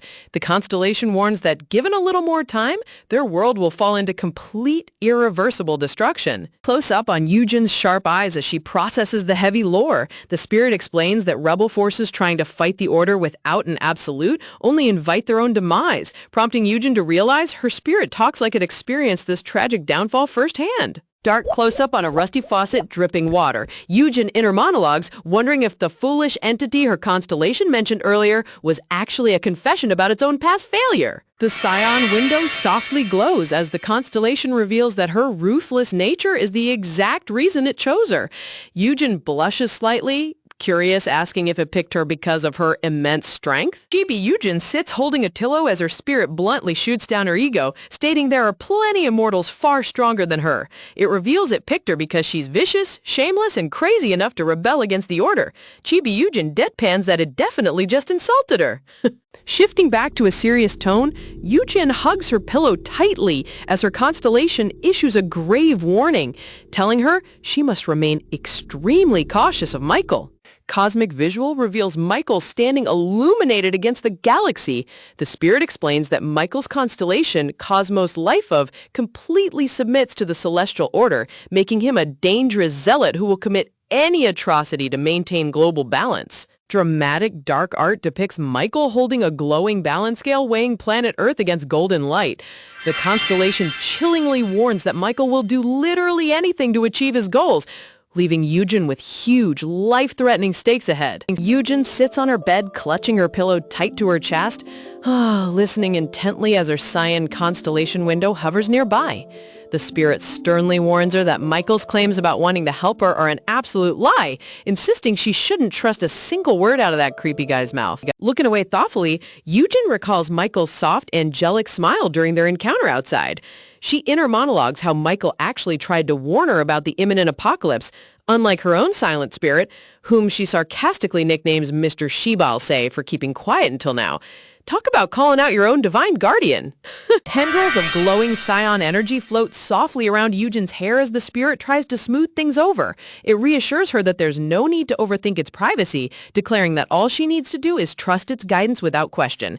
Eugen just tilts her head in mild confusion. Leaning her head against her pillow as the spirit pats her brow, Eugen considers its advice.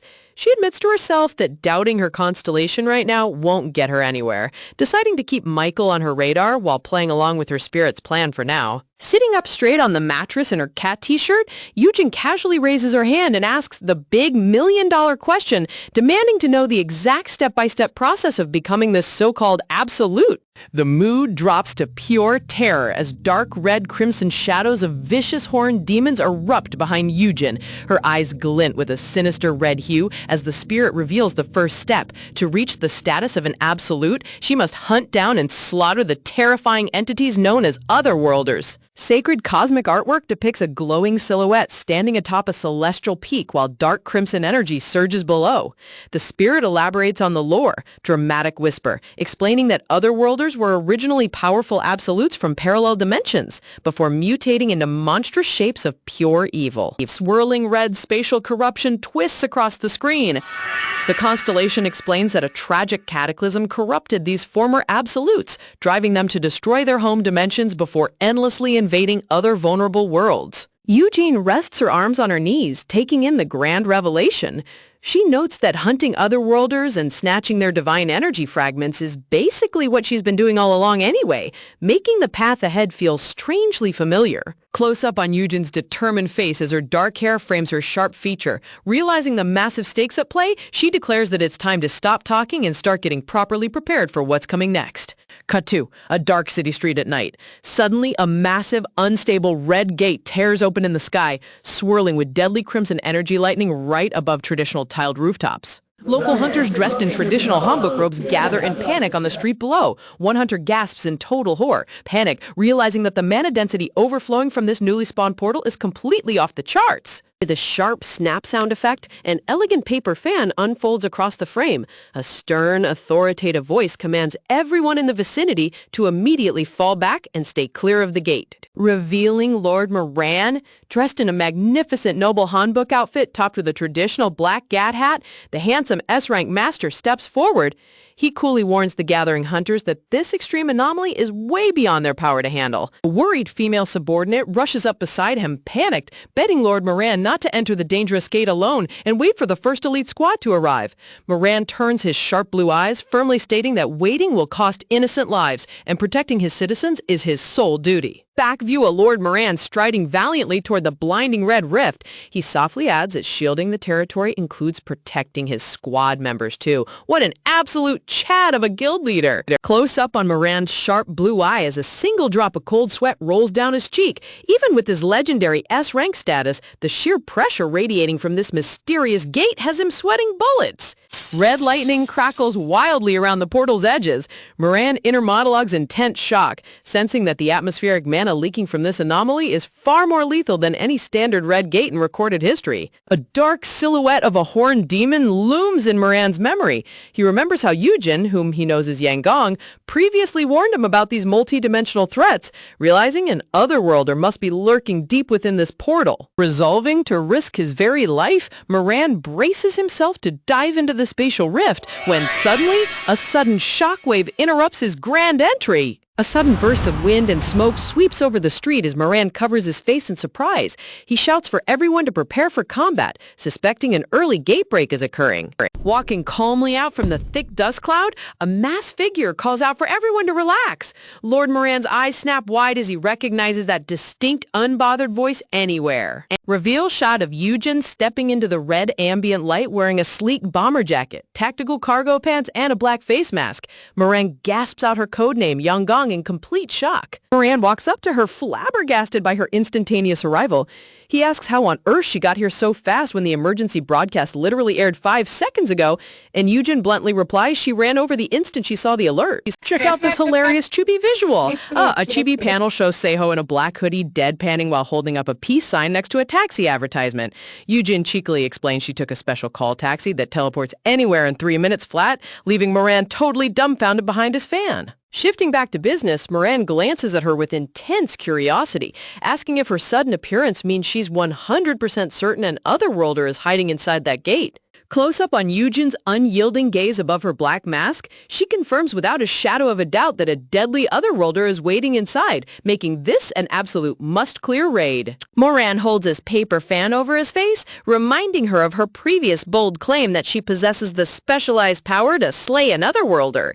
Eugen casually nods, excited, reaffirming that she can handle it no problem. Moran fixes her with a piercing stare, inner monologuing whether he can truly trust her words when an S-rank hunter like himself is forced to put his own life on the line just to enter. Close up on Eugen's glowing golden eyes, Moran realizes with deep astonishment that despite standing before an apocalyptic catastrophe, Eugen shows zero fear whatsoever. Zooming in even closer on her radiant eyes, Moran senses that instead of terror, Eugen's gaze is overflowing with an overwhelming sense of thrilling anticipation. Talk about a true battle maniac. Standing together before the giant crimson spiral, Moran addresses her directly, admitting he had been holding off on officially signing a guild contract with her until now. Snapping his fan shut with a sharp impact, Moran solemnly swears upon his noble family name. He promises that if she slays the otherworlder and successfully clears this impossible red gate, brilliant blue magical aura bursts around Lord Moran's body. He dramatically declares that his entire guild, Moran, will officially back her with their full power and support. Eugen turns toward the gate, winking playfully over her shoulder mischievously while telling him to skip the emotional support and just make sure he has a huge stack of cold, hard cash ready. Look at the guild members in the back gasping. She really only cares about the bag. Heavy Arctic gusts sweep relentlessly across jagged, snow-capped mountain peaks.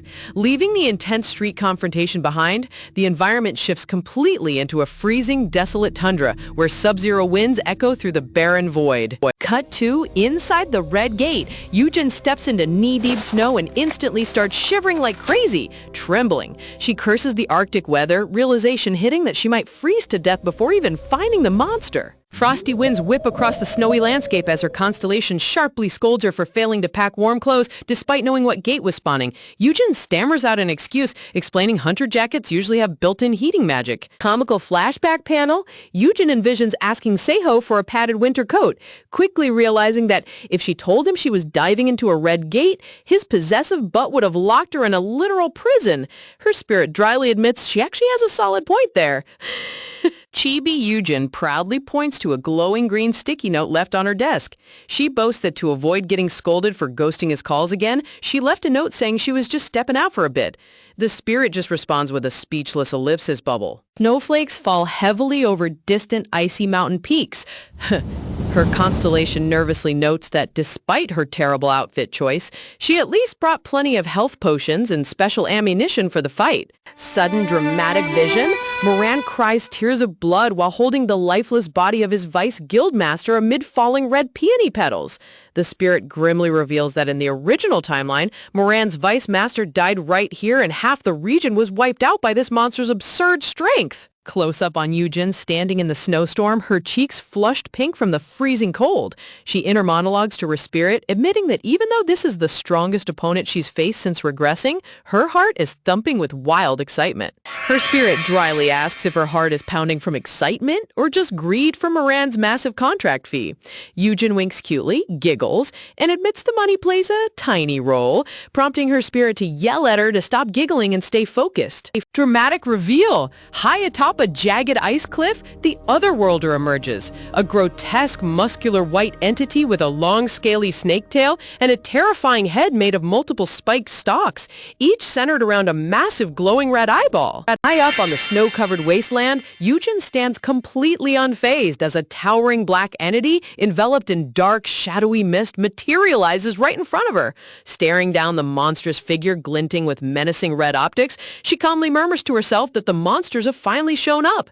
Man, Yujin's absolute cold-blooded composure in front of nightmare fuel creatures never fails to blow my mind. She's truly built different. Extreme close-up on the horrifying red eyeballs opening wide across its monstrous head.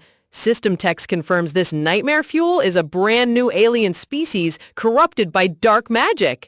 Winter winds blow Yujin's dark hair wildly across her face as she stands at the base of the cliff, staring directly up at the eldritch horror above. The snake-like Otherworlder raises its clawed hands toward the sky, summoning multiple glowing blue orbs of concentrated destructive mana around its body. Close up on Yujin's eyes widening in confusion behind her mask, watching the boss monster begin its elaborate spellcasting ritual atop the icy peak. The corrupted dark text bubbles fill the screen as the monster speaks in a raspy, ancient voice. It curses the annoying mortals who keep crawling back up no matter how many times they're crushed, screaming for everyone to just vanish. Low-angle epic view. The terrifying snake boss hovers over the cliff edge, unleashing a catastrophic volley of blue magical artillery shells raining down straight onto Yujin's position. What an insane cliffhanger to end on. A blinding surge of ice blue laser energy tears through the frozen landscape. Yujin frantically leaps sideways into a full sprint, her eyes wide as the razor-sharp beam carves a smoking trench right beside her heels. Sinking her boots deep into the snow, Yujin launches herself high into the air just as another explosive beam obliterates the frozen earth directly beneath her feet. Landing in a tight crouch on the snow, Yujin gasps, panting, as curved blue energy missiles loop through the sky like heat-seeking artillery.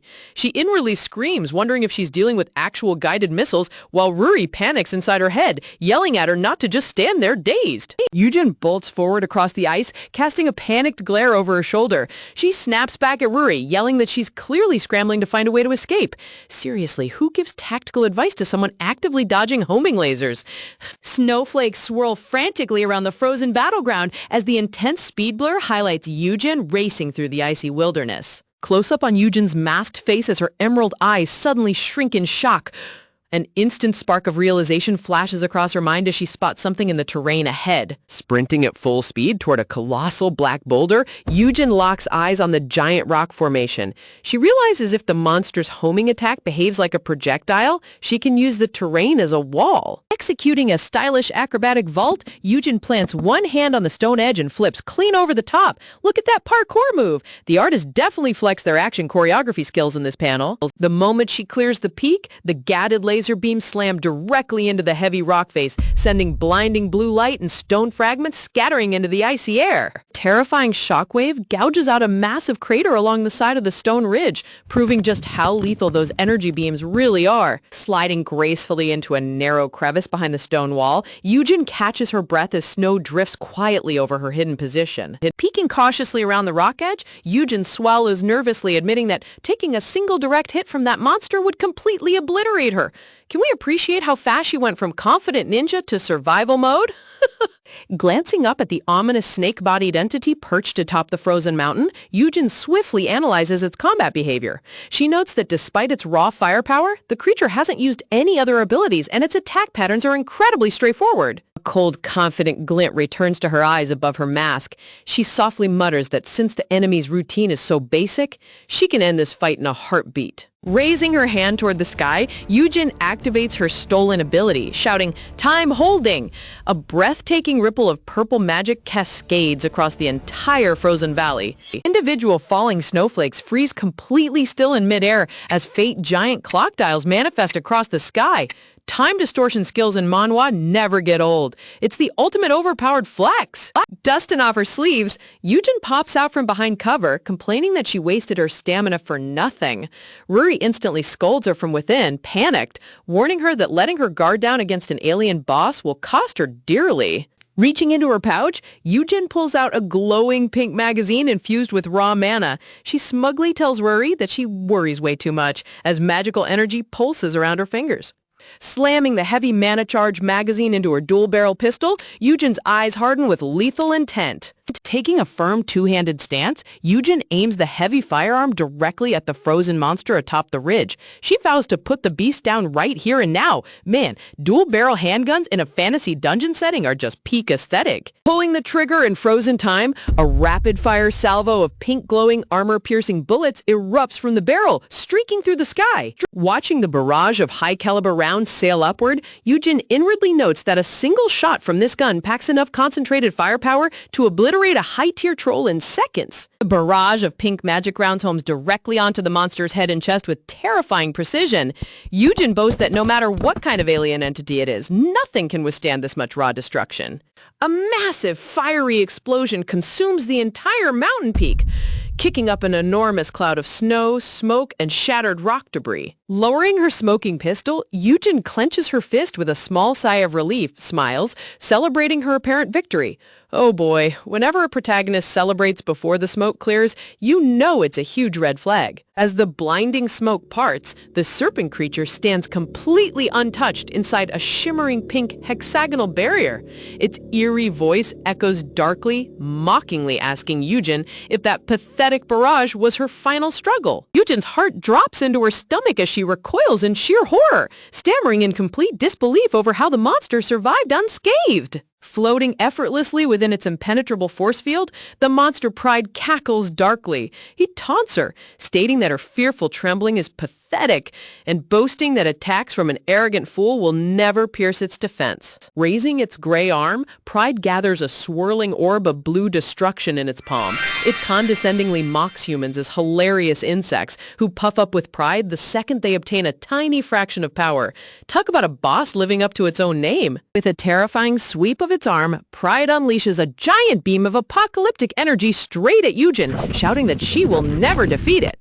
Eugen dives wildly sideways onto the hard ice, letting out a choked gasp as the scorching beam detonates inches from her heels. A continuous barrage of laser strikes rains down from above, violently shattering the landscape behind her rocky shelter. Cowering tightly against the crumbling rock as heat radiates through the air, Eugen listens to Ruri mockingly tell her she'll be stuck hiding forever. Eugen furiously snaps back, asking how Ruri can crack jokes when they almost got incinerated. Slumping against the frozen stone wall, tired, Eugen sighs heavily, calling the situation an absolute disaster. She admits she naively thought stolen high-tier skills would let her walk all over any gate boss. Talk about a reality check hit from the universe. Looking up at the terrifying shadow of Pride, surrounded by floating crimson orbs, Eugen feels a profound sense of helplessness wash over her. She inwardly reflects how she feels dragged right back to the powerless person she was before her regression. Close-up of Eugen's eye widening in sudden epiphany. She freezes as her own internal thoughts hit her.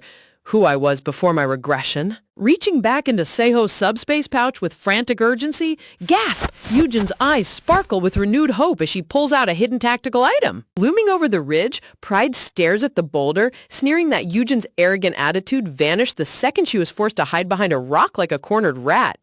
Man, villain monologues are standard practice, but this guy loves hearing himself talk. The serpent creature continues its condescending insult streak, declaring that her desperate survival behavior has proven she's nothing more than a pathetic pest. Gathering a blinding sphere of concentrated mana in its clawed hand, Pride announces that it's getting bored and will end her life with a single final strike. Raising its hand into the sky, the monster prepares to drop a cataclysmic orbital blast directly onto Eugen's position.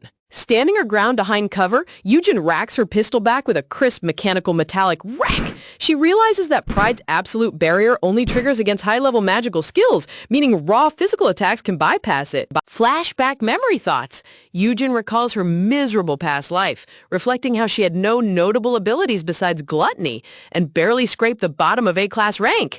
This self-reflection moment hit right in the feels. Whispers. Firing piercing physical rounds directly into the monster's chest, Eugen notes how the old helpless version of her would have considered defeating a monster like this completely impossible.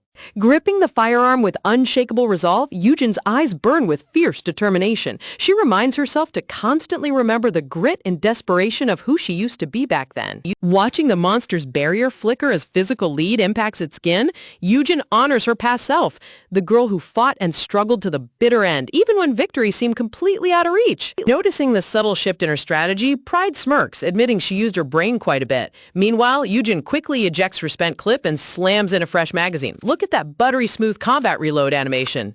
Dismissing her tactical adjustment with a cruel scoff, Pride fires another round of explosive beams downward, calling her clever trick nothing more than a pest's shallow struggle. The devastating laser strike shatters the top of her rock shelter into a million giant falling boulders.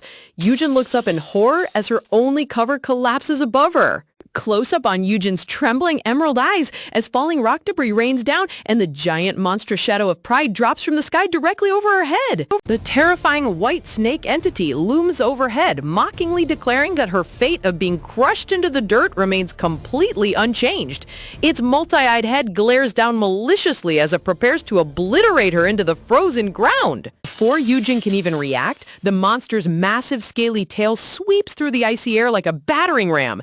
Eugen barely has time to process the threat before the sheer kinetic force slams directly into her frame. The snake beast dives from above, smashing Eugen straight into the frozen earth with a catastrophic impact. The sheer force kicks up a blinding explosion of ice and snow, completely burying her underneath its massive body. Extreme close-up on the monster's glowing red eyeball. It peers down mockingly through the snow, sneering at her and asking if she honestly believed a few pitiful bullets would be enough to take down an entity of its caliber? Eugen gasps for air, panting while pinned under the suffocating weight of its metallic scales.